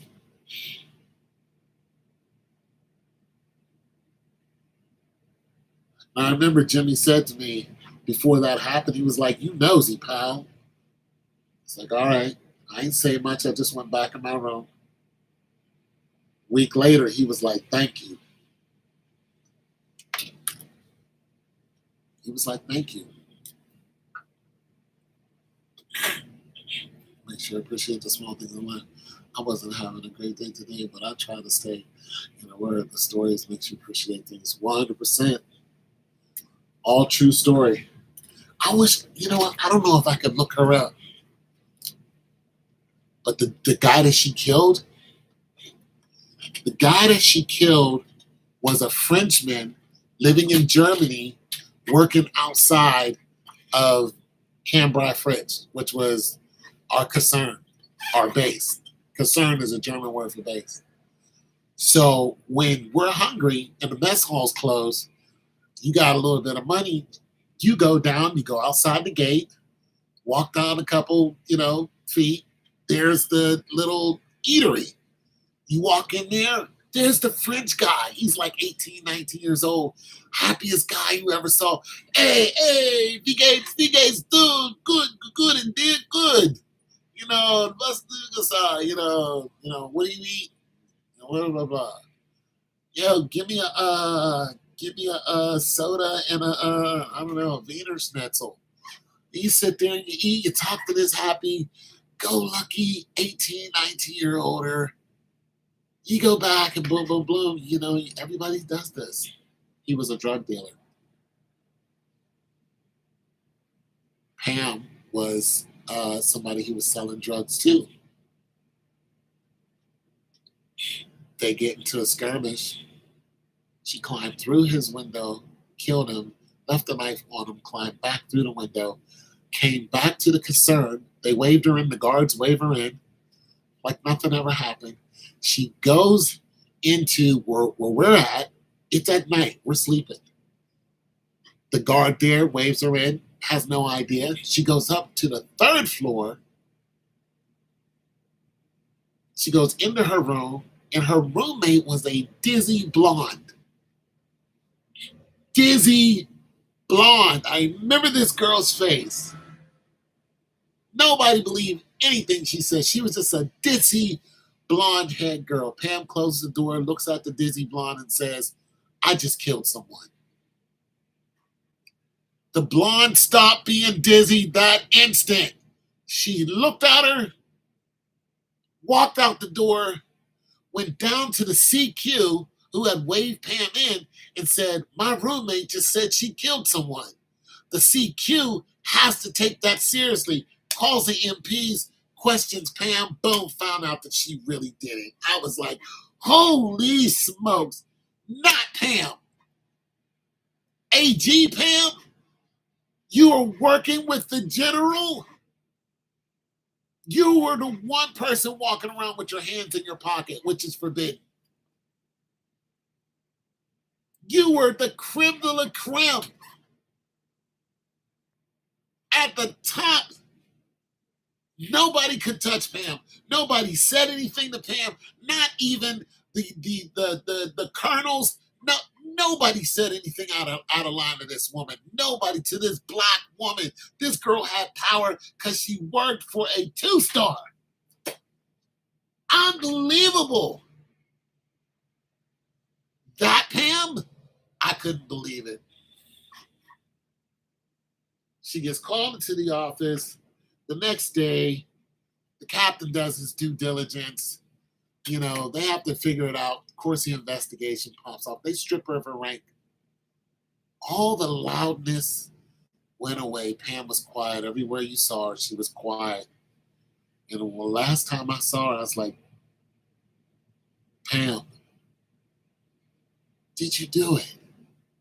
She just looked at me and walked away.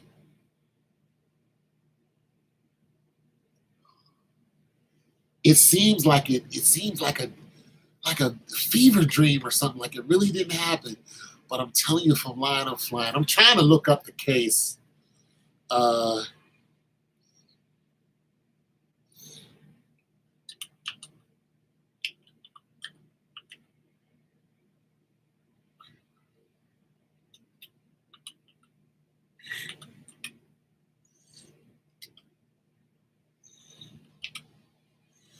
see if I can get the name right.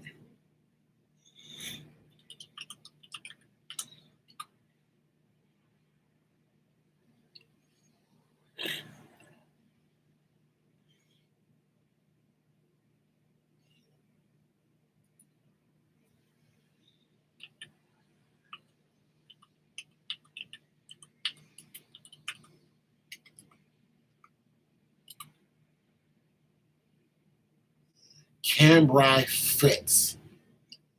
Concern.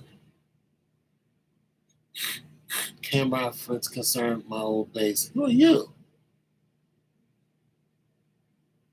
Yeah, Cambrai Fritz Concern. That's where it was. Hold on a second, you guys. Not Pam. Not our Pam. No. Not Pam.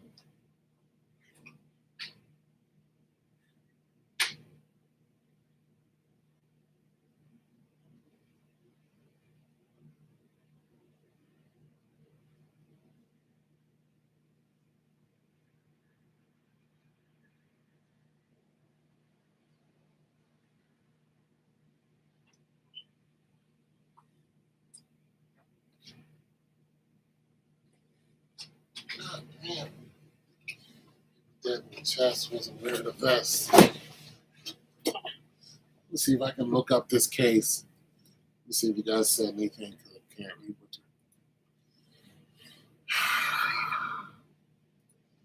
Cambrai Fritz. Cambrai Fritz. It's, yeah, I spelled it wrong. Cambrai Fritz concern.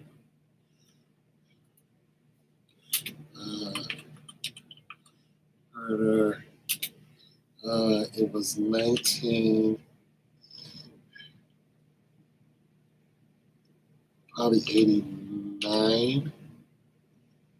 I think, 1989 murder case. Let's see, based on the search results, information regarding the specific murder in the case of 1989. The event will result in discussing it concerning the context as inactive. 2008 is uses as a location of the storage computer. Oh, the first time project. Oh, so, okay, based on the results, there's no direct information regarding a specific murder in case.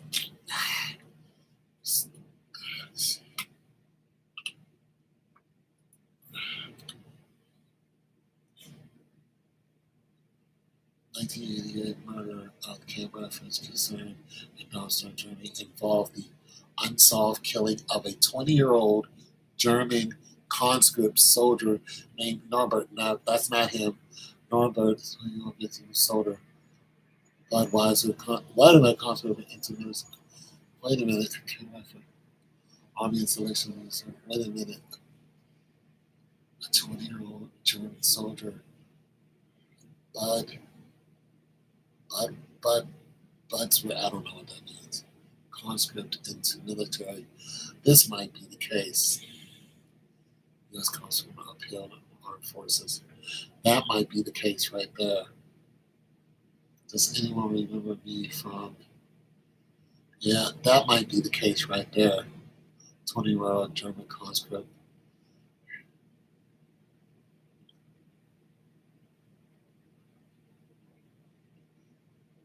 The unsolved killing of a 20-year-old German conscript soldier named Norbert. That's not it. 6 months after being conscript in the military, 20-year-old. Cause of death, Norbert suffered 9 stab wounds. Oh, this might be it. Norbert was found murdered in his bed. No, that's not it. I'm about to say 6 months after. I do not remember this. He said 11 stab wounds and 9 to the chest and 2 his own indicated the struggle of the night. 10 traces of knives also found. Killer escaped way after getting the victim's blood on their hands and search for the murder weapon. Theories included robbery gone wrong as an altercation with an intruder, though no weapons were reported missing from the armory. This is not it. Close, but not it. This is in 1988. This was the same year and the guy was a French German, but he wasn't a. What did he mean by conscript? I'm all into this now. I'm sorry, you guys. Let me see if you guys said anything. I'm all trying to find this case now. I'm sorry. Except for the left, because she did stab him. To the chest and 2 tutors on his struggle with the knife.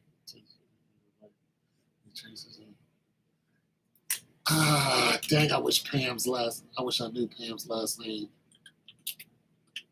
So you know what they did was, since she killed a German citizen, they were trying to figure out who's going to put her in jail. So the military said, "Well, she's ours. She's our property," and they said, "But she killed our citizen." This is what the Germans said. She killed our citizen. Military was like, she's our property. So that was a big deal, and I don't know where she ended up. 6 months after being conscripted to the military, dead in the barracks.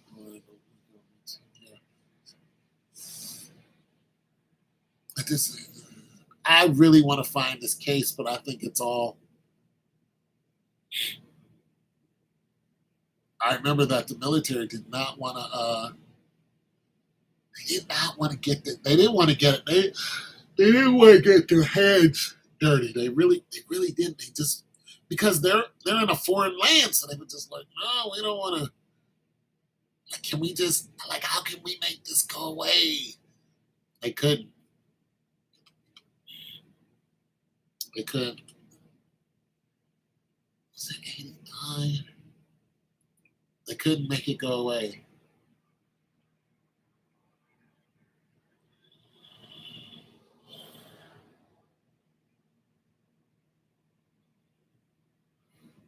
I don't think it was 90. But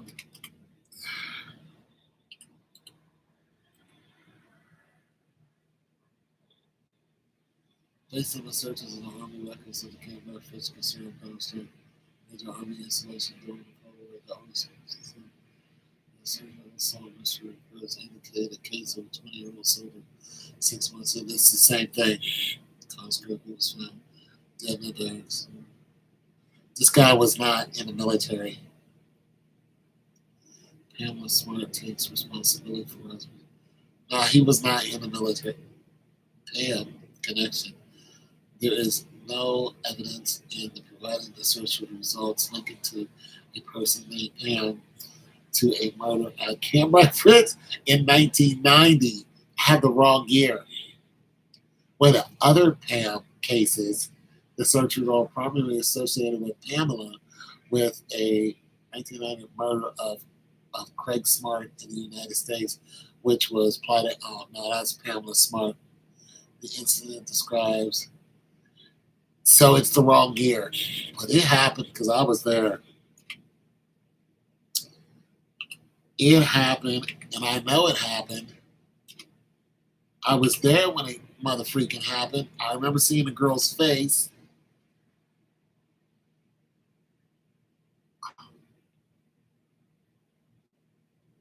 You know what? My DD 214 is right here. Let's see. Food service, 8 weeks. Okay, let me see something right here. Okay, I entered in 87. I did 6 months at AIT. Let's see, military education course, food service right here. I did 8 weeks AIT in 1988. Then I did, let's see, okay, so let me see something. So, okay, 1988. So, 87, I went in. I did basic training. And then I went to, well, I stayed at the same fort. And then I did my AIT. And then the service was after request. And then separation period. I got out in 91. Okay, so it's in between 87 and 91. I know it was there. I'm going to have to find it on my own. It's all good. I'm listening while doing stuff. Yeah, I'm going to have to find the story on my own because I know I'm not a quack. Sit up here telling quack stories. I know I'm not a quack.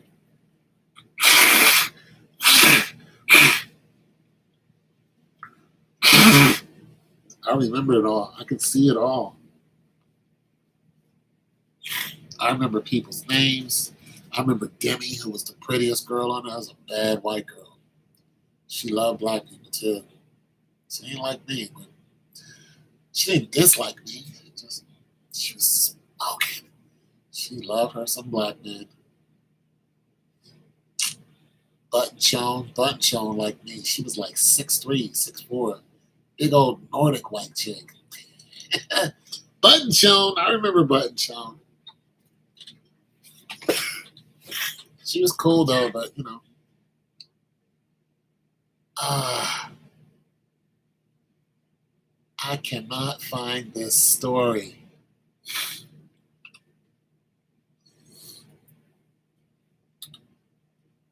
She was a cool white chick. But Joe, public service. I can't believe they don't have this anywhere.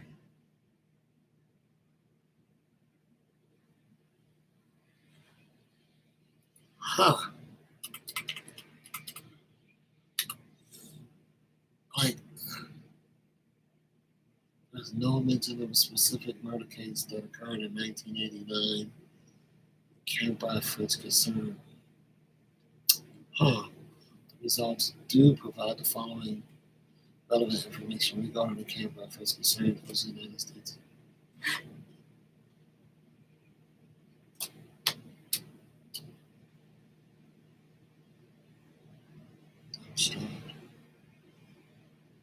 Soldier taking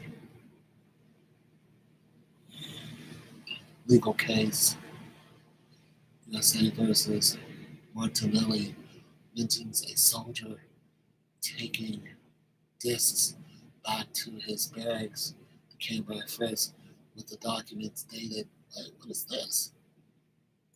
Show more. Other murder cases mentioned these results related to different locations concerning Fort Hood.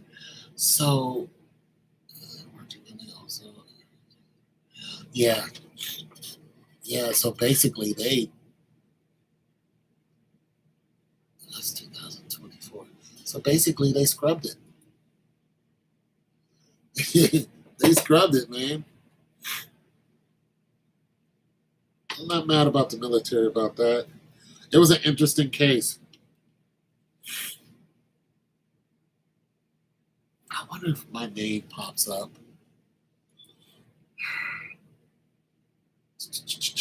It's like, okay, do you remember me being there? Like,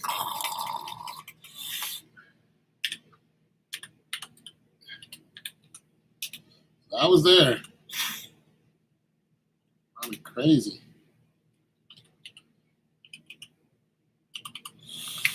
I was there. Applied by author. Oh, no. I don't want to put that in there. Just my name. It looks like there aren't many great matches for. Yeah, I guess there would be an archive for that.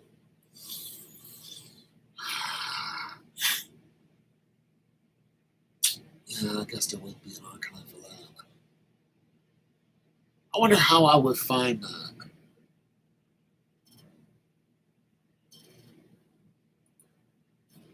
There is a university on there, though. Maryland University is there.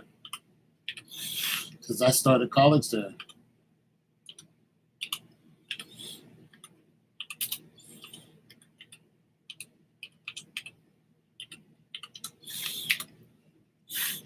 Canberra Fritz. Canberra Fritz in the now part of the Darmstadt was built. Yeah, okay. Blah, blah, blah.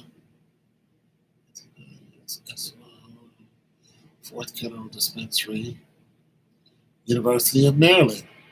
And it featured a University of Maryland. Okay, I know I'm not crazy.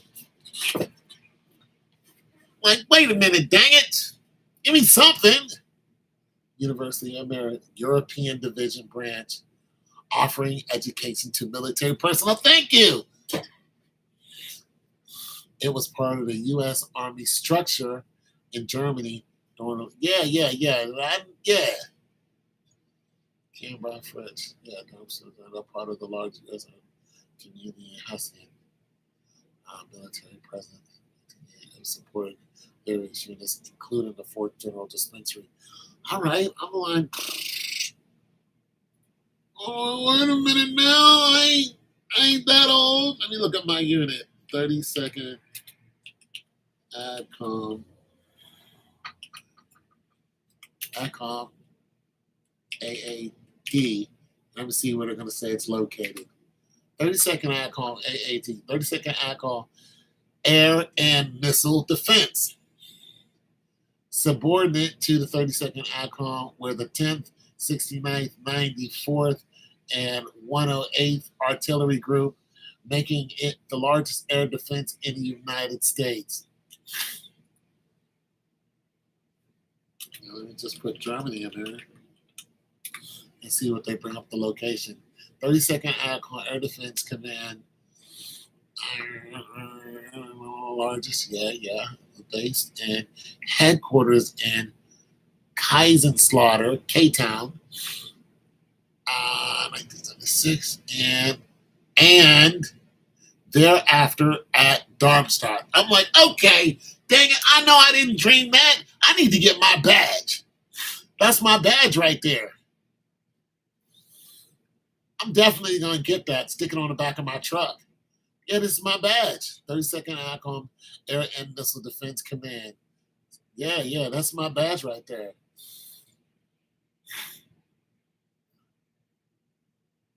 Yep, 72-hour deployment. That's it. So, well, brigade, 32nd ACOM. I don't know. Okay, brigade, air defense, artillery brigade. Yeah, that's my brigade. But the thing is, 4 such brigades. It's 11th Air Defense Artillery, 31 Air Defense Artillery, 67th Air Artillery, 108 Air. I don't know which one mine was. Training all the standard radio accomplishments and missions in the air defense against missile attacks. Or we're on call right now. Anywhere, anytime, in the support of the war fighting combat. Yeah, I need to know which brigade it was. I'm excited now because I'm gonna get my. You're digging it? I got to, man, because I'm like, wait, I know I'm not cray. This happened to me. You know what I'm saying? Sometimes you gotta reaffirm, broski. 32nd Air Missile Defense. And see, because the internet wasn't a thing back then, it doesn't have all the happenings. But as you can see, I'm not lying. Like, here it is. Here's a proof right here. But I didn't know all this other stuff. The article has unclear citations. I need to know shoulder sleeve insignia, but I didn't have this shoulder sleeve. You know why? 1918 president. You know why I didn't have this shoulder sleeve?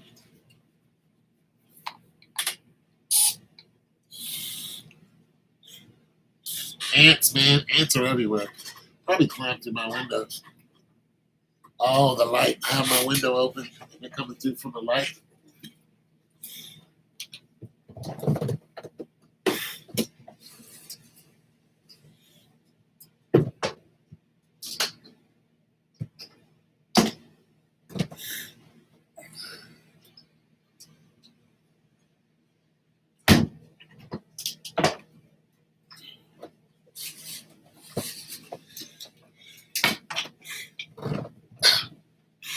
So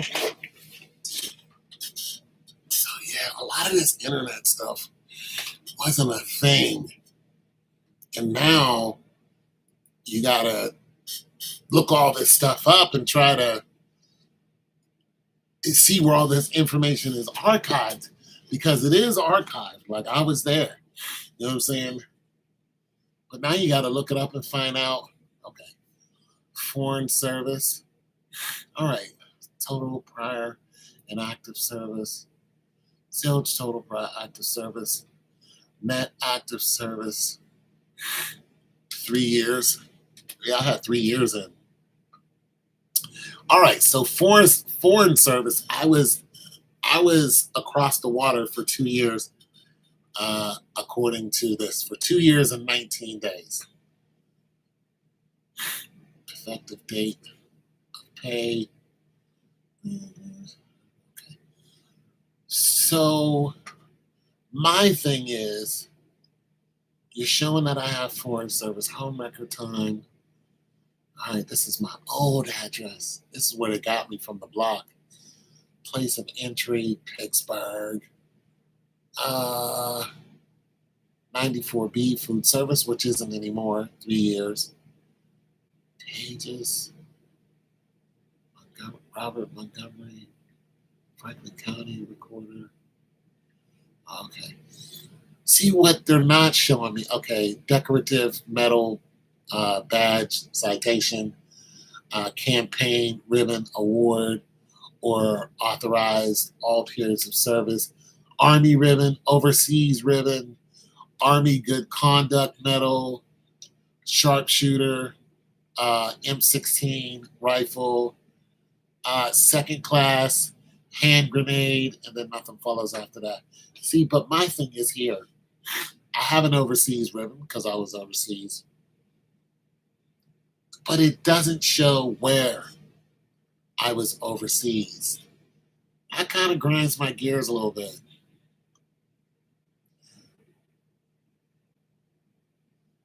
And back then, I was paying $50 each paycheck to go into my GI Bill, and I had the GI Bill, but I didn't get it because I got out a month early. But I ended up getting the chapter 33, not the 31, and that's who paid for my college. And like I said, if you get kicked out the army, you don't get none of that. You don't even get the option of that. Like, see, I got out a month early, but I still, years down the line, they realized a bunch of people got out early, but they weren't, they got out under honorable conditions. And they were like, hey, you guys want to go to college? I remember this because I was trying to go to college for so long and get them to pay for it. And then finally one day they called me and said, hey, Anthony, you still trying to go to school? This is the VA. And I was like, yeah. They said, come on down to the college. We're down at, Columbus State. I came down there. There was like 300 people there. And we used to beg these people to, because some of you, if you're only 10%, they're like, no, you're only 10%. If you're this, they're like, no, you can't do it. And they kept telling us, no, no, no. Then all of a sudden, they had like 30 people down there just signing people up. You want to go to school? Boom. I don't know what happened, but some program must have bust forward. I was like, yeah, man, I'm trying to go. They were like, what are you trying to do? And I'm like, they were like, boom, you're signed up. You start school here. And it was so easy. But I struggled for that for like 10 years to get to that day. So they really put you through it for that money. Like they really, you know what I'm saying? But once you get it, you got it. Yeah, but I want my badge. I need to go check on my refrigerator. It should be freezing by now.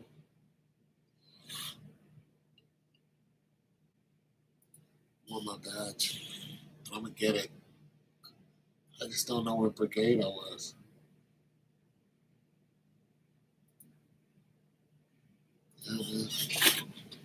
I have no idea. I don't know if all of these are the same. You know what I'm saying? I don't know if okay, so what I'm saying is Defense Artillery 31st Air doesn't have the same. Oh, there it is. Okay, they don't all have the same badge. I don't know which one I was.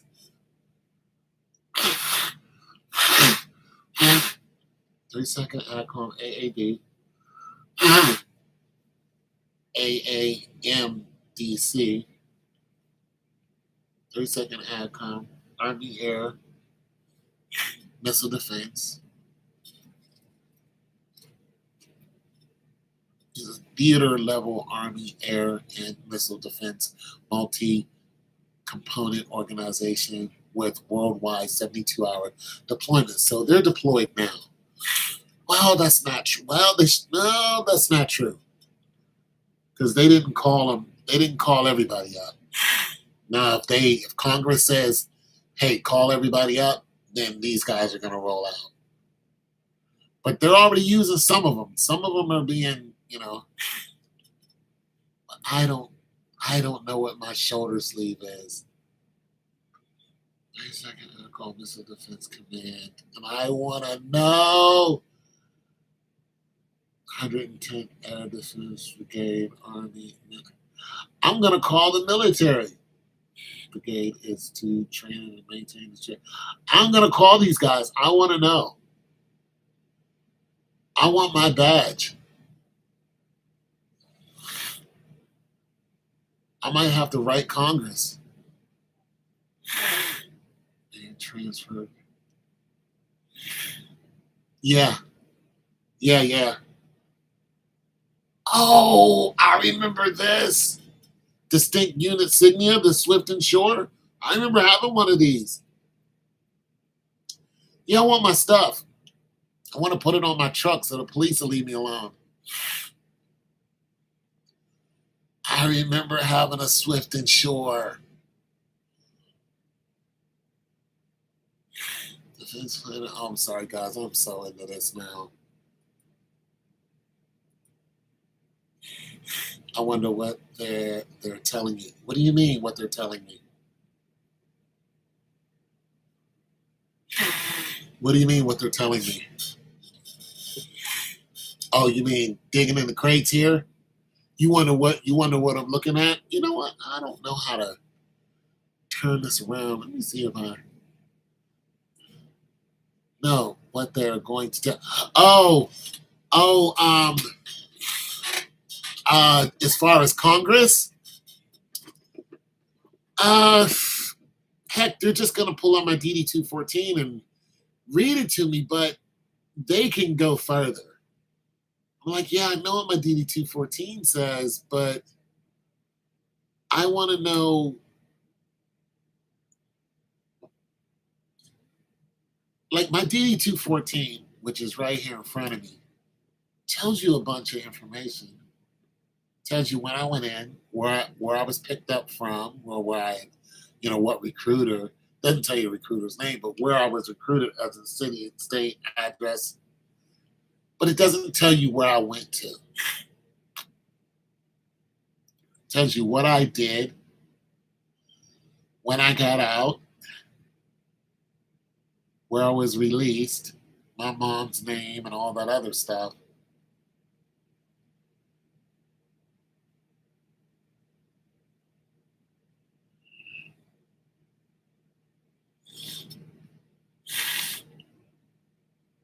I remember I pissed off a colonel, a lieutenant colonel.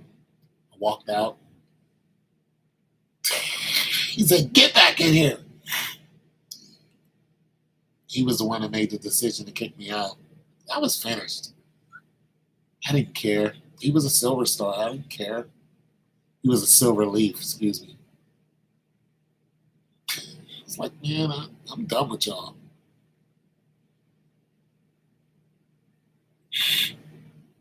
I just didn't want to be around them anymore. They were stupid. They were doing stupid things to me. In my mind, I was like, this isn't what I signed up for. Like, I was there to serve and protect, you know? I couldn't do that. I couldn't protect the people because I was a supervisor at one point, and they just jumped on me. It was just. Then I found out there was a lot of people that this happened to. They were saying I was doing stuff I wasn't doing, and it just made my life a living hell. I was like, what is going on? Like, because truthfully, I would have stayed in. I mean, I only had 30. When I got out, I only had 30 days left. I would have stayed in. I would have went in and did another tour. I was an E4. I would have rock and rolled somewhere else. I'd have probably went back overseas somewhere. Well, actually, I would have probably, been in the war.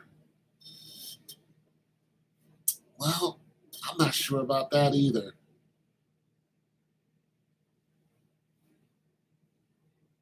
I don't know, but I became so disheartened. I just wanted to get out.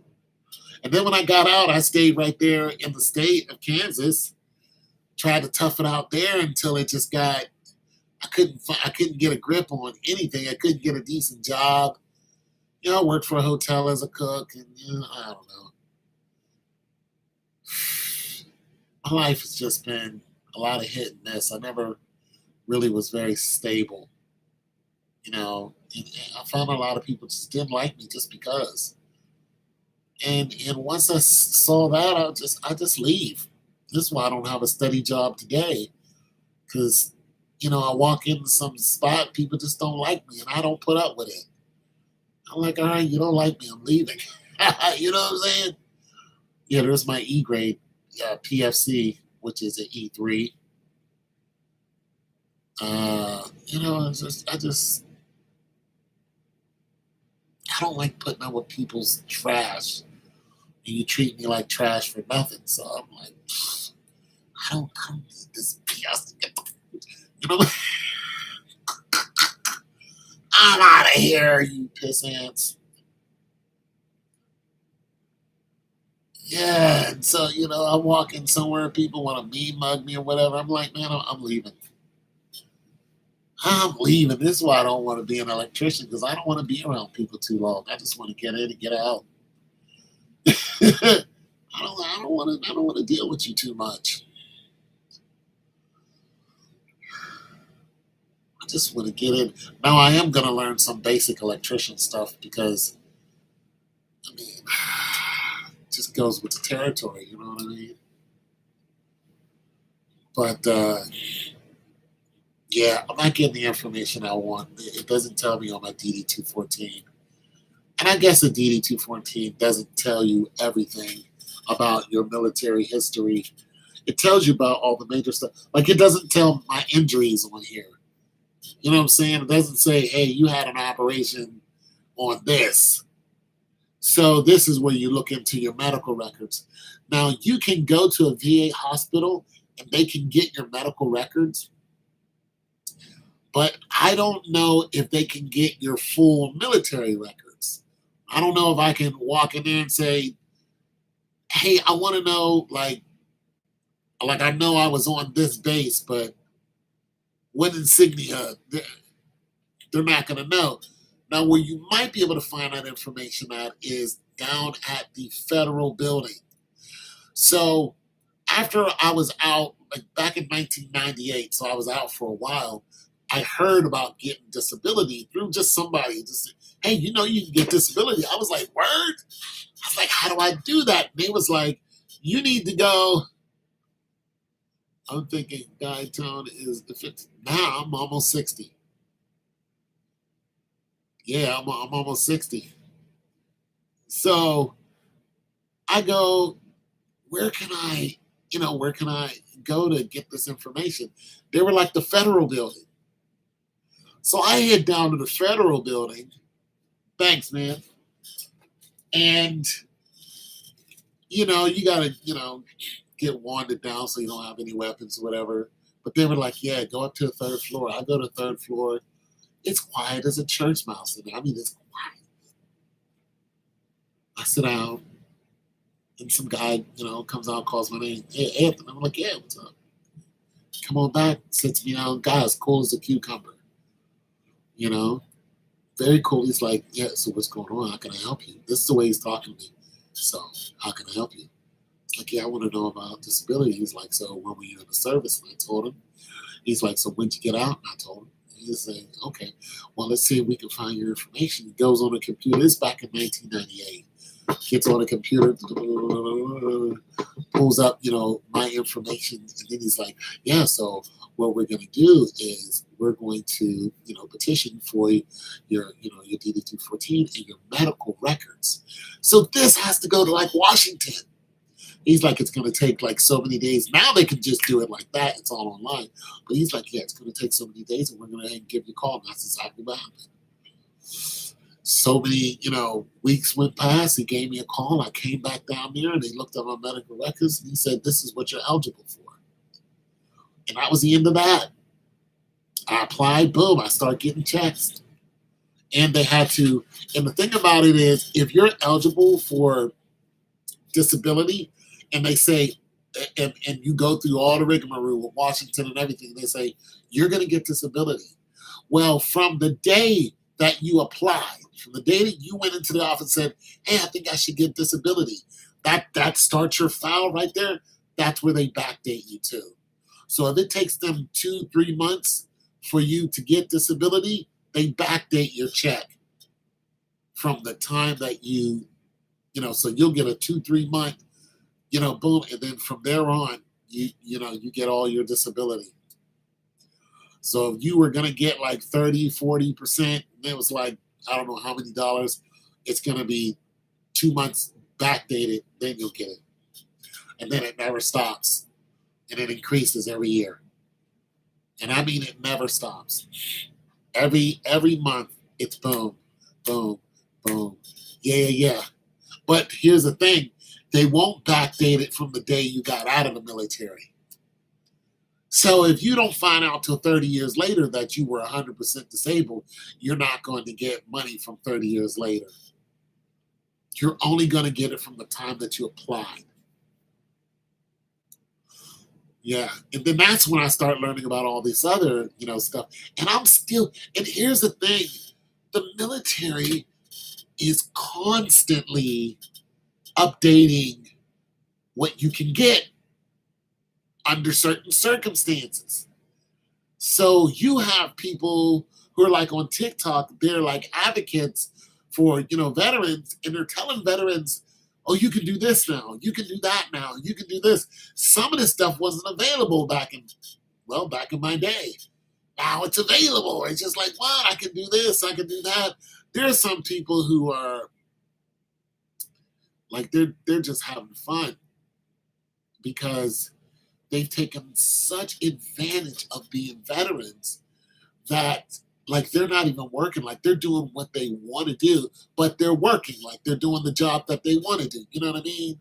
So if like say they wanted to own their own business, so you have a lot of people own their own business and they're doing good, and it's because the VA helped them in some kind of way. It helped them get their house, helped them get their business, helped them get their loans. It helped them move. It helped them some kind of way. So I just found out that the veteran will help you fix your car once a year. The VA will help you fix your car. The VA help you fix your car or something like that. They'll help you with your rent if your rent's behind. You know what I'm saying? But it's not something that you lean on every month. It's something that you're just behind a month or two, and boom, you can, hey, can you help me? They'll go, yeah, we'll help you. They'll look at your file and they'll see if you're for real. And then boom, they'll go ahead and get you out of the rears and get you caught up. But you can't go to them every month. You know what I mean? So then you have the employment side. So they're like, okay, we see that you need a job. So there are VA people who work on the employment side to try to help you get a job. There's those guys. And there's different facilities set up, all over the place to help with this. There's also grant groups. So there's also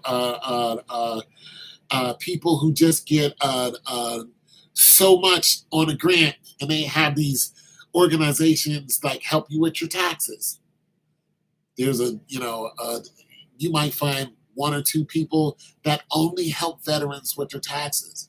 But then, next year you might not find them, And some of these people, they'll help you with some kind of bill, maybe a car payment or something like that.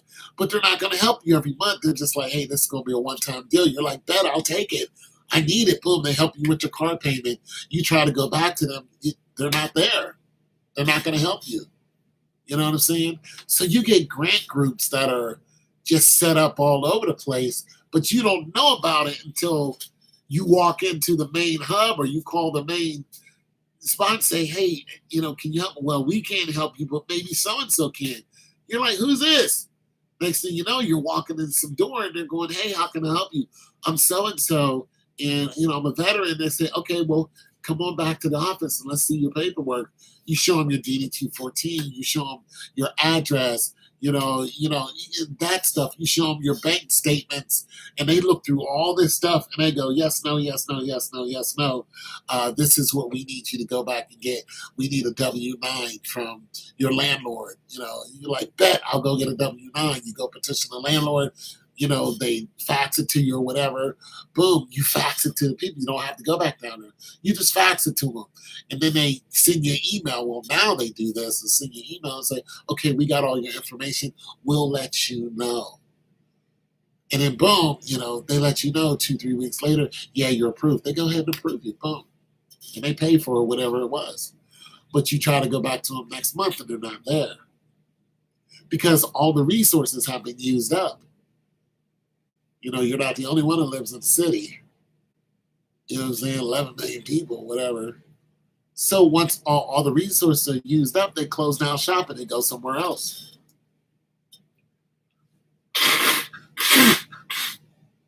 Yeah, they're like pocket grant services that just show up every now and then for veterans.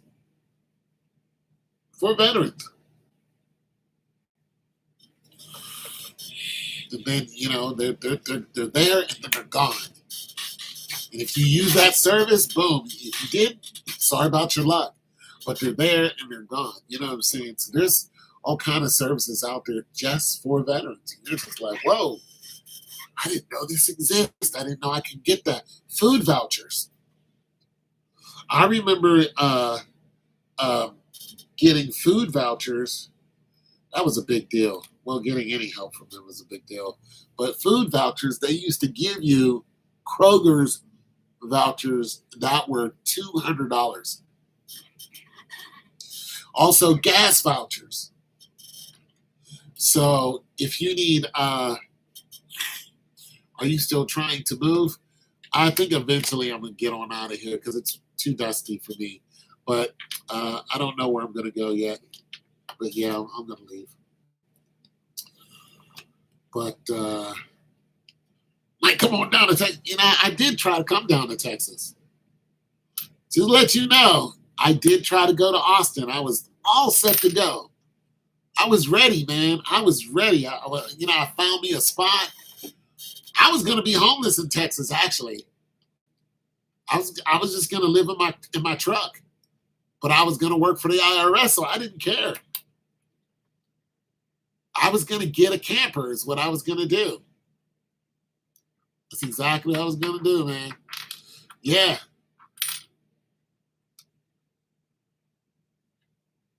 Yeah, man. I was going to live in my camper until I found a spot. Because I even called the homeless places. They was like, we don't have anything. I was like, bet, I'm still coming. I'll just be checking in and I'll just be a homeless guy. I'll live in my truck and, that's just going to be that. I'll park outside of the, because, it's a federal building. So I'll park outside of that, on the street somewhere. And I'll just, go to the library and, do homeless stuff. I've been there before. I'll just do homeless stuff. But, yeah. But yes, so there's a lot of help for veterans, but it gets eaten up real quick. So you got to get on the ball, and there's grants for veterans too. There's grants.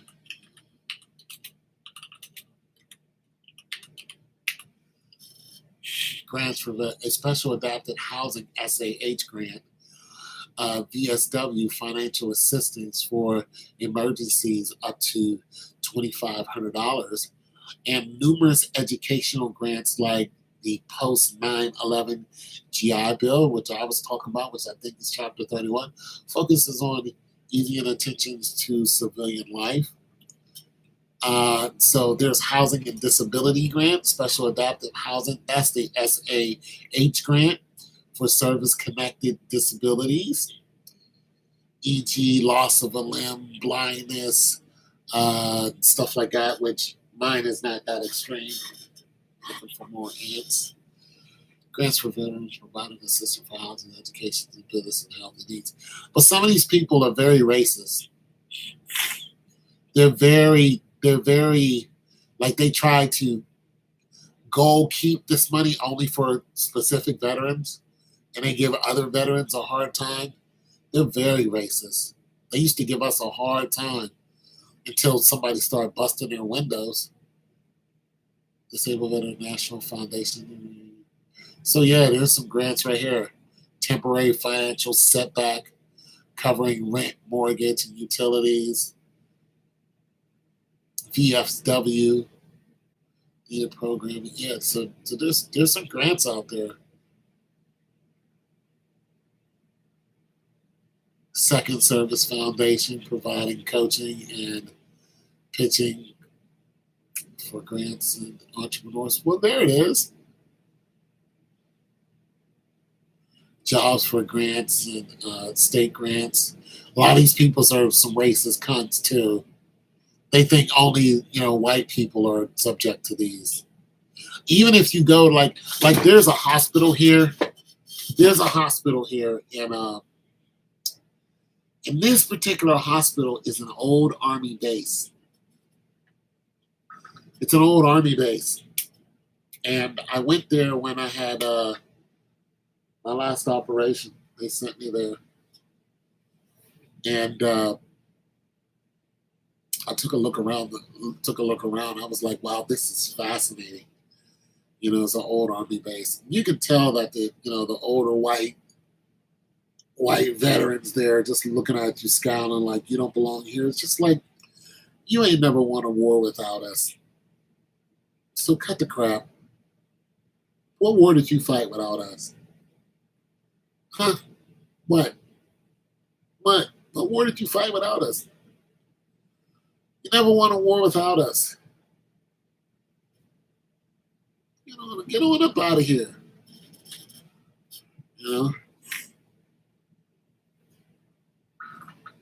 So you run across some racist assholes that think that they're some superior or whatever.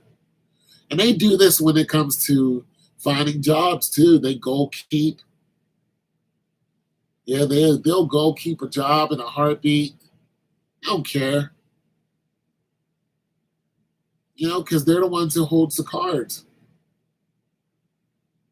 Some big black, buck is gonna come in here, veteran. I don't care. That's how they treat you. Other people, they treat you good. Other veterans, like people who are helping veterans, they treat you really good. They respect you.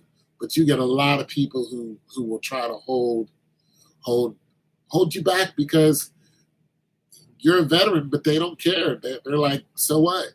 So what? You're a veteran, and that's how they look at you. So what? You didn't die. Like that's really how they act. Like you should have died for America. Like my buddy's friend died. You should have died. Like that's how they look at you. You're like, man, if you don't get your stupid behind out of here, here's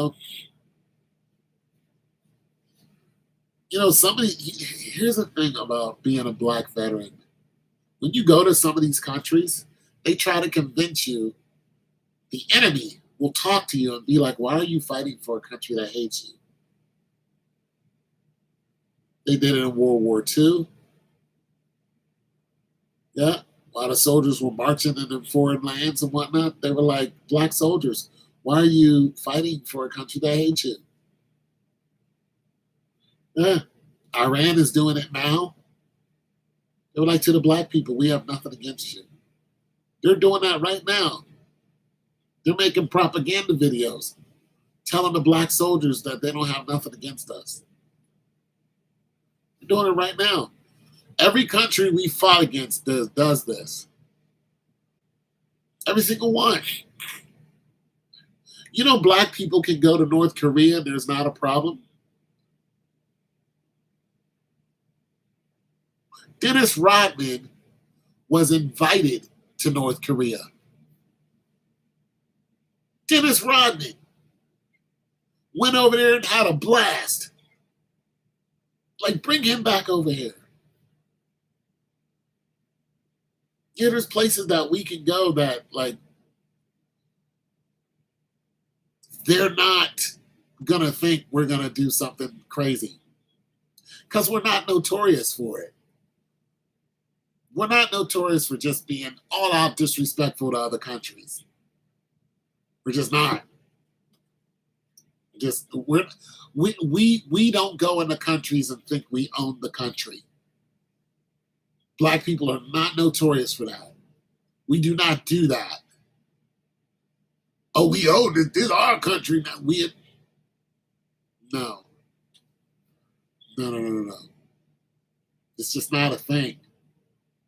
You get some nationalists that do that. That's different. You know what I'm saying? Like the Somalians, they are nationalists. That's a whole different ball of wax. Especially since Somalians do not identify as Black people. Somalians identify as Arabs. They have a totally different mindset than Burkina Faso. You know, Burkina Faso, you don't hear about them going into other countries and going, this is our land now. We were promised this land. You don't hear about Niger doing that. You don't hear about, Ghanaians doing that. You might hear some Nigerians, but they don't say this is our land now, but they will try to buy your land. Nigerians have a whole, so Nigerians are very tribal. Even today, their whole organization is just tribes. So they still believe in kings and queens and stuff like that. I've met a couple Nigerian princesses. I mean, they're beautiful. They're scary too, because they're afraid of their own country because they do some wild stuff. So Nigerians just recently were told by, I think it was South Africa, that they don't want them there. You know, the place of the apartheid. They were like, we don't want you Nigerians there. It's just like, why don't y'all want Nigerians? Because Nigerians were going to come in by the thousands and make a whole kingship. They were going to have their own king and they were going to establish their own, so and so. And the South Africans were like, we already have 5 different kingships here of Africans. We don't want you here. See, when Nigeria takes over, it's different because they're very bullish. They're very nationalist, but they're very tribal, even to their own people. They're smart people, but they're dangerous. Those ones. Those ones, not all of them. But the ones who are trying to push into another country and do all this. This is why a lot of Nigerians are getting kicked out of countries all around the world. You're telling them all to go back. But if you tell all Nigerians to get out of your country, you're going to have a problem. You're going to have a big, big, big problem. Because Nigerians are some of the smartest people on the planet. They're very tech savvy. So they're doing a lot of your technical work. And if you fire all of them, well, you're going to have problems in your hospitals. A lot of your nurses, a lot of your doctors, a lot of your other kind of medical services, they're Nigerians. They're Nigerians. You know what I'm saying? And now they're finding out even here that a lot of Nigerians that have,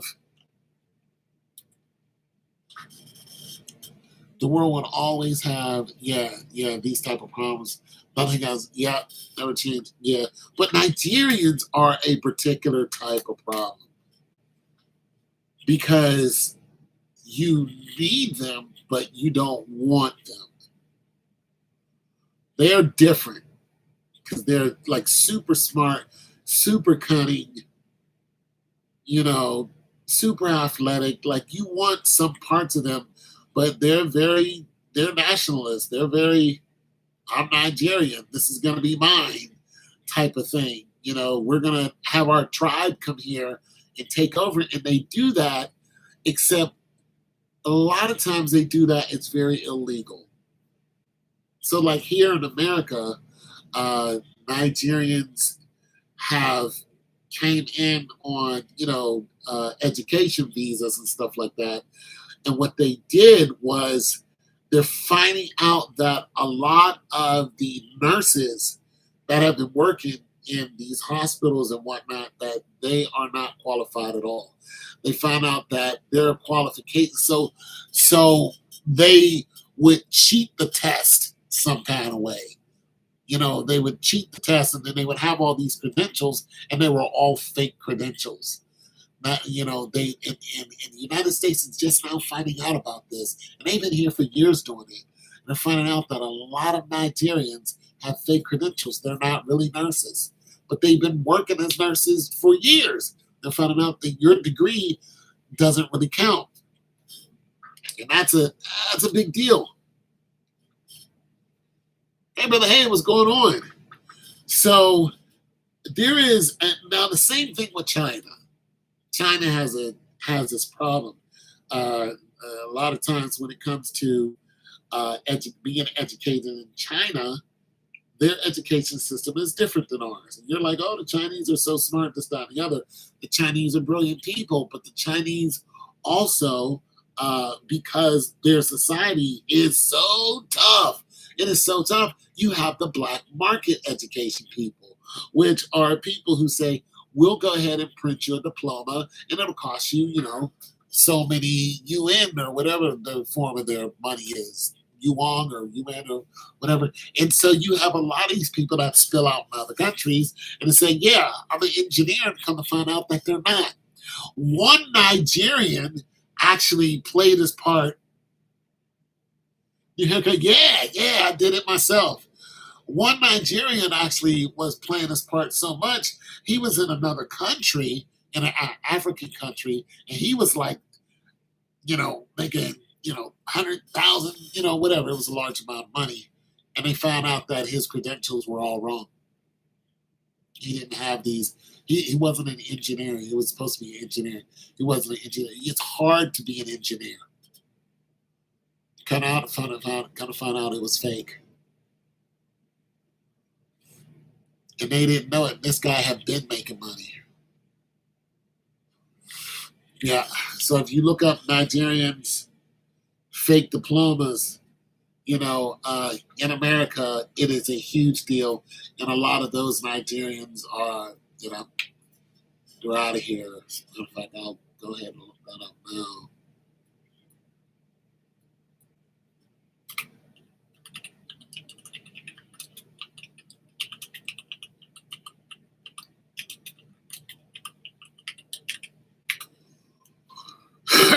Nigerians fake diploma in America. Fake diploma schemes involving Nigerian nationals, they're nationals, or institutions in the United States have drawn significant federal scrutiny, particularly in the healthcare sector. See? Notable federal investigation schemes. The U.S. Department of Health and Human Services investigates a targeted a mass scheme that sold more than 7,600 fake nursing diplomas and transcripts from 3 South Florida bases nurse schools. They were just going and going and going and going and going. Yeah. Some night math. Gotta love night math. And the Chinese are, they do stuff like this too. And, so the Department of, Health and Human Services finding this out, they're finding out how deep this is. There's another ant. Where'd you go? I got ants, you guys.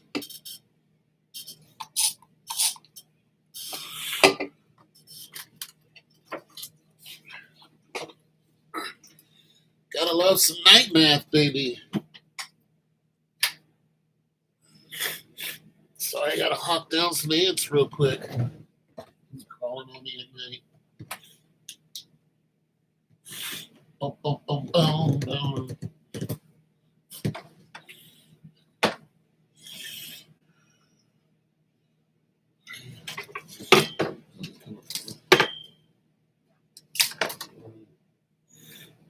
Summer lovers.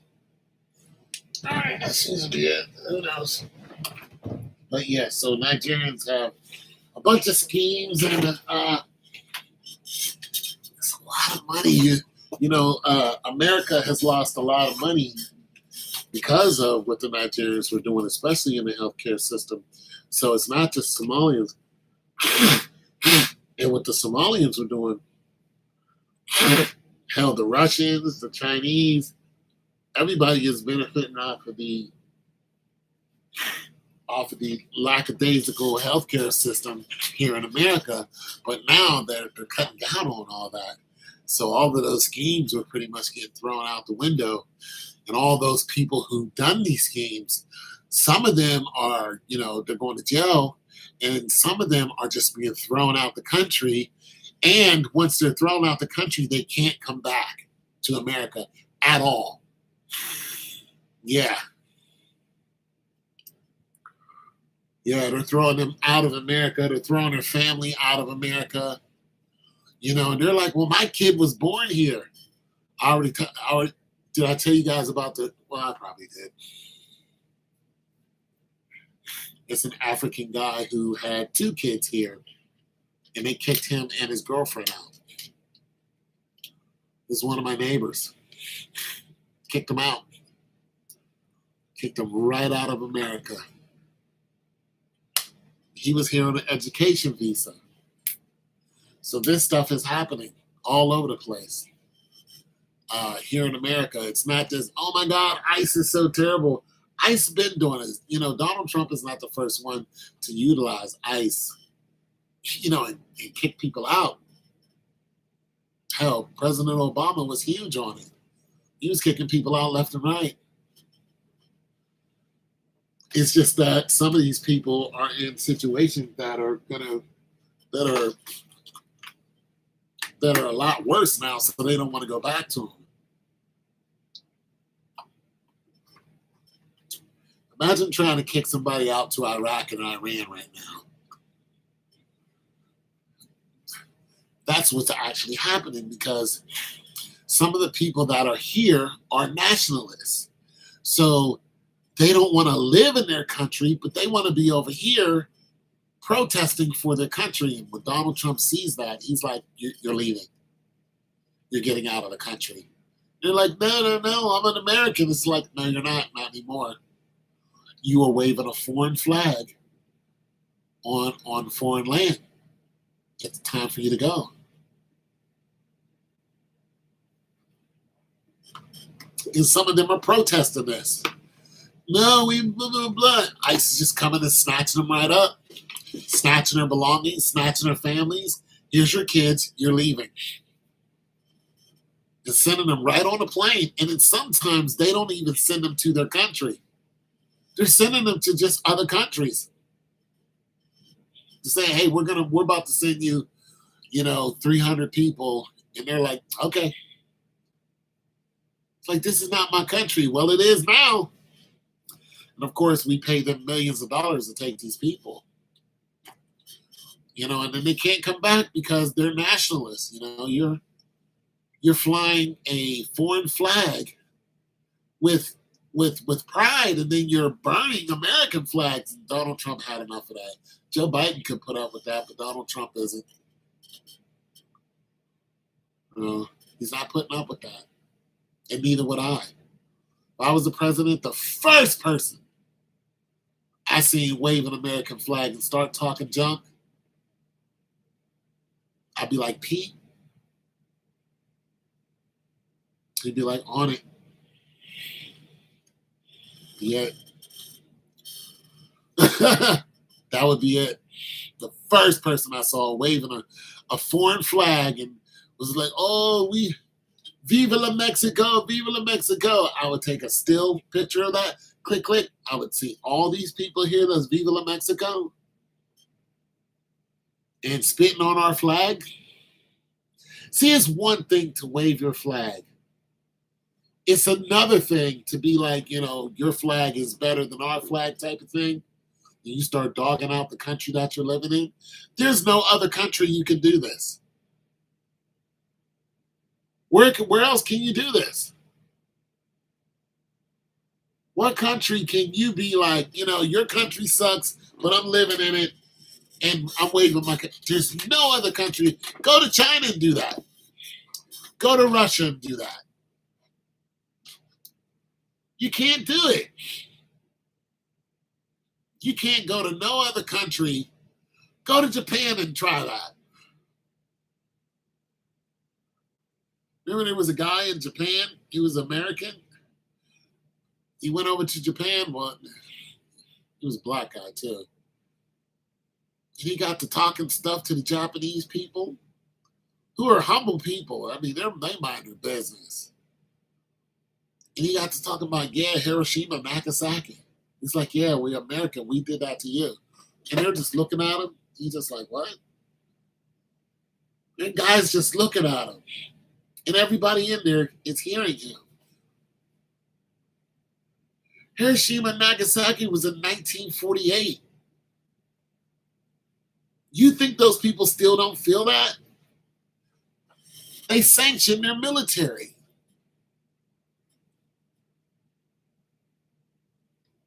They still feel that today.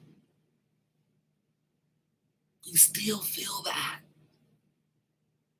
He went over there talking smack. And the one guy, he didn't do anything. But he was live streaming. And he was still live streaming. And they caught this dude walking down the street.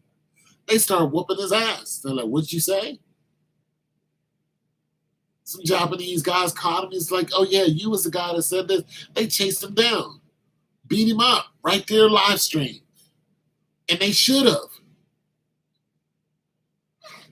They should have beat his ass. And that's what they did. And then they kicked him out the country. And they banned him from the country. People come over here talking cash about the country that they don't want to leave. And it's just like, you're talking about a country that my ancestors died in. And you're over here talking smack about America? Yeah, okay. Yeah, you need to go ahead and get on up out of here, homie. Talk that gibberish somewhere else. Even on TikTok, man, when I see people, so happy about what Iran is doing.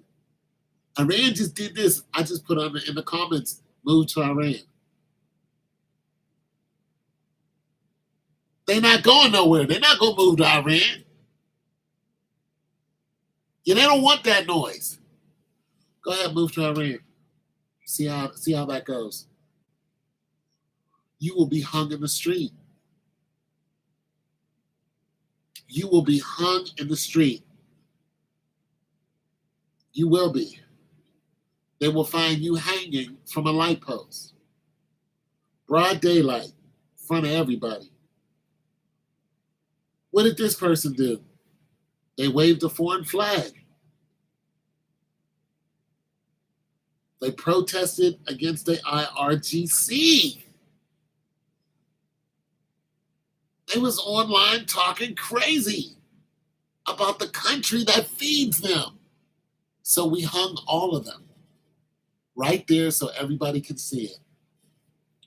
That's what'll happen to you if you move to Iran. And you get on TikTok talking about something. You see what America just did to Iran? Oh my God, America just moved. They're going to come find you. And your people, they're just going to barge in your house. And they're going to hang you right outside of the door of your house.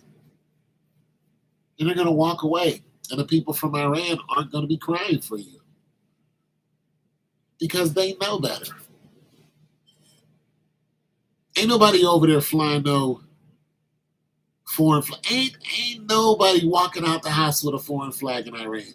Nobody. Nobody. Nobody's doing it in China. Try it. And watch the CCP come out of the woodworks. Try it. Go to Madagascar and try it. You won't get out. I don't think you can do it in Cuba.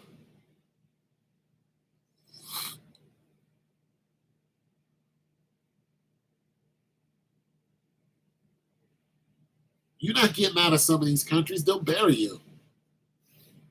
Go to some countries in Africa and do it. Go to Nigeria and do it. Ooh. Ooh.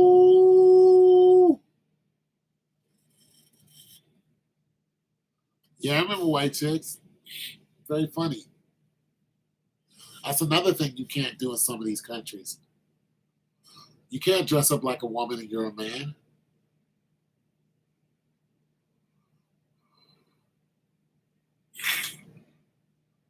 Can't do it. Some of these countries ain't having it. You can't do that in Burkina Faso. Try it. They'll imprison you. You can't do that in no Middle Eastern country. Go to the UAE and dress up like a woman and be a full-grown man. And say, you call me Miss. And see what they do to you in the UAE. You will not be seen again. You won't. You will not be seen. Go to Qatar, try it. Try it in Turkey. Uzbekistan.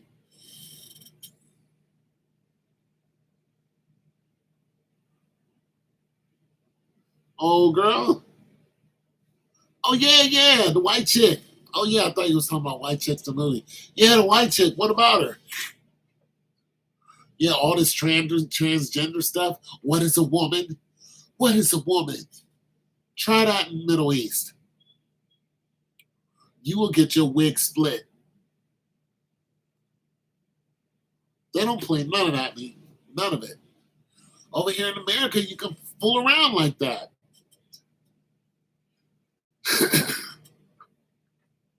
All these women talking crazy. I can do anything a man can do. Go to the Middle East and say that. No woman will say that in the Middle East. She invited me to her. What? You should go.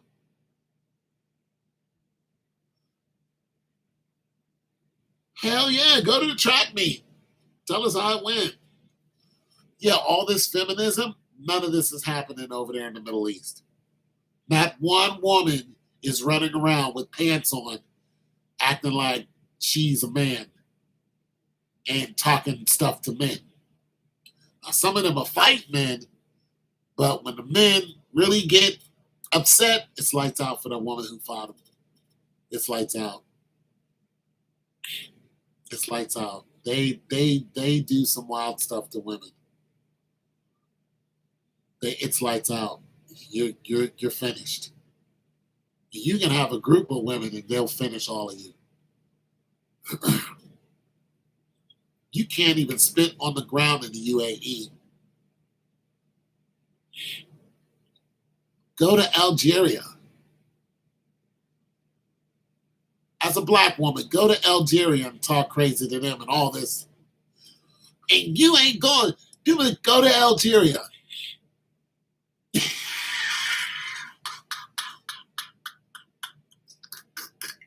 You'll be missing all of your teeth.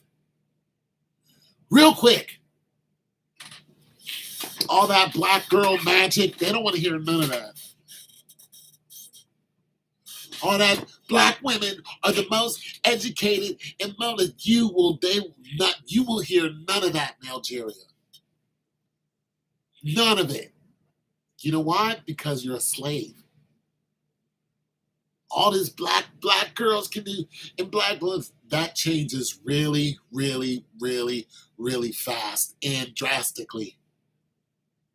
You're over here walking around strutting and, twerking for no reason in 4 5-star restaurants.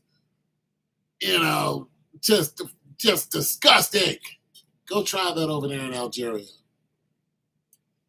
Please take a plane to Algeria and start twerking in the street. Take your clothes off and start twerking in the street and see what happens to you. You will be tied to a pole, butt naked, and beaten. And then you'll be left there. Go to Russia and act the fool and see what happens. They'll beat you down right there. China? Japan? Ain't no black girl magic over there. There's black women. And they're civilized. But there's no black girl. I'm a fan that there's none of that. There's no black woman in Japan and in China who are mouthing off to the cops. You show me a video of it. Every black woman over in those countries are acting like they got some damn sense. They are all respectable because they've seen ones that were acting a fool. And what happened to them? They will imprison your ass. Yeah. Labor camps. Oh, yeah. Ain't no 3 hots in the cot. You will be in a cold cell. And don't go to any African prison. Oh, have you seen the African prisons for women? Oh no. Oh, no. Oh, no. You're going to get R-worded. That's for one. Let's just start there. If you have a child, that child's going to grow up with you in prison. And the child's probably going to get R-worded because they do that a lot. Or the child will be sold to slavery and R-worded. That's going on right now. Not to mention the cell. No running water. There's no toilets. They go to the bathroom in buckets. And it's not like somebody comes in and takes the bucket out. No, it stays right there. In buckets in front of everybody. That's where you go. Medicine, good luck. Good luck. It is a horrible place. And all this femininity and I can do anything. You go to one of those prisons and say that. The women will probably beat you up. Because they're catching hell. They are catching hell in those prisons. And American women are over here acting all big and tough and stuff. You're not tough. You're not tough when you're surrounded by 4 walls and hundreds of women in there just like you. Messed up. Messed up. Ready to eat whatever you have. Yeah, you're not tough. There's no makeup. They're not over there making up and no. They're not doing that. 5 or 6 of them on the same bed, feet all in your face. You should see it. Sleeping on the cold floor. No blankets. It's hot, no AC. It's infested. Very, very, very non-favorable place to be, and they're not getting out. They're not going nowhere. Go to a Mexican jail. If your family doesn't feed you, you don't eat. Try not to emphasize. If your family doesn't come down and feed you, you don't eat. Black market all day. Yeah, that's why I don't. Whenever I hear women get the mouthing off, I just think, let America fall and see what happens to your face once you once you start lipping off. Just let America fall. I just be looking at them like,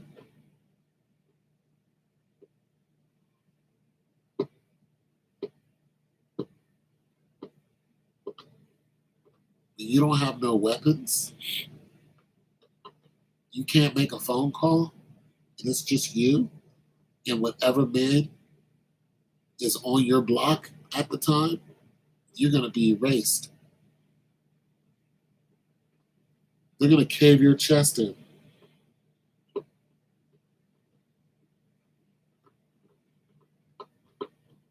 If America falls, that's what's gonna happen to the majority of you women. You're gonna band together and try to do something, whatever, but you gotta understand, it could be 20 of you, about 6, 7 men, knock all of you off. Knock you right off. Right off. In some cases, don't need that many. Most of you are not combat ready. You're gonna get lit up. It's gonna be a lesson. And a lot of people have a lot of mouth who've never been into a confrontation, and they always have somebody that they can call. It's just like, yeah, you know, when you see women hitting men and then they're doing all this and talking, it's just like you're hitting the wrong, you're hitting the right guy. Because one of these days you're gonna mouth off and hit the wrong guy, and he's gonna pick you up by your neck, and you're gonna eat cement. It's what you know. You get these women who are 40 something years old talking crazy to some young 20-year-old. Old men don't even want to talk crazy to a 20-year-old male. We can't match their speed. We can't. We haven't been in a fight in 30 years. This kid's fighting every day. We can't match their velocity, their muscle twitch, their muscle fibers. They're tight. Even if we go to the gym all the time. Yeah, we're good. We're compacted. So if we get into a wrestling match with them, yeah, we might be able to handle ourselves. But the punches, way too fast. Way too fast. We're not able to follow them. That's why you see older guys get beat up by younger guys. Because they ain't been in a fight in a long time. Their muscles are not used to that. Next thing you know, they're getting their face beat in. This kid is kicking them in the face because they don't have the speed anymore. Now, if they run up on this old man and try to wrestle him, they're going to get their ass kicked. But if they stay away from him and just punch at him, we don't have the hand speed. This is also why you see a lot of men who are my age, 50, 60 years old. We'd be like, hey, we're just going to call the cops. When a youngster gets to talking smack, be like, all right, I'm just going to call the police and let them deal with you. Because I can't fight a 20-year-old. I can protect myself from him. I can do a bunch of this. But about time I do one of these numbers, he's going to see it coming. He's going to be over here somewhere. I'm going to be hoods. He's going to be... He'll counter me by the time I do this, I'm countered. I do not have the hand speed of a 20-year-old. I don't have the stamina. I don't have the healing ability. I fall down, it takes me a minute to get up. That kid, I seen a kid just acting like he was play fighting and he was going back like this and he was popping up. I can't do that. I can't do it. You can go get a fighter 40 years old and try to fight one of these. You can't do it. We don't have the hand speed. That kid could bounce around for half an hour. Me, a good 3 bounces, I'm exhausted. The healing factor is just not there. My cells are not dividing as fast as his cells are. His cells replace their cells in no time. Mine takes time. It's just a big difference. Now, if they try to wrestle me, I'm 260. You back me up to a wall and you're trying to wrestle me at 260, you better be bigger than me. You better be bigger than me. Or you better be in some damn good shape. Because I'm going to be a brick. But the hand speed, I can't match that.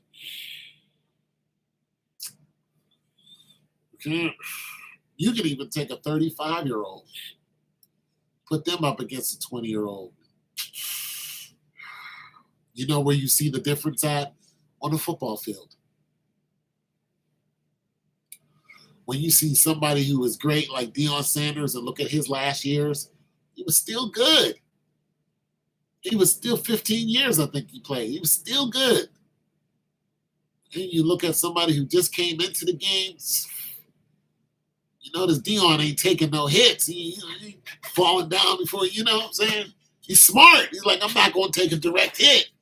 The young person, you know, try to run up on you because their injuries recover like that. Older person, even in shape, at a peak human, at 40 years old, still cost you. It'll cost you. It will cost you to get hit. It'll cost you to get punched.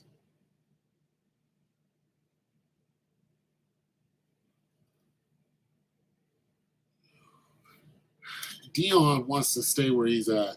He's happy. I would have liked to see him in the NFL too, but the NFL is a meat grinder. And Deion is sick. He's not well.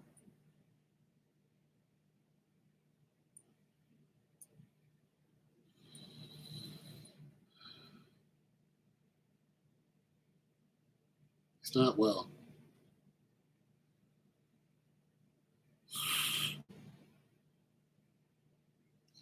What Deion is trying to do, he's trying to coast.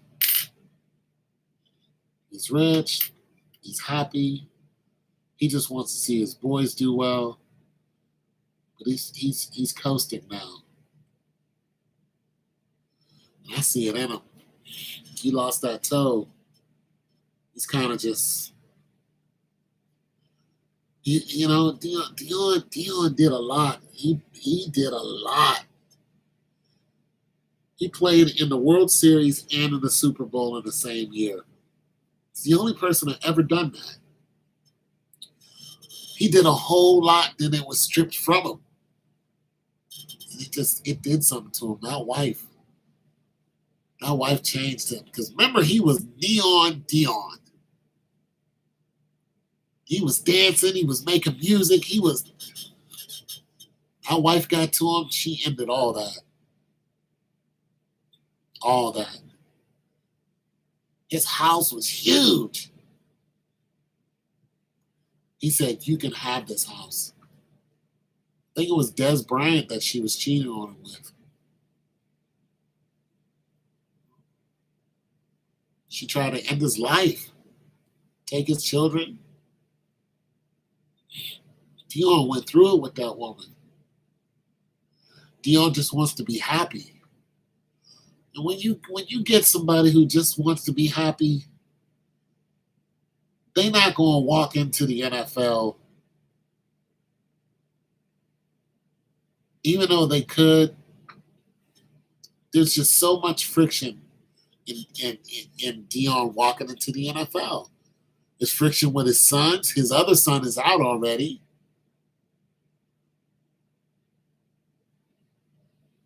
They're trying to get the other one out of there. It's just a mess. And I don't blame him. Stay in Colorado. Colorado's paying you. I don't know what the record is now, but Hell, he bring a. I mean, he did so much for Colorado. Yeah, he did so much for Jackson. So they started robbing him. Once he saw his sons was in danger, he left. When I tell you that man just wants peace, he just wants peace. And he'll do anything to get it. He'll do anything to get it. He is so different than when I seen him play. When he was playing for the Falcons, then he was playing for when he was playing for the Falcons, man, he was something. And even when he played for Dallas, just something to see. Him and Andre Rison fighting each other. You know what I'm saying? Deion, when they call him Showtime for a reason. He bring a lot of people to the stadium. They wanted to sit down and watch him and cheer for him. Even if he would listen, people cheered for Deion and he wasn't even on their team. They just wanted to see him play because he had amazing speed. He was everywhere. He wasn't the type that was gonna,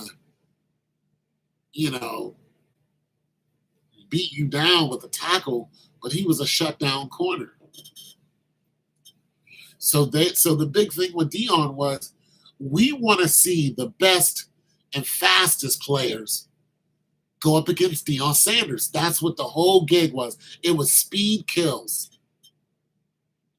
That's what the whole thing with Deion is. Can Deion shut down this player? I think the one person Deion I think he might have had a problem with Randy Moss because Randy Moss was hard to shut down, but it was fun to see the matchups. That's what you wanted to see. You wanted to see the matchups. And that's when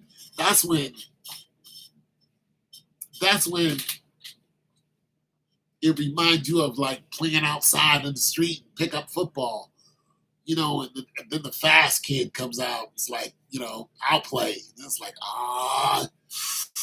damn, like we know this kid is super fast. That's what Deion reminded us of. It's like, the fast kid is gonna play now. Let's see who can smoke him. Yeah.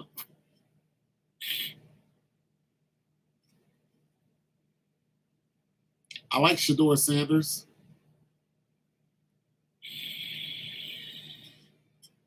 He's not his dad. But I like him. His dad was just different, man. Blessed.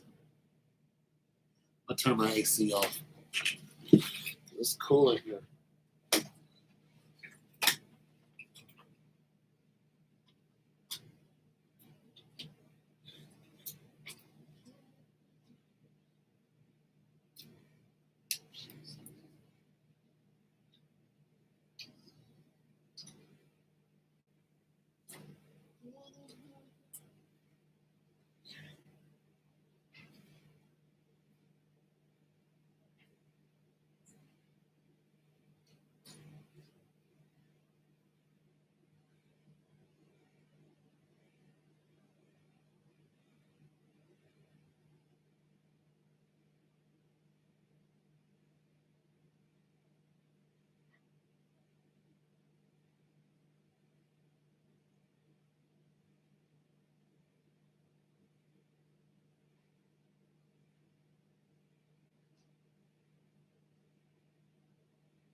Yeah.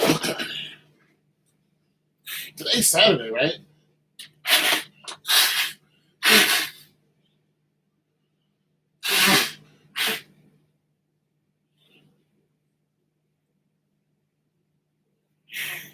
tire fixed. Feeling good about that.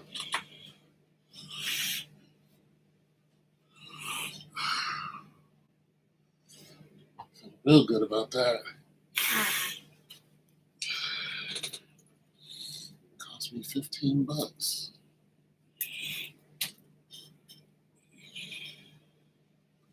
Shedeur is cool. Hopefully, another team.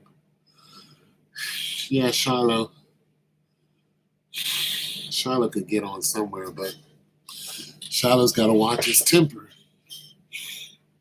Shiloh can't make those mistakes. You know, you're not going to be 20 forever, Shiloh. You got to get it in now if you're going to get that money. You can't live off your family forever. Well, actually, he probably could, but eventually you want to make your own money. Shiloh's going to have to tighten it up. And Shiloh's a good player, but he isn't, he's not his dad. He's not a shutdown corner. He's a good-sized kid. Good athleticism. But does he stand out? Is Shiloh stand out? Shedeur is stand out. Shedeur Sanders is standout talent. Shiloh, not so much. Shiloh didn't stand out in college either, not to me. I watched some of those games. You guys know I barely watch football anymore. Shiloh did not stand out to me.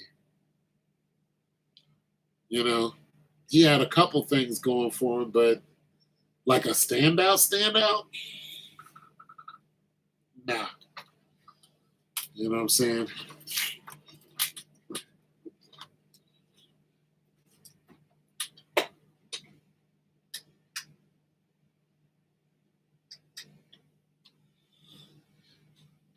But I'm going to say this. Sometimes the standouts, they're not. Hell, Tom Brady wasn't a standout. He wasn't. Tom Brady had to wait till Drew Bledsoe got hurt. Tom Brady was slow, lanky, couldn't throw the ball that far. Turned out to be the greatest football player of all time. Why? He was resilient. He could take a hit. He wasn't no Brett Favre, but he could take a hit. But Tom Brady's greatest ability is he is a damn good commander. He's believable. Tom Brady is Captain America. That's who he is. Except Captain America has super soldier serum. But you got to understand, Captain America isn't the strongest out of all of them. You know what I'm saying? But nonetheless, he's telling Hulk what to do. He's telling Thor, the god of thunder, what to do. He's telling Vision something that can turn invulnerable, that will live long, after what to do. He's telling these guys what to do. Why? Because you believed in him. Tom Brady, you believed in him. That's it. You just believed in him. You believed Tom was going to work it out, and that's what he did. He figured out a way, and that's his greatest ability. I'll figure out a way. He wasn't going to long bomb you. He wasn't going to Doug Williams you. But I tell you what, if you hit that donut, if you can get, out of bounds next to the chains, I'll get you the ball. And he was notorious for doing it. Go ahead and run that post real quick, and I'll get it to you. As long as it's third and fourth? Yeah, go ahead and run that button hook. right down the middle, just boom. Just Gronkowski. Go ahead and Gronkowski. That's what he did. He went to Gronkowski. Because Gronk is hard to stop. He went to his tight ends. He was so good at that. And you couldn't stop it. Boom, Super Bowl. Then he went to another team and did the same thing. Boom, Super Bowl. It's like, come on. How's this guy? Because you believed in him. That was his power. I believe in Tom Brady. And that was it. That's all you needed. And he galvanized the team. He's Captain America. Captain America shows up on the team. All of a sudden, everybody is coherent. All of a sudden, there's cohesion. Even if you didn't like him, the team liked him. The team needed him because he's cohesion. He brought it together. He's like, you do this, you do that, you do this. And he will argue with the players. He's like, yeah, do what I say do. Do it. I liked me some Tom. I like me some Tom Brady. Peyton Manning, too. But Tom Brady was the best.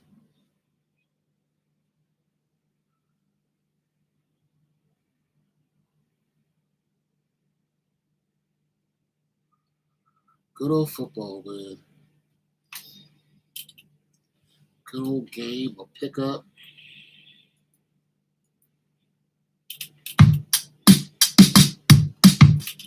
Good old game of pickup ball. Pick up some ball and go. We used to play on the street in the concrete, play tackle football in the snow. Out there getting bruised up, man. You are your gas prices. So $3.74. Yep.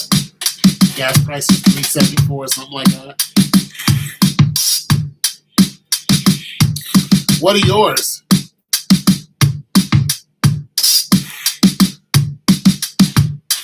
What are your gas prices?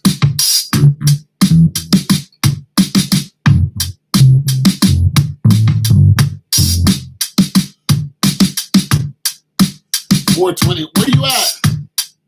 Texas, right?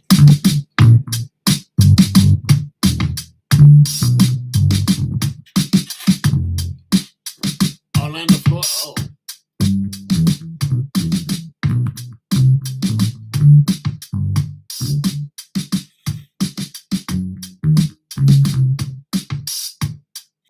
Oh.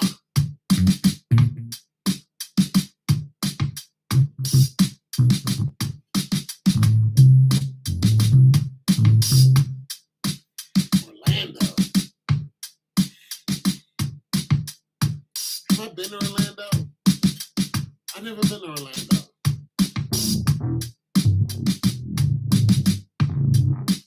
I've been to Florida though.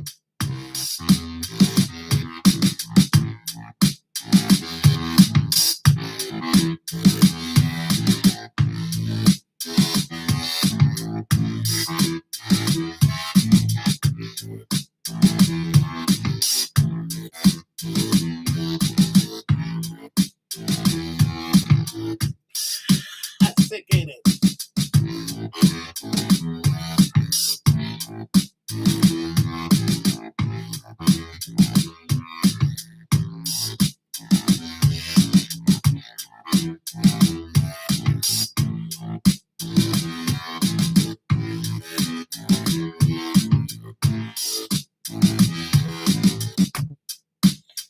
Yeah, Orlando, huh? Kind of sounds like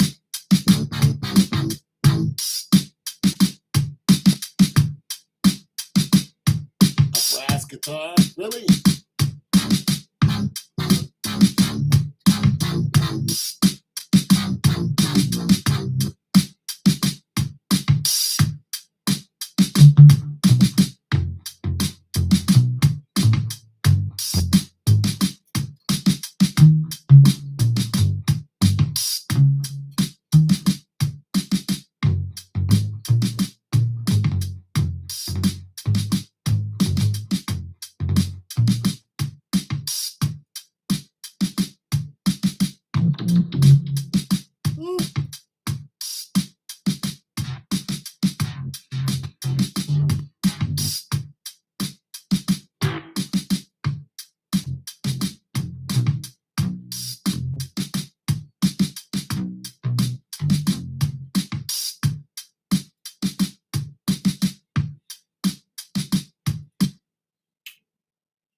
Cool Chief Rocker. I don't drink vodka. Select all. All select.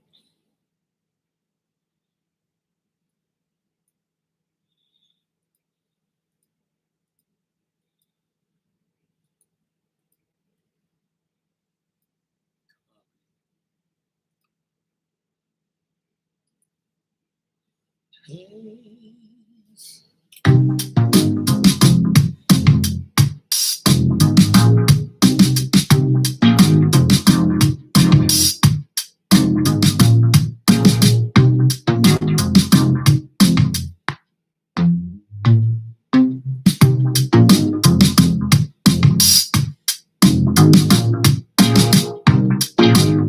Tom, I'm at it now. Okay, man. Thanks for stopping by. Appreciate you, bro.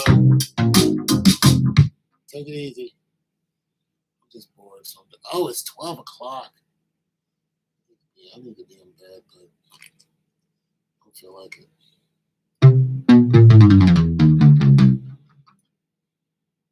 just gonna be up doing one lesson, ain't gonna listen. I just don't feel like going to bed right now. I should, but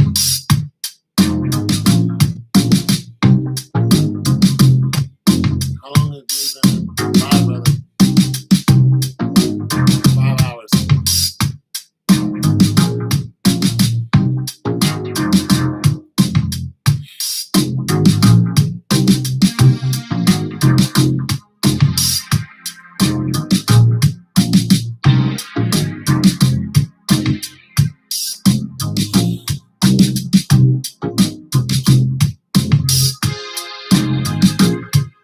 A lonely life, man.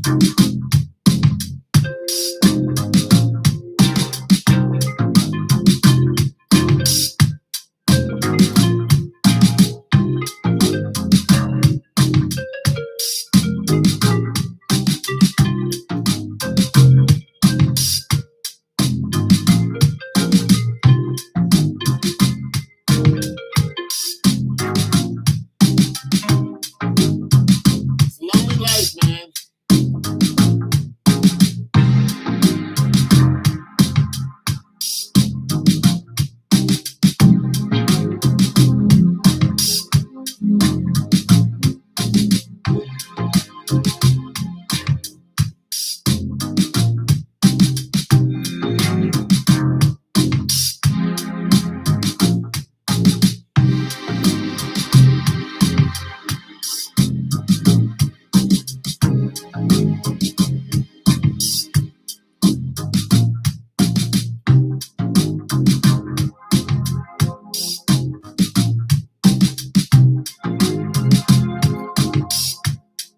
Man, I'm hungry. I'm checking my email. Right here on the president's list.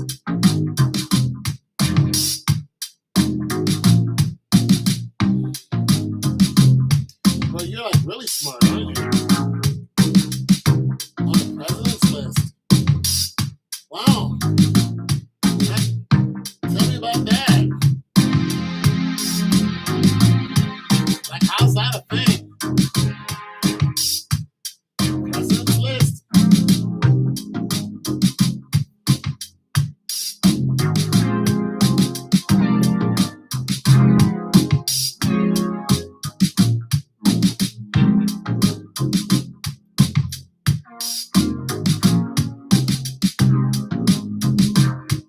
Wow.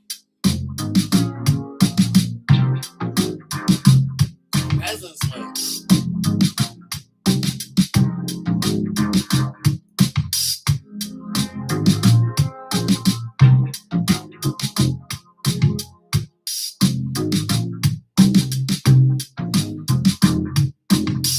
I don't like it. The president's list. Jeez, God.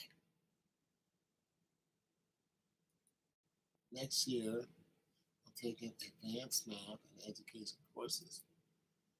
Well, next year, you should be.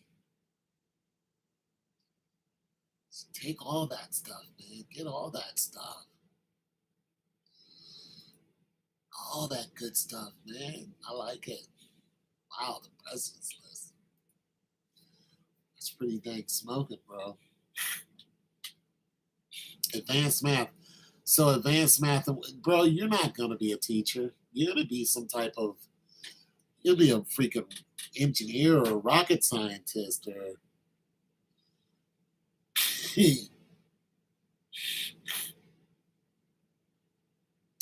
that's what you're looking at, bro. You're gonna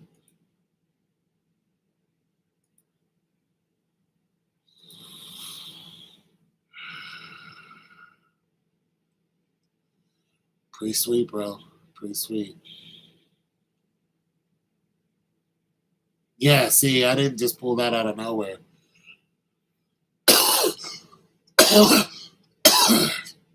you're gonna be you're gonna be you're gonna be that guy.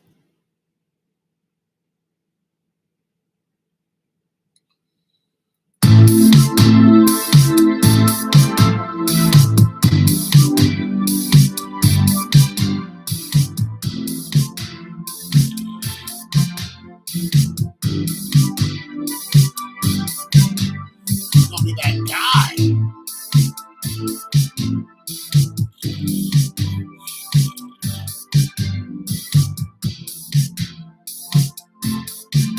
You're gonna be that dude.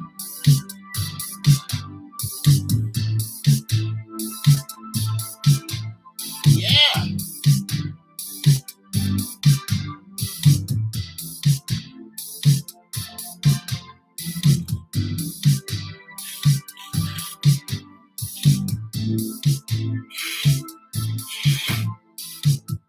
You're gonna be flying fighter jets.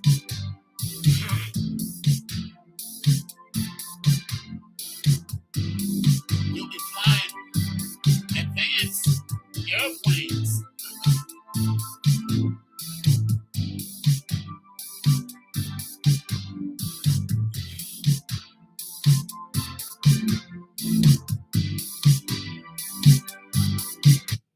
You're gonna be flying advanced. You're gonna be flying an F-47. They're gonna be good shit flying F-47.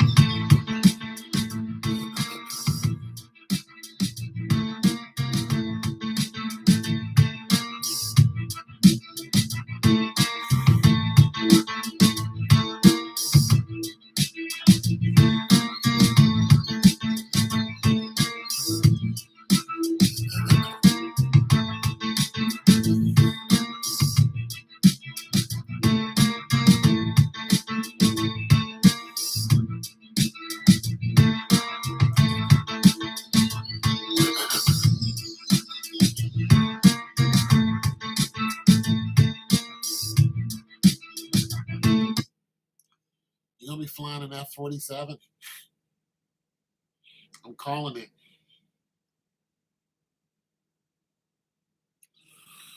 I'm calling it.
You know what an F-47 is?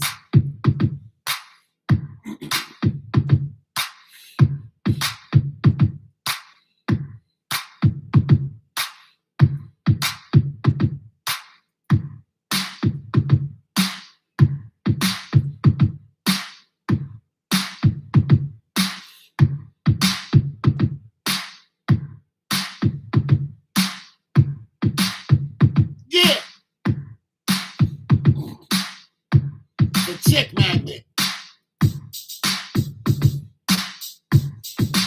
It is the chick magnet. I drive a Mercedes, so what? I drive a Maybach, which is Mercedes, but so what? I drive a Lamborghini, so what? I fly an F-47.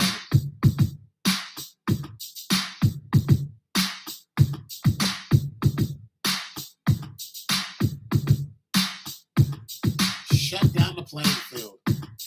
Shut it down.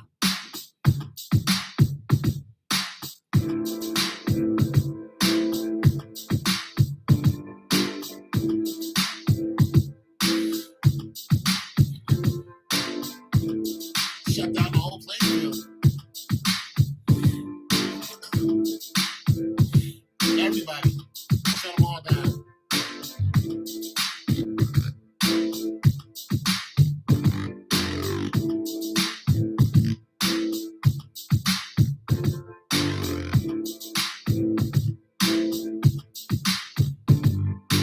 You better fly that plane.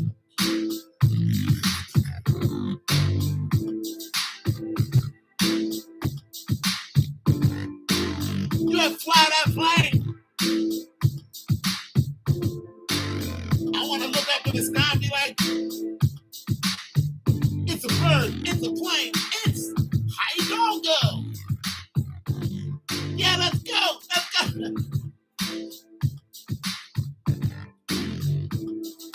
Let's go to the moon, doggo. Yeah, yeah, yeah, man. Let's go. We're going to the moon, baby. That's right, high doggo. Doggone right.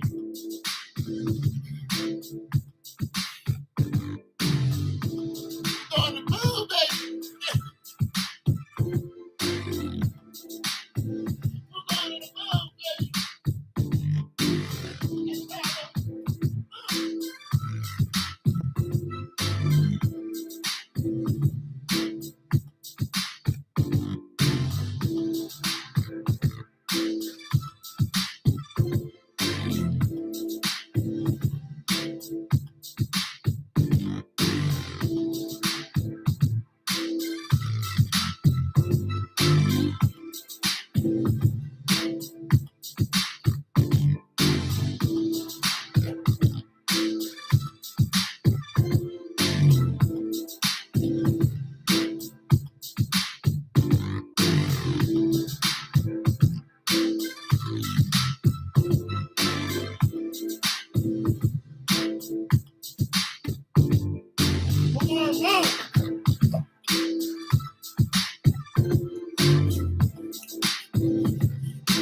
Hot doggo, we're going to the moon, baby.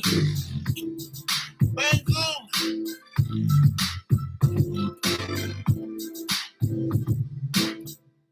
We're going to the moon, hot doggo.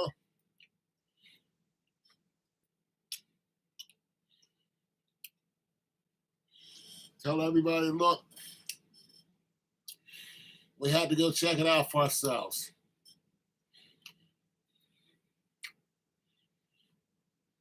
Don't call us, we'll call you. We're out of here.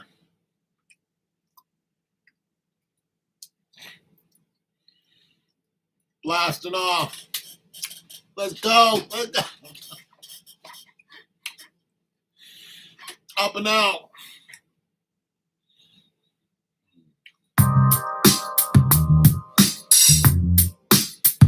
Up and out.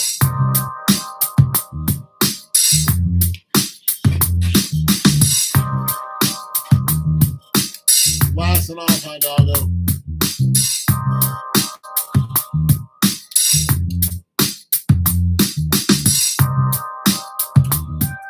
Right.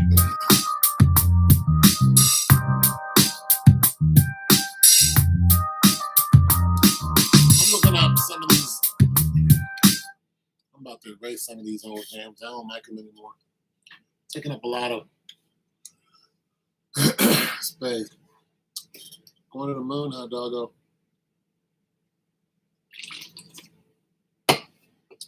Calling everybody. Tell everybody, you want to fight, you're not going. It's my doggo. Advanced math.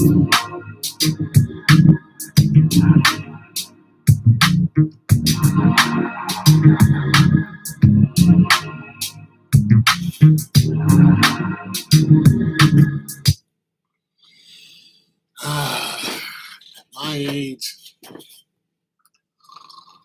shoot, I'm not advancing nothing except advancing to sleep.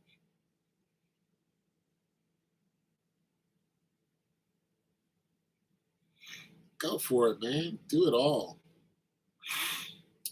Be a preacher, teacher, electrician, lawyer, poet. You know, there are some people who are politicians. One guy is a politician, he's a lawyer, and he's a doctor. Yeah,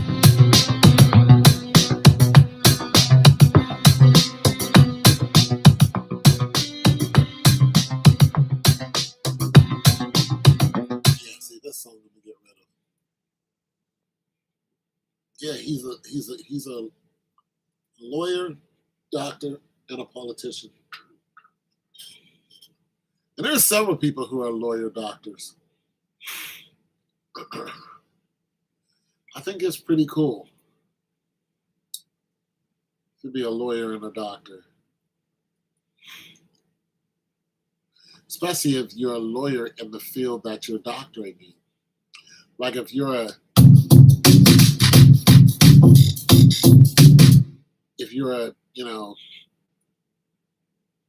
in the healthcare field, you're a doctor, and you're also a lawyer in that field. I think that's pretty cool.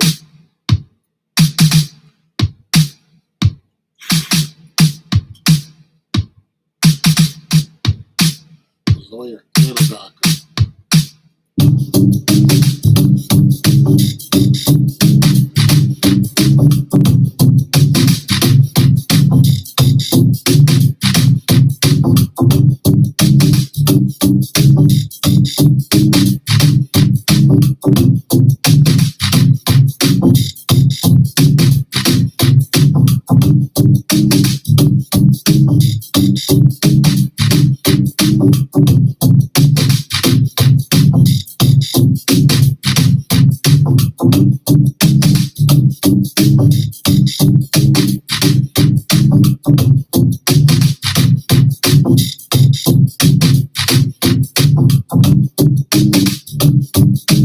Yeah, I think it's pretty cool.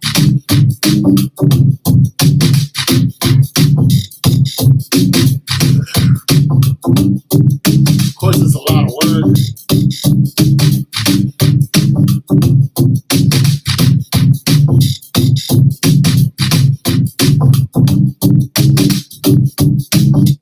I like that a little bit. I think it's pretty cool to have a dual.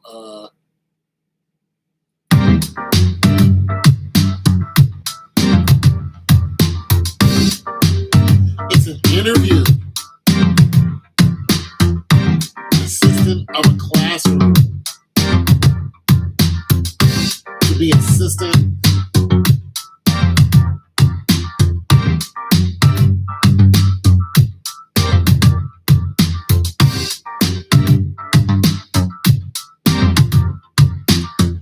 An assistant of a. Explain that. How's that go?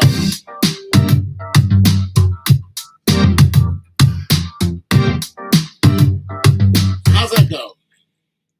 I'm an assistant of a math class. Is this you're a math teacher? You're an assistant math teacher? Is that what that is? Is this college? Is this high school? Like what are we doing? Private school? What do we got? What do you got?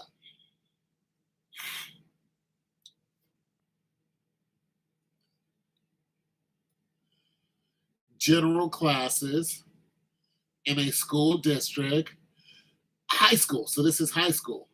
All right.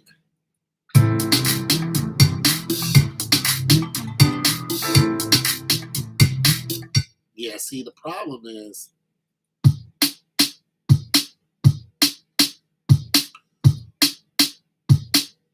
you know what the problem is?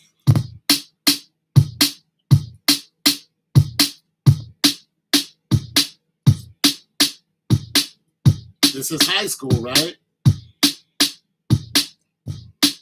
High school?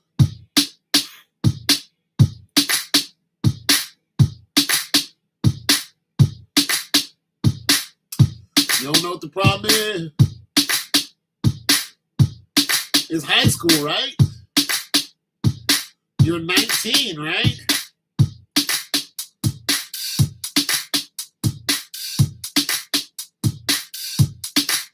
All school levels, that will depend where they need me. Yeah, you're 18.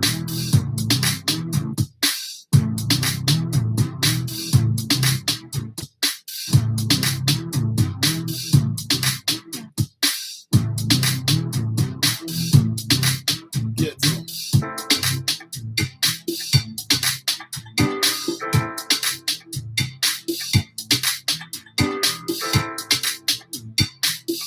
You're 18.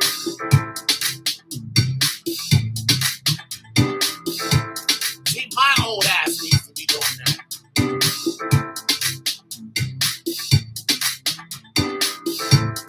But you gonna be,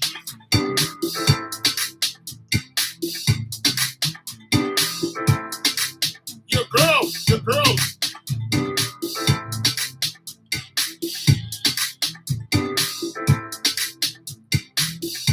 Oh boy.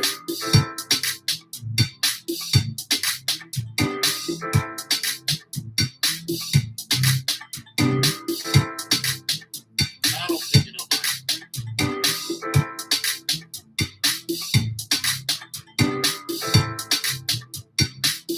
I don't know what I'm talking about.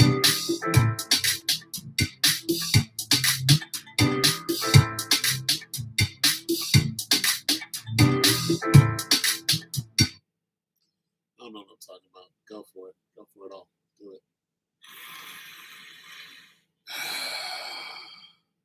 But them girls, man.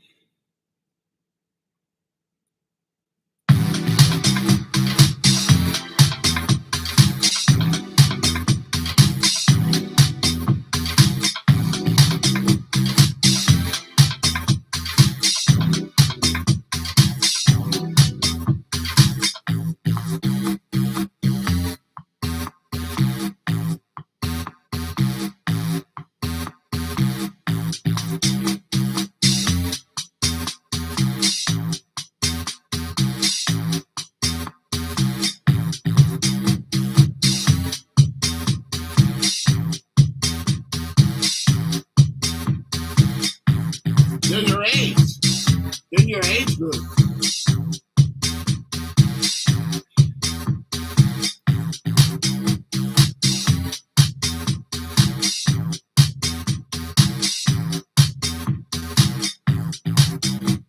You're gonna be like, yeah, we can go out.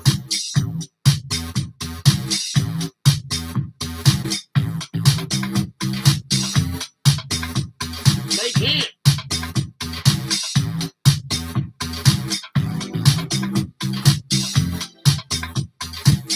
They can't. Can't go out with them.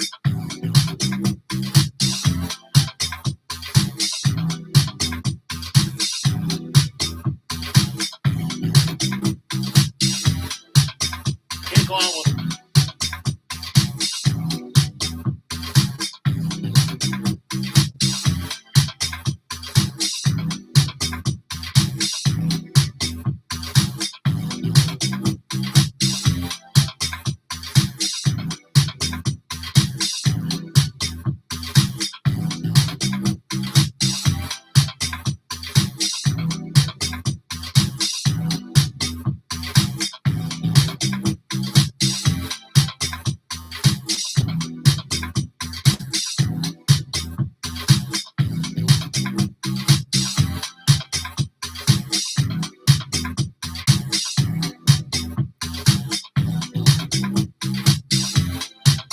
they're in your age group.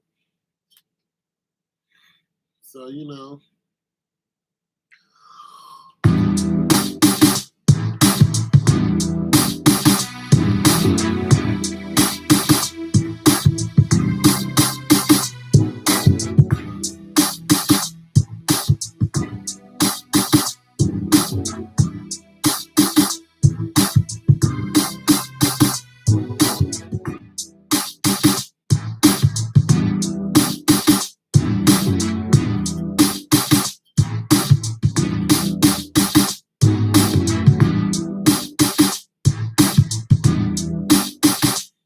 It's hard when you're in your age group.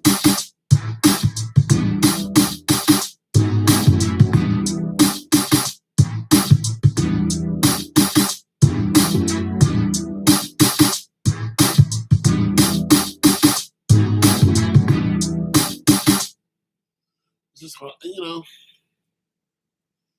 I'm not sure if they will make me work. And I'm just saying, be careful. Because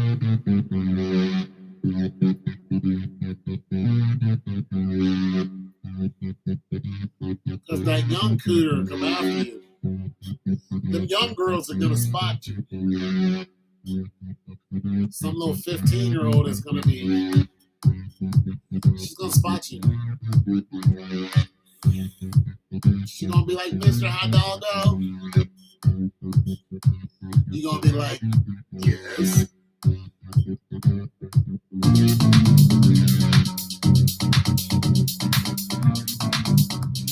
Yeah. And like my parents said that I need some extra help after school. You'd be like, well, the classroom is open till 5. Okay, I'll be here. Yeah, she's gonna be all tits and ass too. She's gonna be all tits and ass. Nothing but tits and ass. She's gonna be tits and ass.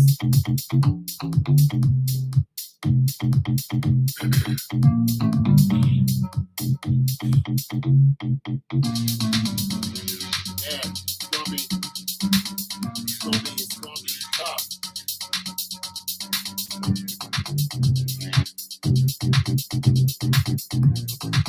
You'll see.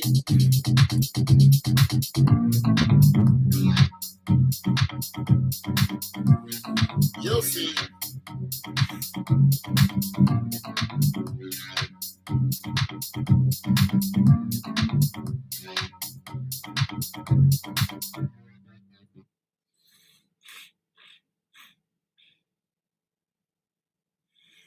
My old neighborhood, there's a bunch of little young females there. They'd look at me and turn around and show me their ass.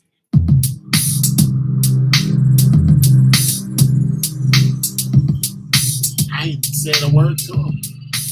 They just turn around and show me their ass. I just look and be like, I don't know what just happened. I just keep walking. Because that's what little girls do. That's what they do. They show you their ass. That's their way of communicating. That's what they do. You'll see. They'll stare at you. It's a mess.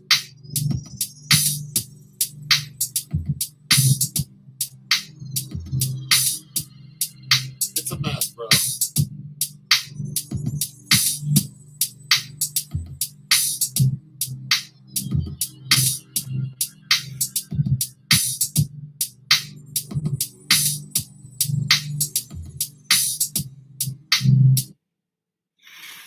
All tits and ass, too. Young and stupid.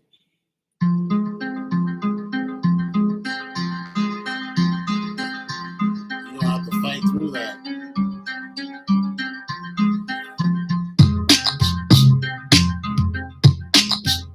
Yeah, you're going to have to fight through all that.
fight through that.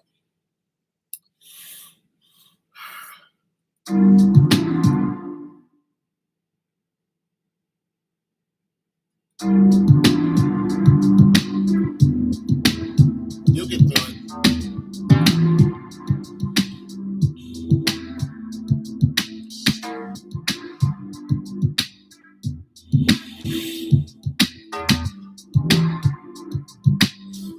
You'll get through it.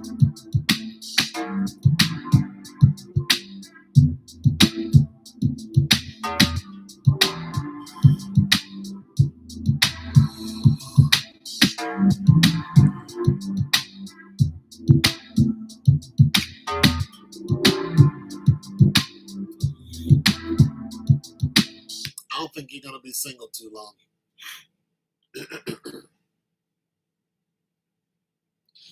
I think that the race is on and you don't even know it. All that education you get. Oh, somebody noticed you already. A few somebodies.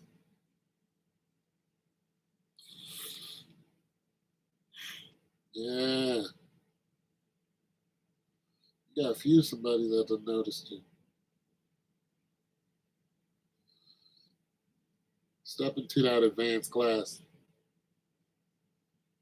Somebody is already marking your trail. Other than the white chick that you know about.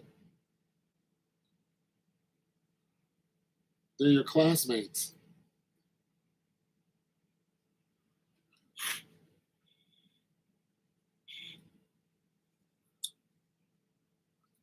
I was checking my schedule for next year. All my classes are at May. I've been through that.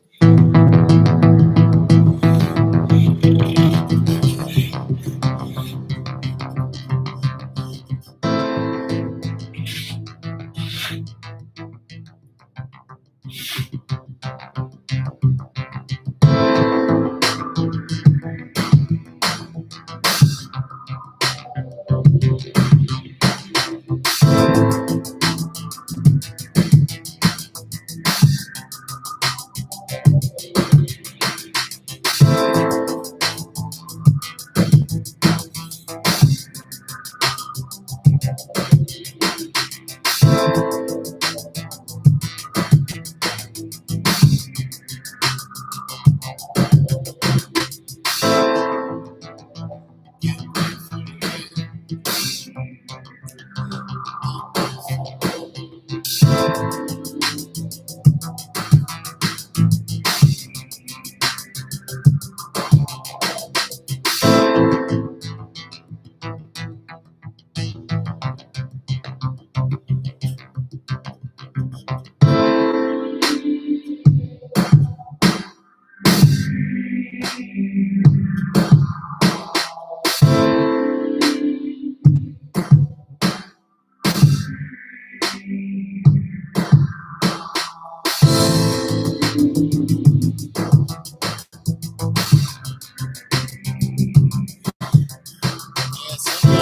some young girl.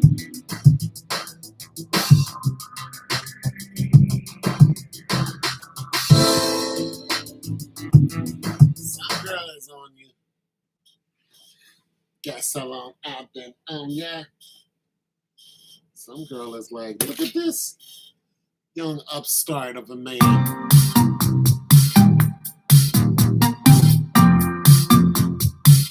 Look at this young master of the curing tour. What's this guy think he's doing? Acting all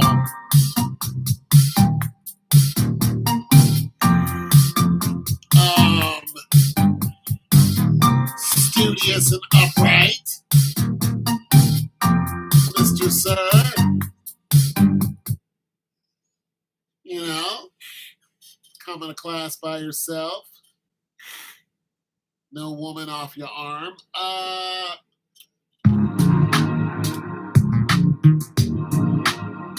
No. No, sir.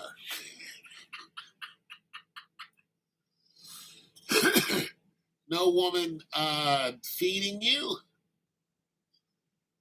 Nobody kissing you, on your way into class. That's no, sir. And you're taking advanced math? I don't think so.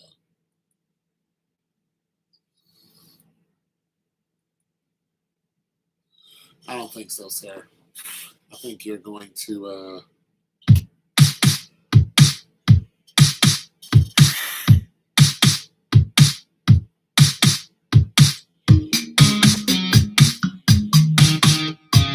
I think, sir, we're going to have a conversation about your.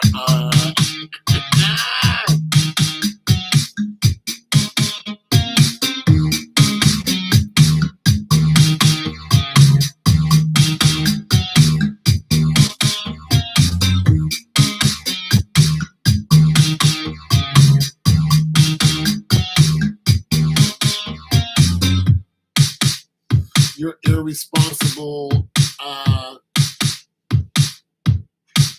non-finagling with women.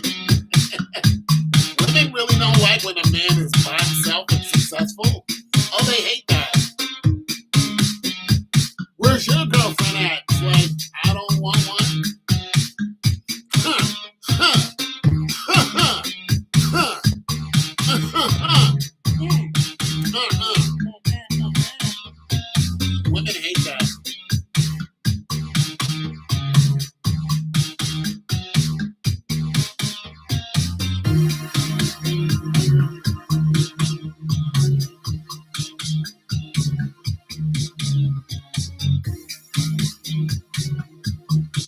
Yeah, women hate that.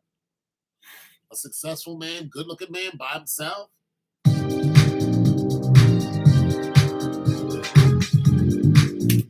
You're like, where's your girlfriend at?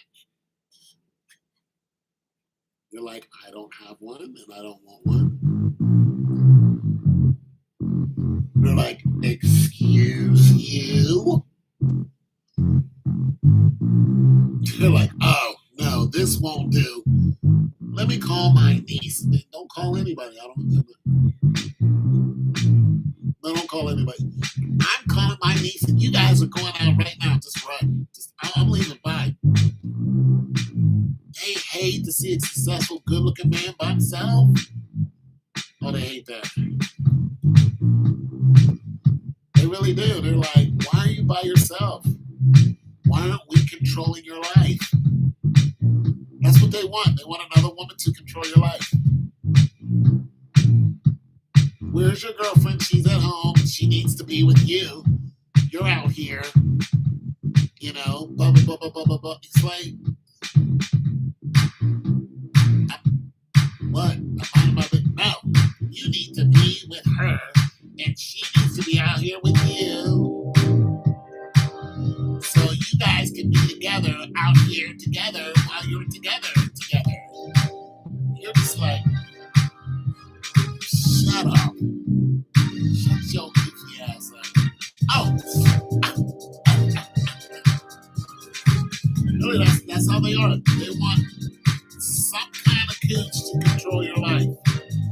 Why isn't there a cooch controlling your life? Because you're annoying. You're all sick in the head and you're annoying. You're annoying. I don't need this.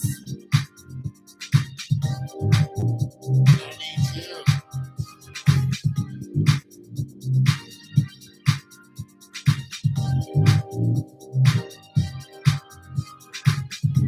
I don't need this.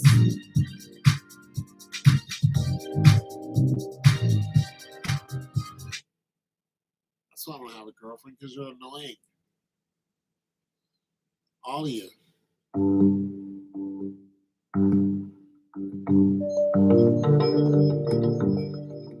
You're all sick in the goddamn head.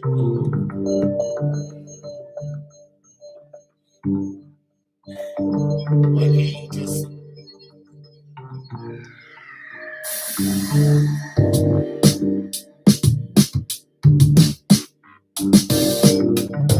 Why can't you just exist?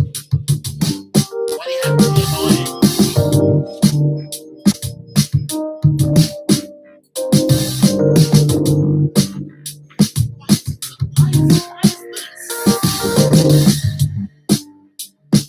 Space.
Yeah, they just want to control your life.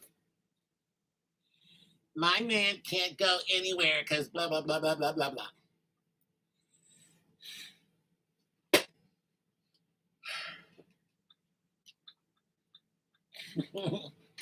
He can't do anything without me because blah blah blah blah blah blah blah. Just like, yes, I can, and I'm leaving you. No, don't leave me. I know I'm annoying, but please. Oh, hell no, I don't need this. You see what happened to Dak Prescott? Got two babies by this woman. He wasn't married to her. So he said, you know what? Let's get married. Let's be a family. She said, great. He said, sign this prenup because I just got like 200 some odd million. You know what I mean? So you're gonna have to sign these papers that says that if you leave me, that you can't get this money. She said, absolutely not. He said, bet we're not getting married. She was like, well, I'm sorry. Let's try this over again.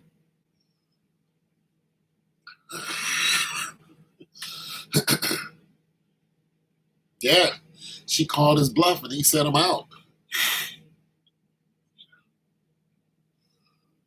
Yeah, don't worry about it. Cool.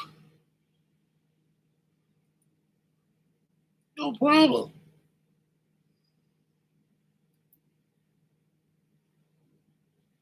Uh,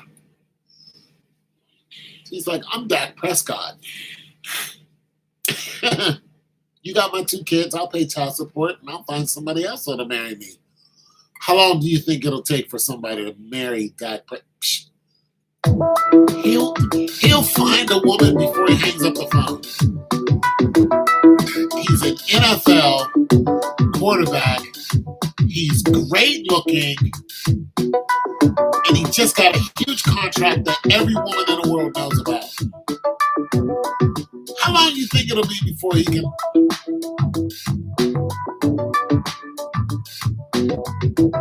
It's like, lady, are you crazy?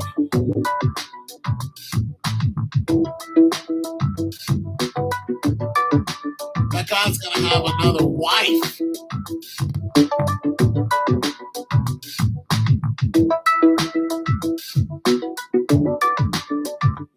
He's gonna have a wife by the end of the night.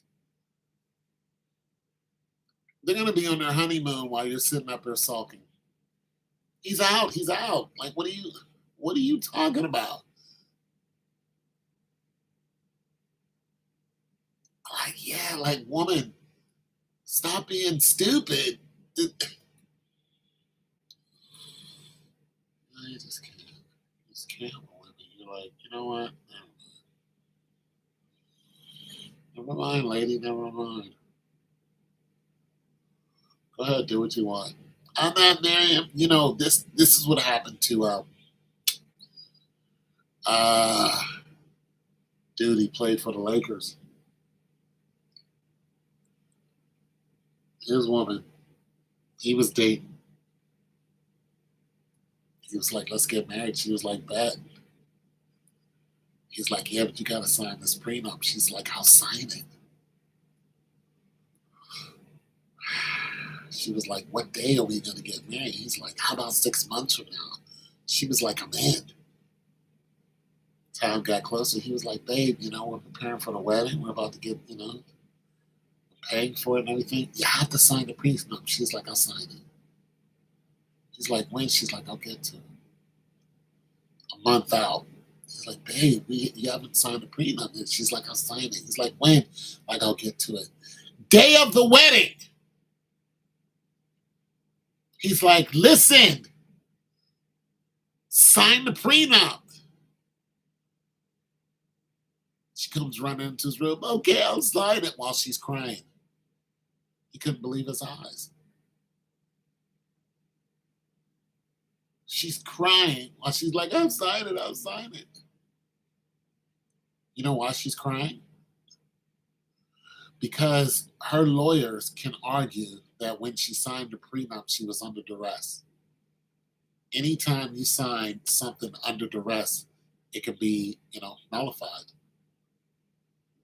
And he knew this. He's just looking at her like, I can't believe this. So he's like, you know what? I'm not marrying you. So he goes into his other room. Now he's all dressed up, ready to get married. He leaves her. He goes into his side of the hotel room. He's in there crying. Jackson is his name. He's in there crying. He couldn't believe it.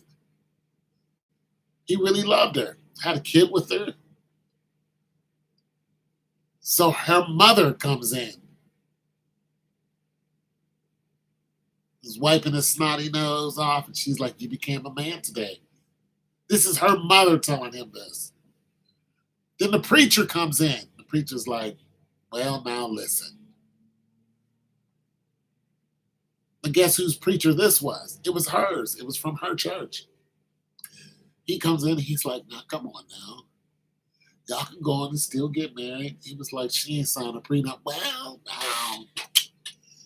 prenup, shrenup, you know. This dude is trying to convince him to get robbed. Derek Jackson. Not Derek Jackson. I forgot what his name was. Some Jackson. But he's looking at this preacher like, he's like, get out, get out, get out of here. Him and the homeboys is telling him, get out of here.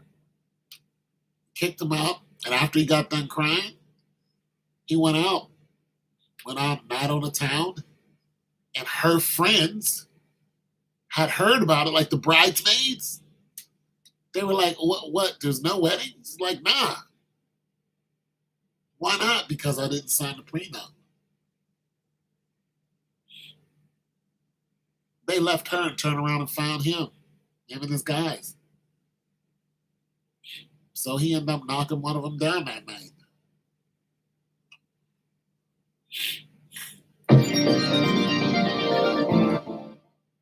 Yeah, he knocked one of them down. He's like, screw this. This is how you want to be. She tried to set him up for failure.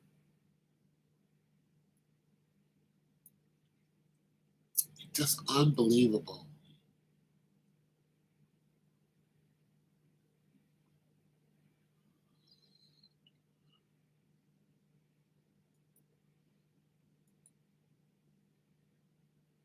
So there's always scheming. Women are always schemers.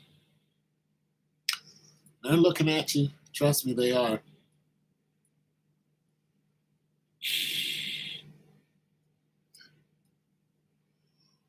There's more than one looking at you. Trust me. Trying to find out where you're going to land.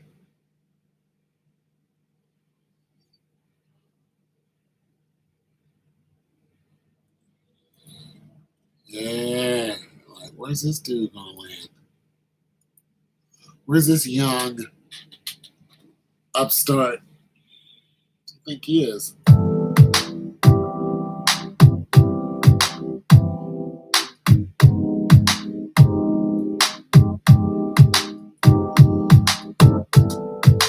Who's this young upstart think he is walking around by himself?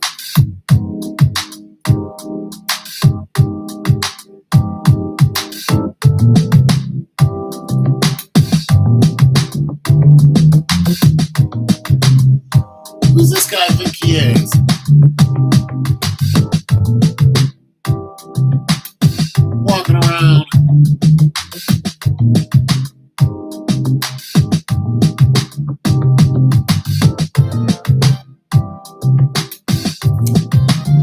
With no woman to tell him what to do.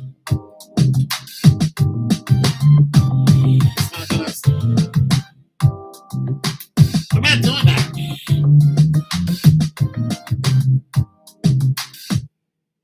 We're not doing that.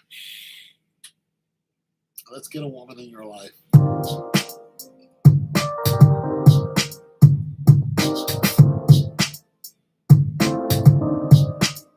Let's get a woman in here somewhere. Let's squeeze a woman in.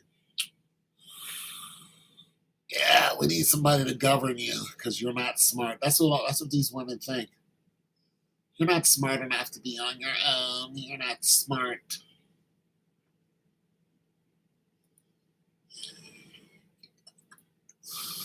That's what these women think. Men are dumb. They need women so they can.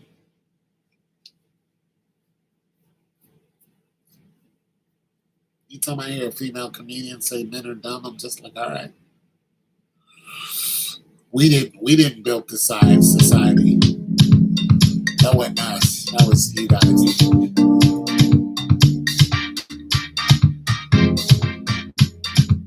You women did that. We didn't do that.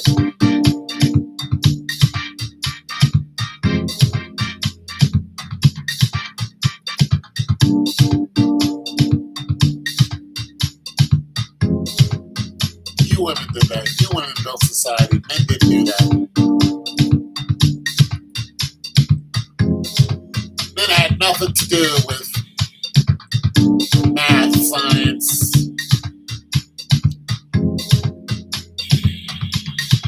What must?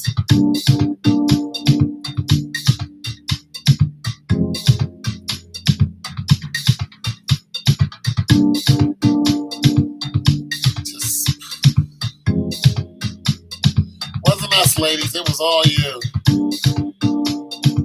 All you intelligent females that are just.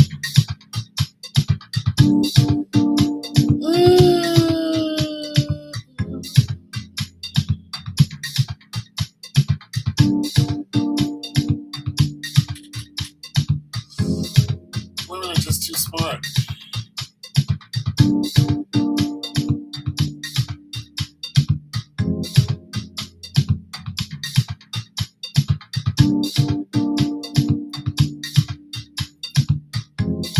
Women are just way too smart.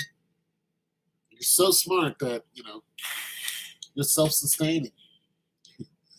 Your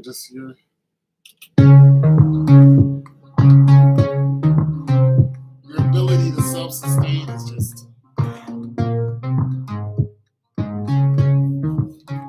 men can't self-sustain like you can.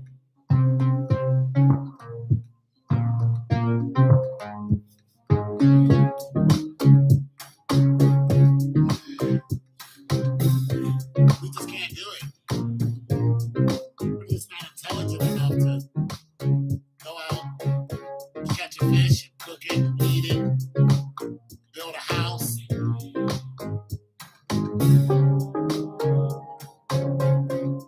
not smart enough to build a house, sewer system.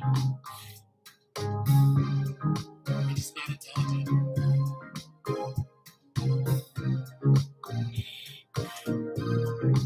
Electric grids. We didn't do any of that. We didn't do any of that. Ships that can travel on the water, under the water, over the water. We didn't do any of that. All women. Women did that. Look at that airplane. That's a woman built that.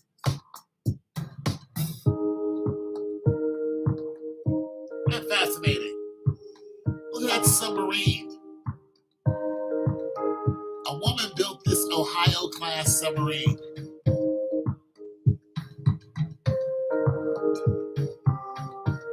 A woman built the Kursk.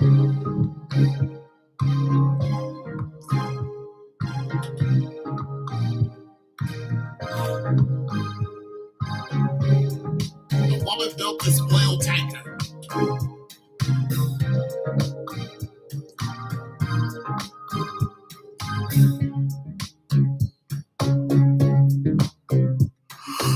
They ain't built none of it. None of it. And if you ask them to do it by themselves today, it's not going to happen.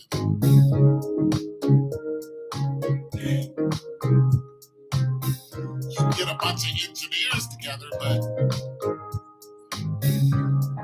you're not going to get a bunch of steel working women together.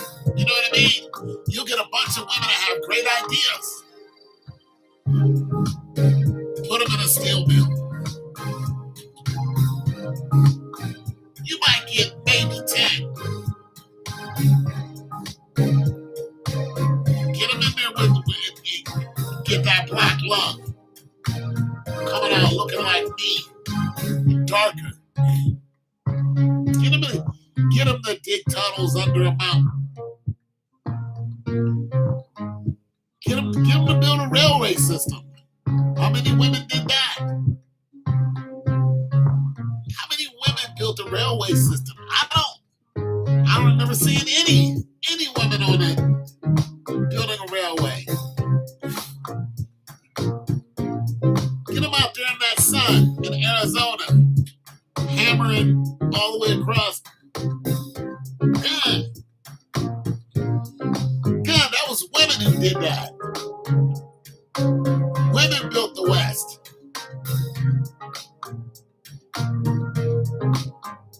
Women did that. Out there with the hammer,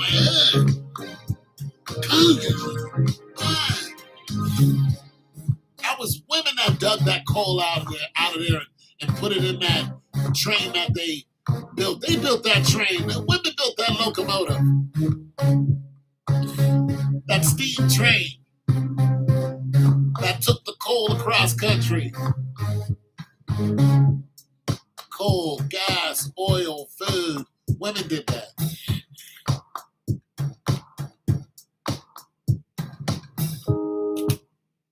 Women ain't do none of it. I'm done. Yeah, women built all this. But they love to call us dumb and think that it's cool. Man, they don't have a thought in their head, really. E equals MC squared, that came from you. Pi came from you. The theory of relativity, the periodic table, all that came from you. All of it came from you. I mean, you had C.J. Walker, you had her. Hell, you had Hedy Lamar. I'll give you that. Primary colors, you had those women to help, you know, the trajectory of rockets. You had that. We give you that. But you didn't build anything. Even during World War One, you women were, you had to get in there in the factories. Give you that. Men went to war, you got in the factories, helped build them tanks. Well, you helped the schematics. The schematics were already done. You filled in, you got in there. You didn't even on the assembly line today. It's already done. You're kind of just putting it together. Go build an automobile. Let's see it. See you women go out and build an automobile. Just one. Tires, rims, chassis, transfer kit, you know.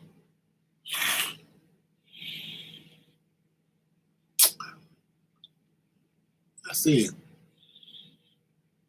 A couple arms, control arms, brake pads, rotors, shock absorbers, rims, tires, nuts and bolts. No, not going to happen. You'll drive the car. You'll complain about it. But let's see you build one.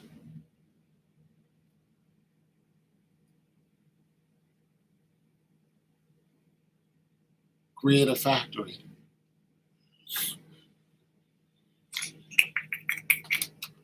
No, you're not going to have that.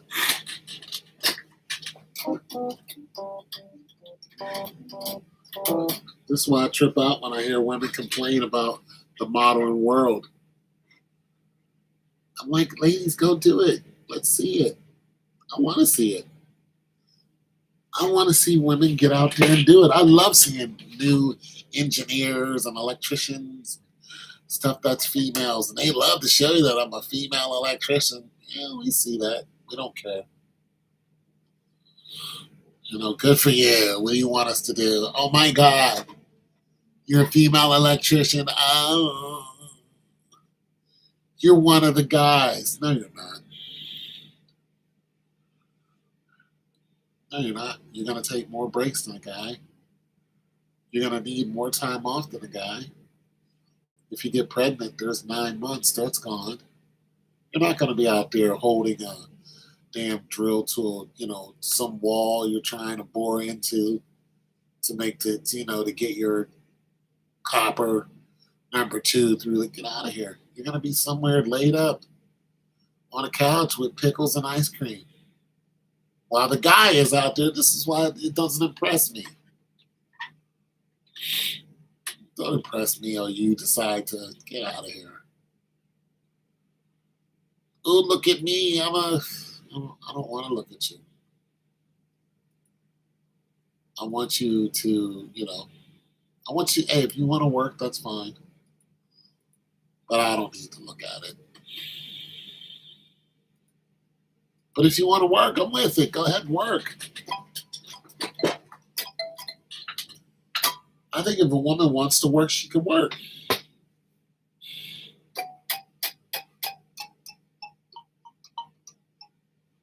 That's what I think.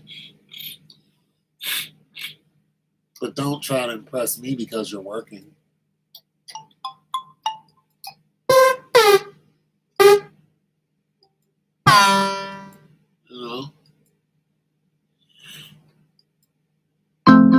When the female soldiers, they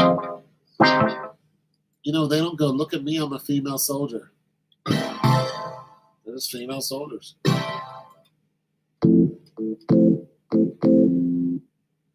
But do you think they want to get on the front line?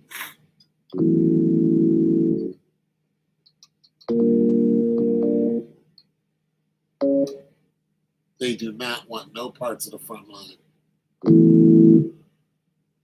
They're like, oh, I'm a female soldier, but they don't want nothing. It's like you're going into the vanguard.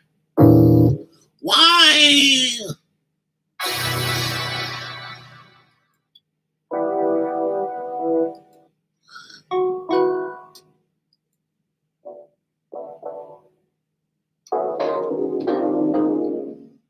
Why am I going in the vanguard? Yeah, she's dead. Why did y'all? Because she's a soldier. That's why she was in the vanguard.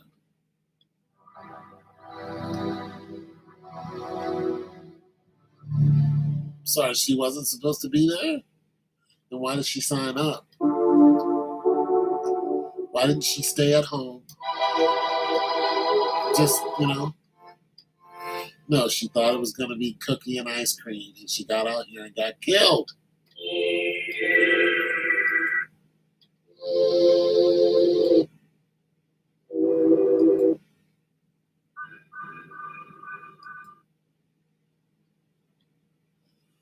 She got out here and got killed.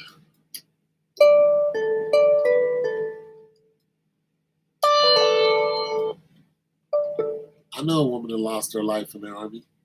I remember the last time I saw her. Black woman.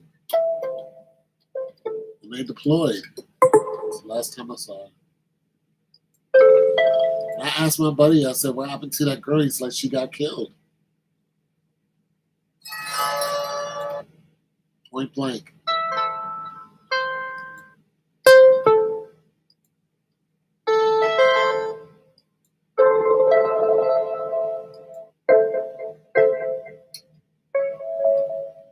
She got killed.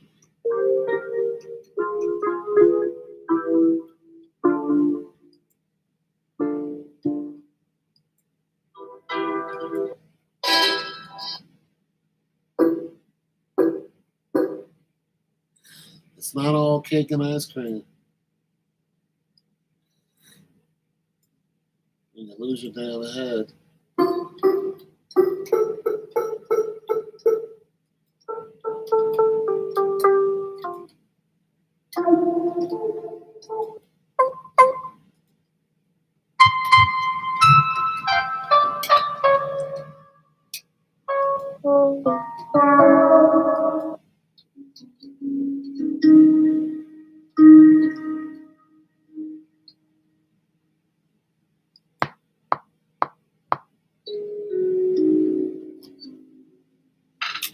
You're like, what happened to her? She died.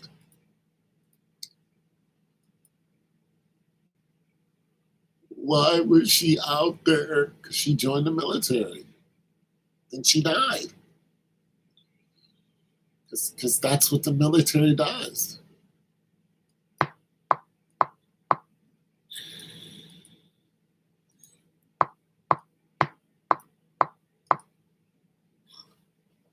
And it's messed up.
Yeah, that's what happens, man.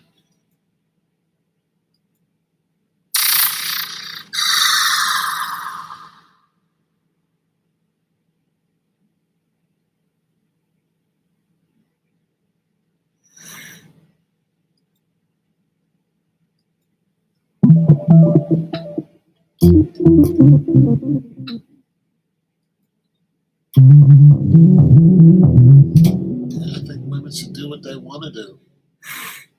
Just don't come back to us when it don't work out.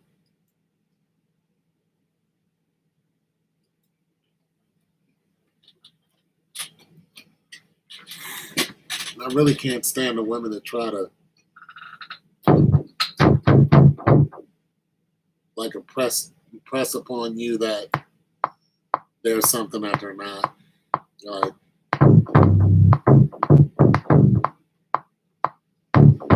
like some kind of feminine logic of women being just something they're not. It's like you're not even logical. Like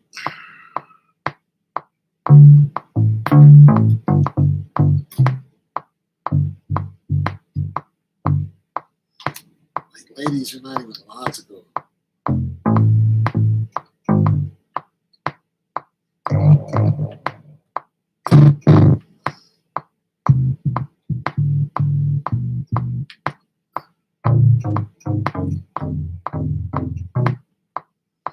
don't know what I'm doing. I'm just messing around.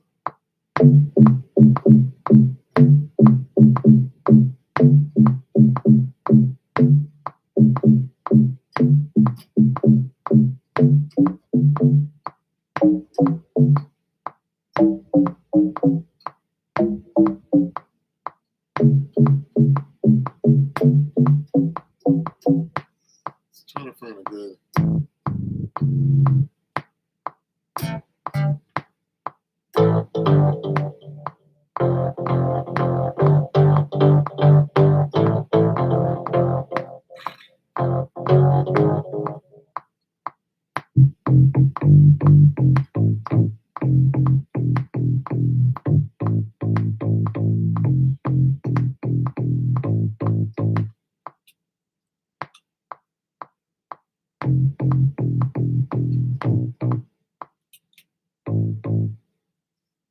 Just be,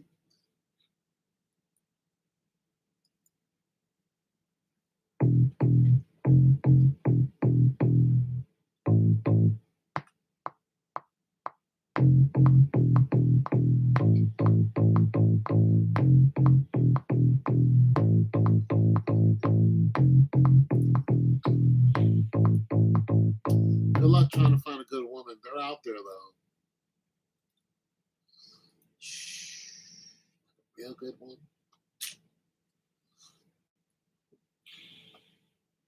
Real good woman. Real good one.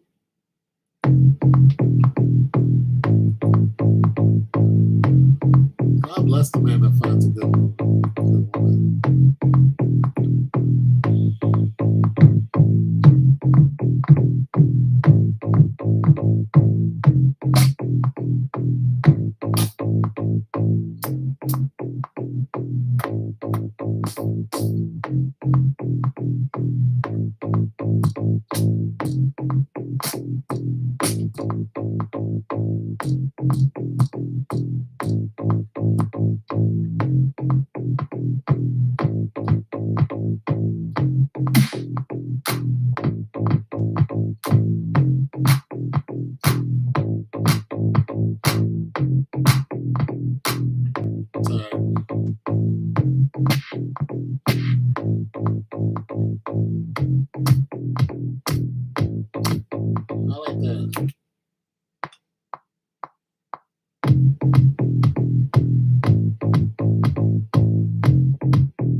I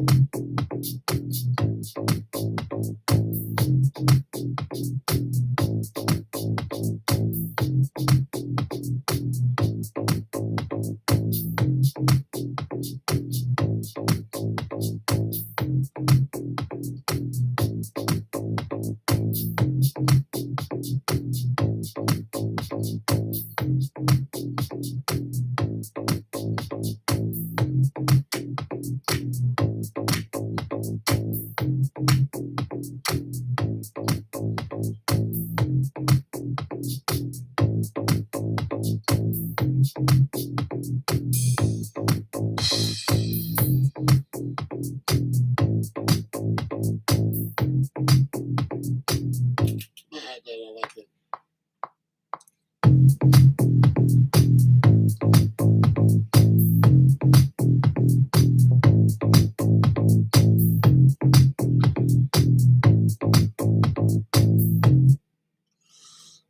Some of you guys are still here. I think that's cool. I think you guys are asleep though. And I'm okay with that.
Good night.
Get ready to rock on you.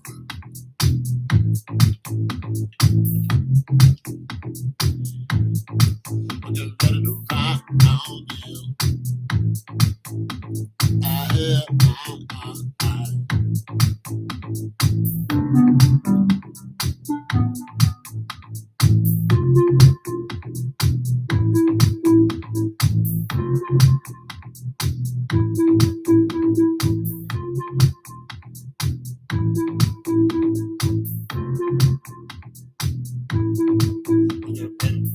you.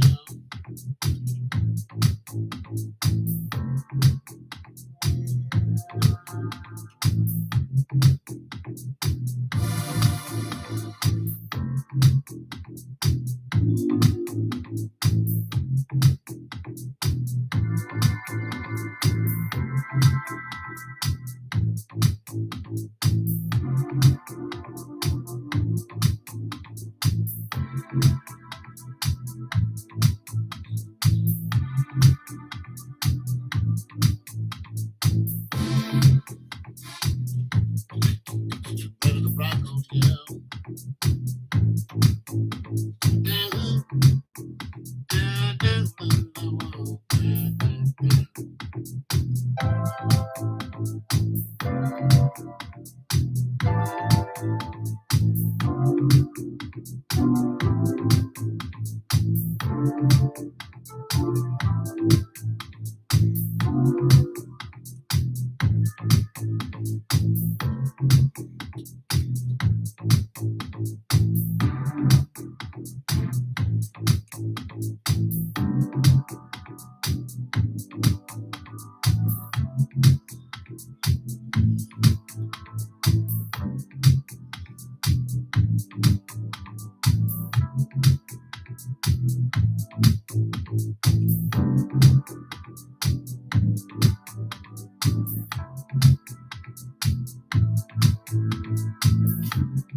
You better rock on you. All right.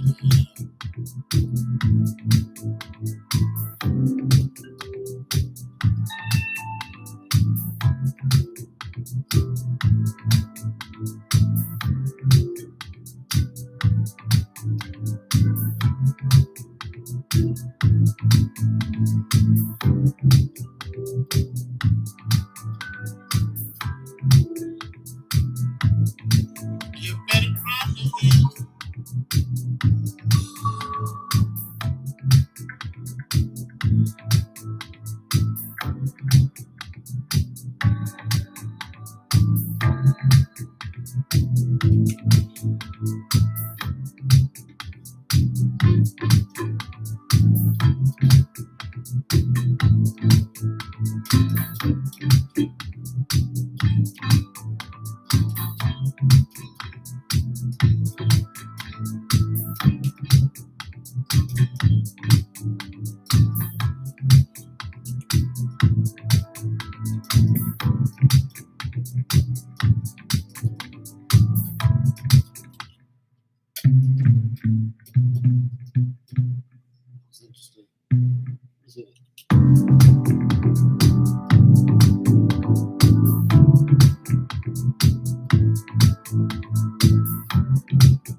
Get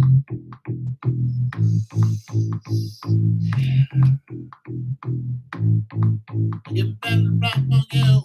Oh. Get ready to rock on you. Get ready to rock on you.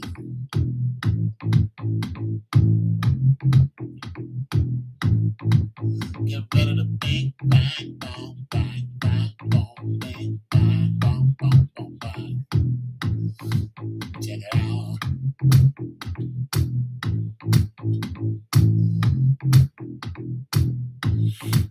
Get ready to bang, bang, boom, bang, bang, boom, bang, bang, bang, bang, boom, bang, bang, boom, bang. Come on, bang, bang, boom, bang, bang, boom, bang, bang, bang, boom, bang, bang, boom, bang. Do it again.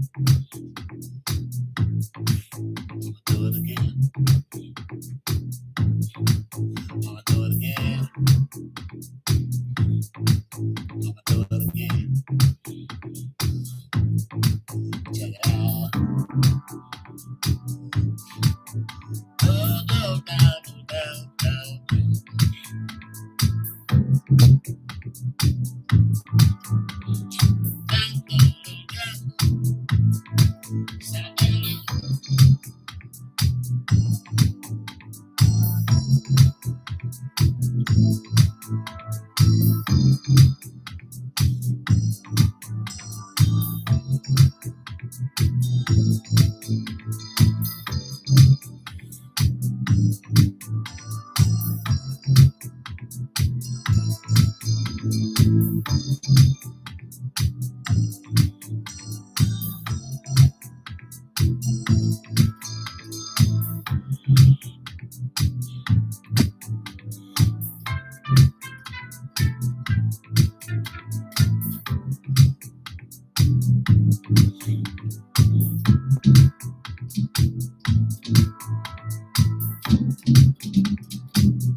for my computation. Oh, oh, oh, yeah. Get some of that. Oh, let's get, yeah, let's get some of that in there.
I can't stay on beat.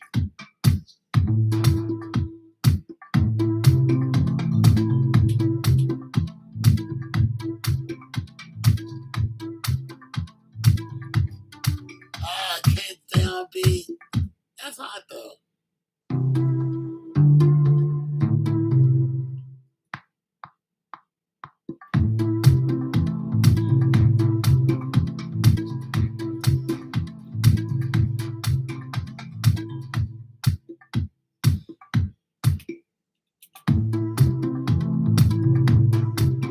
What's up?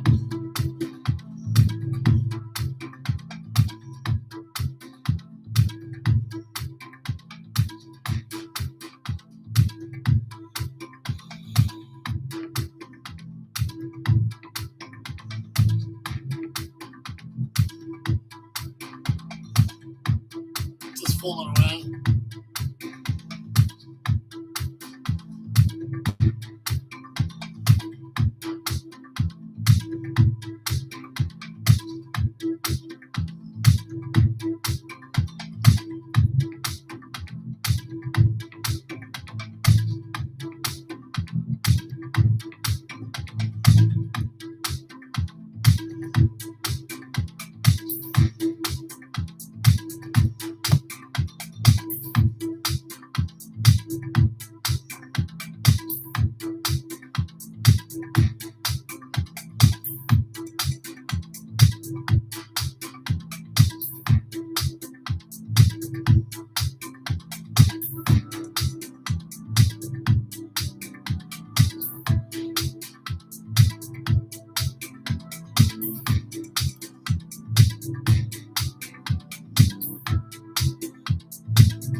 It's trippy.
I like it.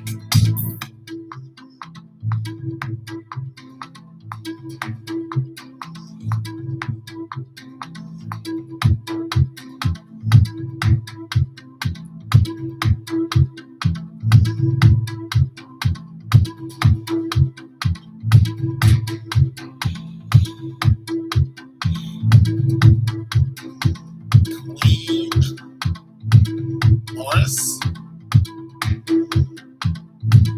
Female. Queen Morris, black woman.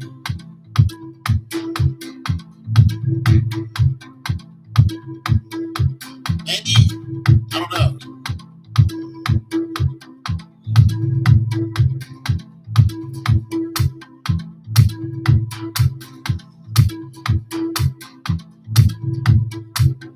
That should be a bad thing.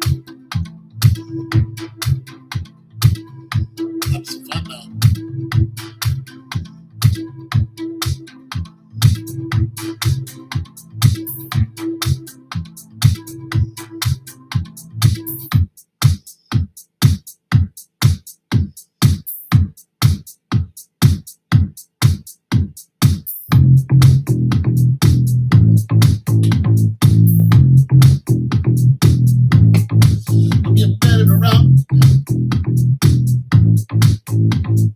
I'm getting ready to rock you down. Getting ready to rock you downtown. Getting ready to rock you downtown. Getting ready to rock you.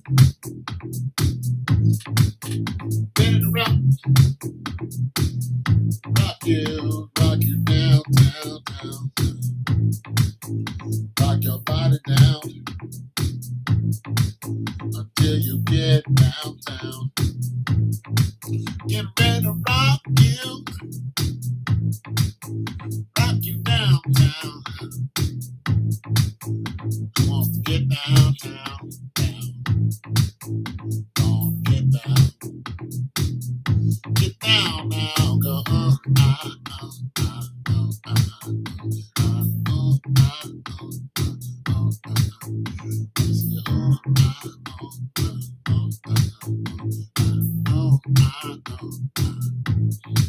Get ready to rock you down.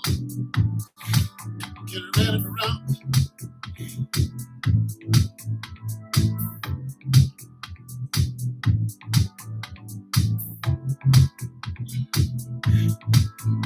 Somebody, anybody, everybody, you got a body, wanna rock it down. Rock it down,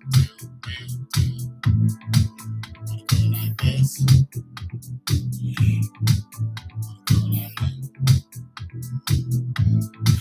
Give it to you like this, girl. Give it to you like that. Give it to you like this, girl.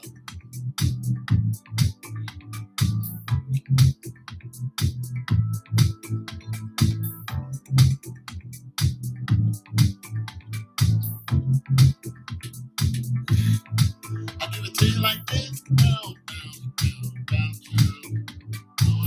One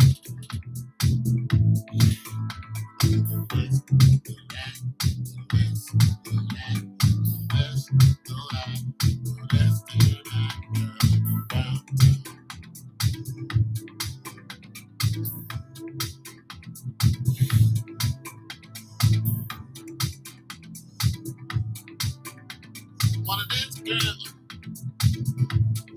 I want some of that girl. I want some of this girl. Wanna get a little this, little that, little that, little this, little this girl. Give it to her like boom, bam, oh bam, thank you, bam, oh bam, ain't in the hand, oh bam, that's great. Give me a big blue light, oh bam, oh bam, bam, oh bam, oh bam.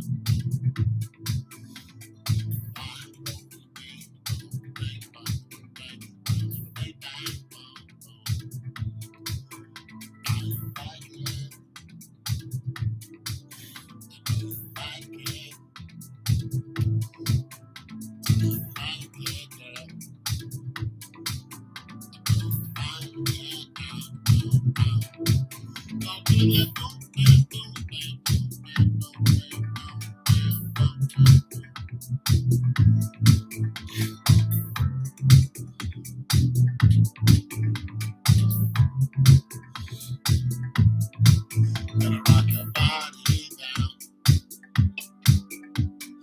down to the ground. Nobody around. Gonna rock your body down. I'm gonna this, that, this girl and that. Oh, bam, oh, oh, oh, that. A little this, little that, little this girl and that. Oh, bam, oh, oh, that. Oh, bam, oh, oh, oh. Bam, boom, bam, boom, bam. Bam, bam, bam, boom, bang. Bam, boom, bam, boom, bam. Bam, bam, boom, bam, bang. Bam, bam, bam, bam, bam.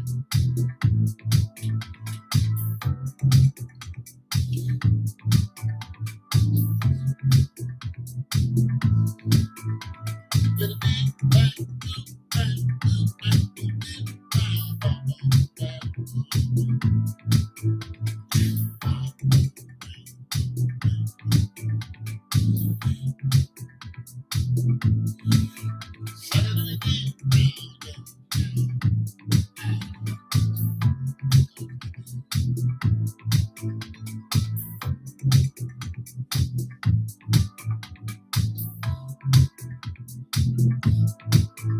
on this track.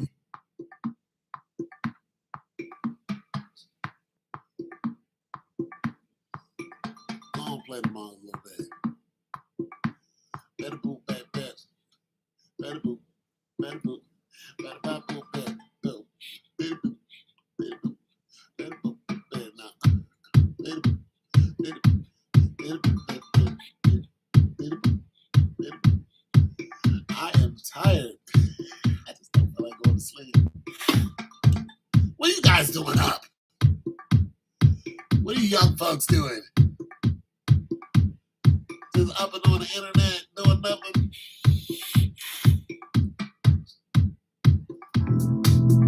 Y'all just up and on the internet.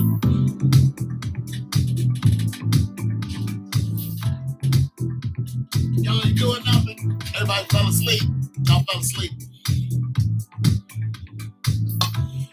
I should have sleep too. Down, down, down.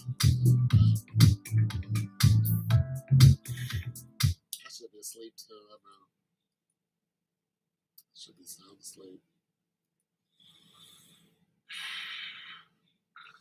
This old man, he played one. He played knick-knack on my thumb. With a knick-knack, paddywhack. Give it all alone. Oh, there's so. Do you know those songs actually meant something back in the day? Those songs and those riddles. Little Miss Moffat sat on the toffet, eating her curds and whey, and along came a spider, sat down beside her. Something, something, something, something. That was about the Queen. That was about the English Queen or something like that. That's what they did. They spoke in codes so they wouldn't get hung. Oh, of course, until people found out that they were talking about them. Oh, would you bring the jester in here, please? The jester at your service, ma'am. The jester, would you recite the song you wrote about Little Miss Moffat, ma'am?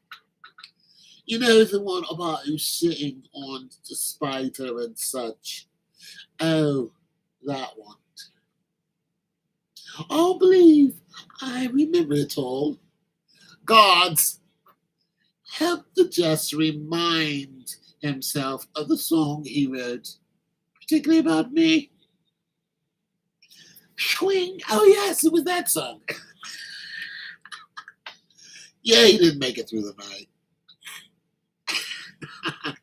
Little Miss Moffat sat on the gods. Throw him in a dungeon. It was only unjust. It was only. Doesn't matter. You said it. Snarky little bastard. Can't talk that way about the Queen. What's wrong with you? What's wrong with these people? Speaking of such things about a queen.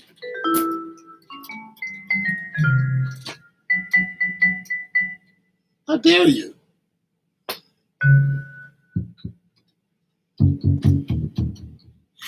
How dare you?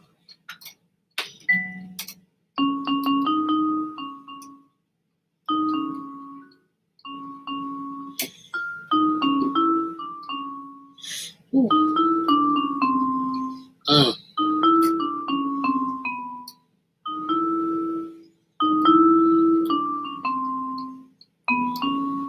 I don't even know what bass line it would be.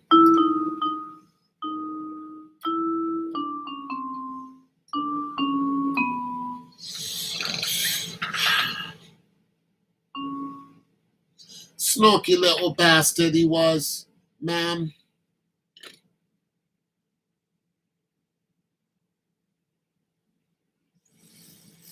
One of these days, man, I'm gonna get my act together. What are you doing up?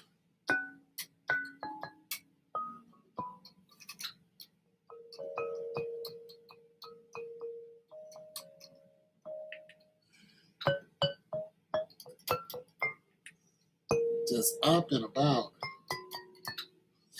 I'm just messing around. I ain't really just trying to just looking around. What about you, man? You got a nice little suit action going on, little Tom Ford action. What you got over there? How much is a Tom Ford suit? Maybe I'll buy one just for giggles. Maybe I'll go out and sell enough refrigerators to buy one.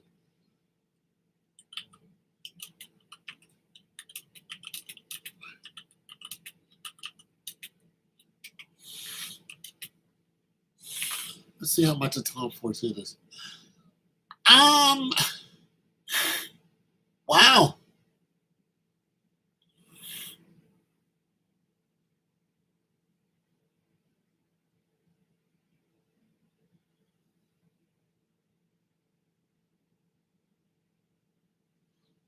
Wow, I do not have enough money for that. You look at this picture.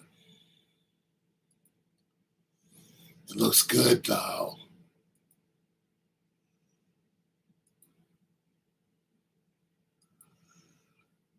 They look nice.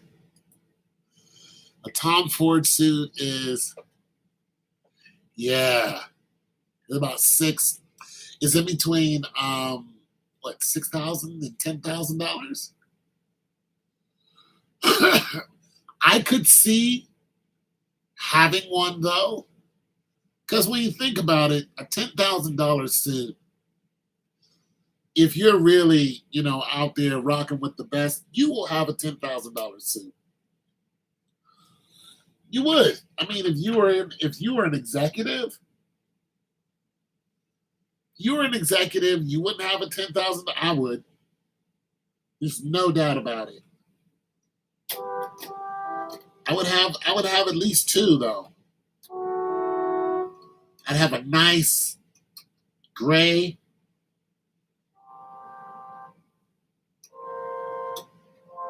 Nah, I would. Well, yeah. I'd probably have three. I have a gray one, I have a blue one, and I have a black one. Yeah, I would be. I used to wear a suit and tie every day to work when I worked at the House of Representatives. I had one, two, three major suits. I had a blue one, I had a brown one, and I had a gray one. And I had a black one. But I outgrew them all. My gray one's still here. It was pretty decent. Yeah, here it is right here.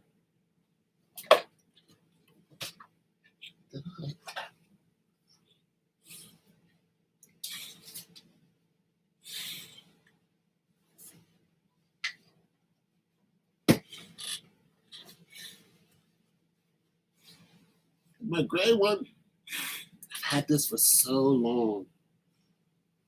This used to do me right, but I can't fit it anymore.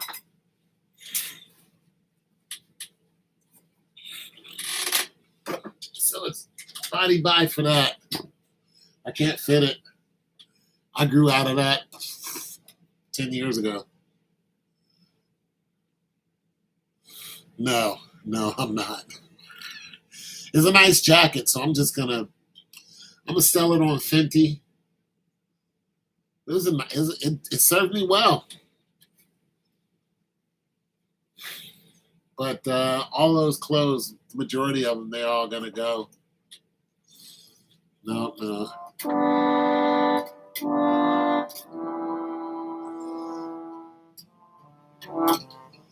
Yeah, those clothes they're going all bye-bye. I'm 260. That's back when I was 200.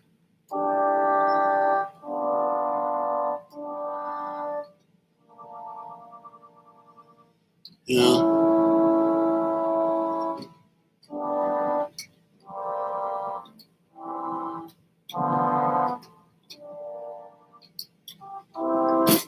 I'm not lightweight anymore. I got the spare tire that's in the way. I can't do it anymore, John Loomis. Mr. Loomis. Mr. Loomis. A word. That's a good TV name. Hello, Marjorie. This is Jonathan Loomis. John, come in here. Jonathan Loomis, at your service, ma'am.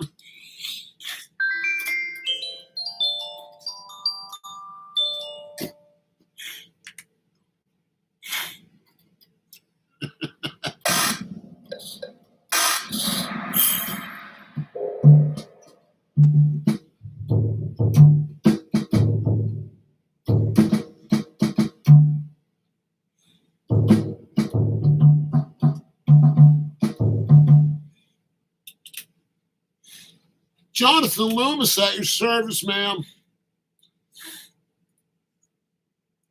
It's a good name.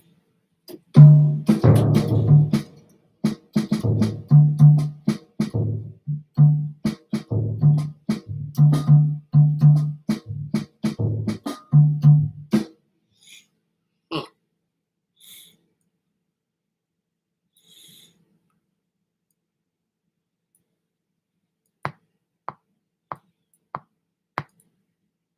Jonathan Loomis.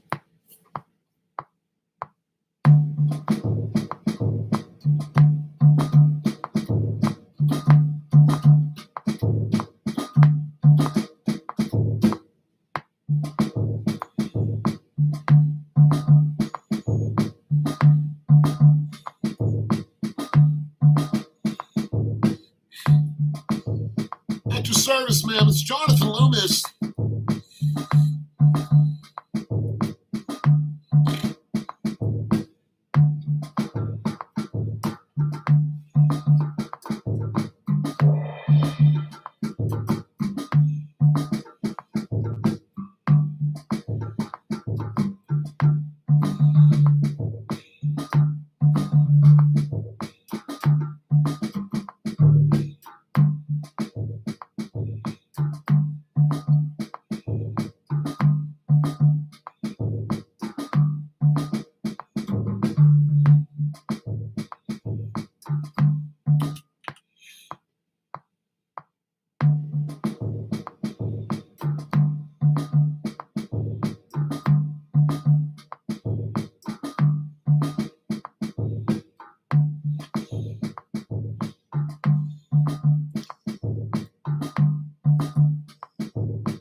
It's Mr. Loomis.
Up so late, man. Your wife's gonna be mad at you. She's gonna be like, Jonathan J. Loomis, if you don't get your tuchus, Jonathan J. Loomis, what are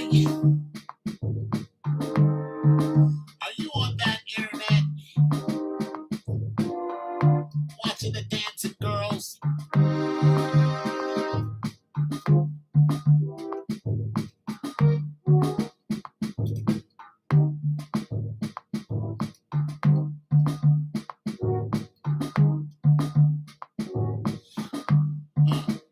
don't know what I want to do with this.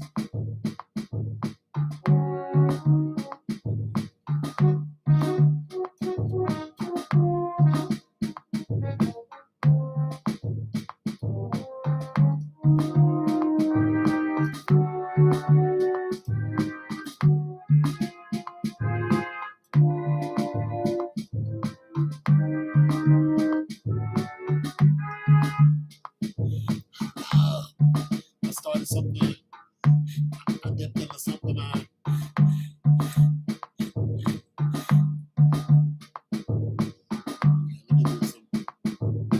Let me do something like this.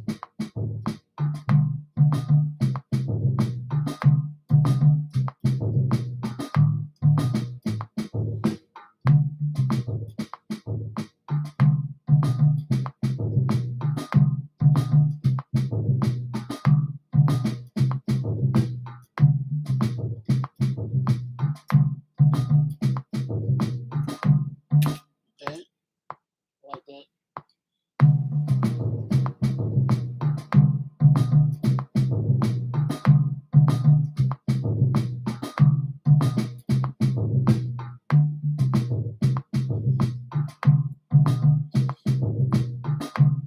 Start there.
Oh, this is weird.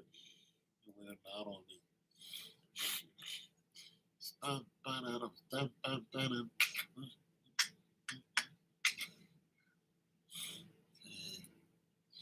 What I want to go with.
it. I can just drop these two basses though. I still like this. I actually like the bass too.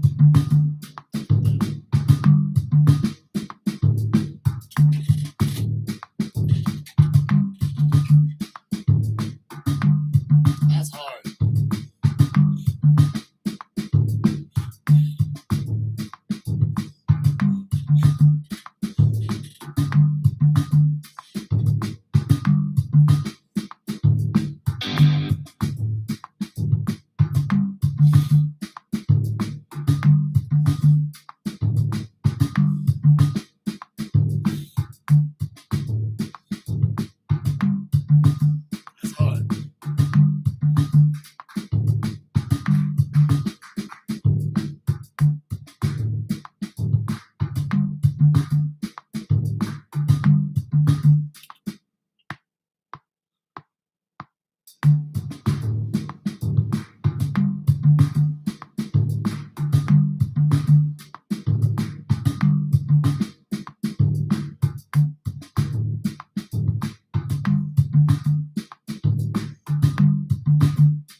Go. Maybe I'm just too tired.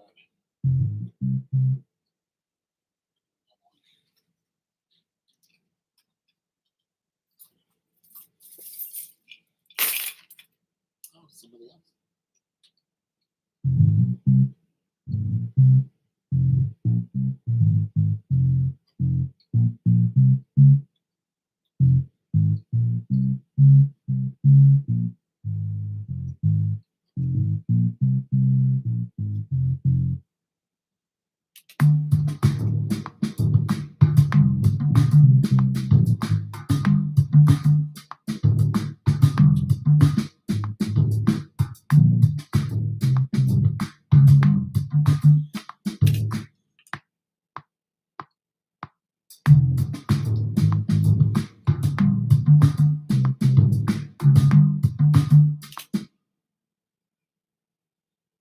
Tired, so I'm taking the evening out.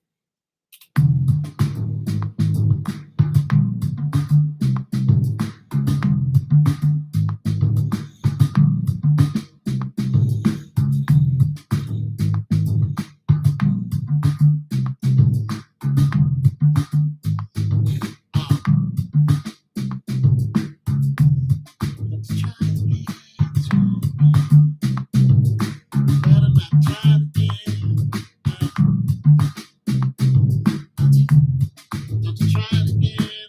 Try again. Better not try again this time.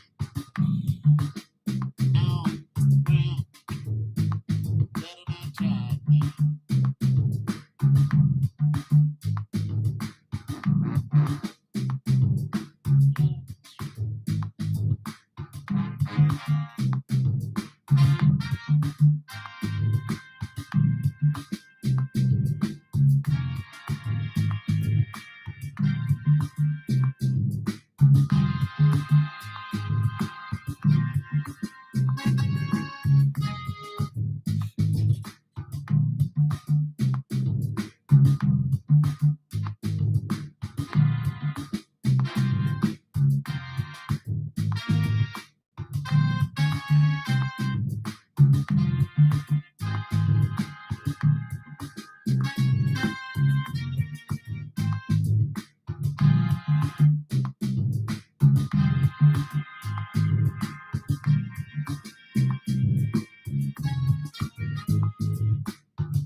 Let's go like that.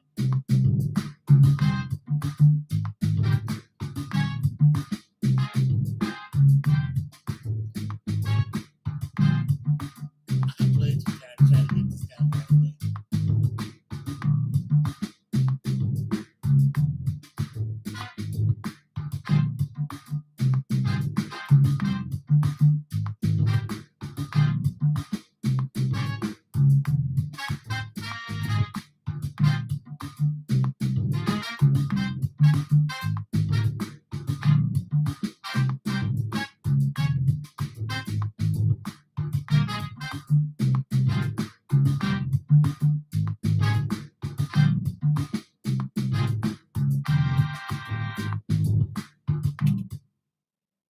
Can't do it tonight. I'll come back to it tomorrow.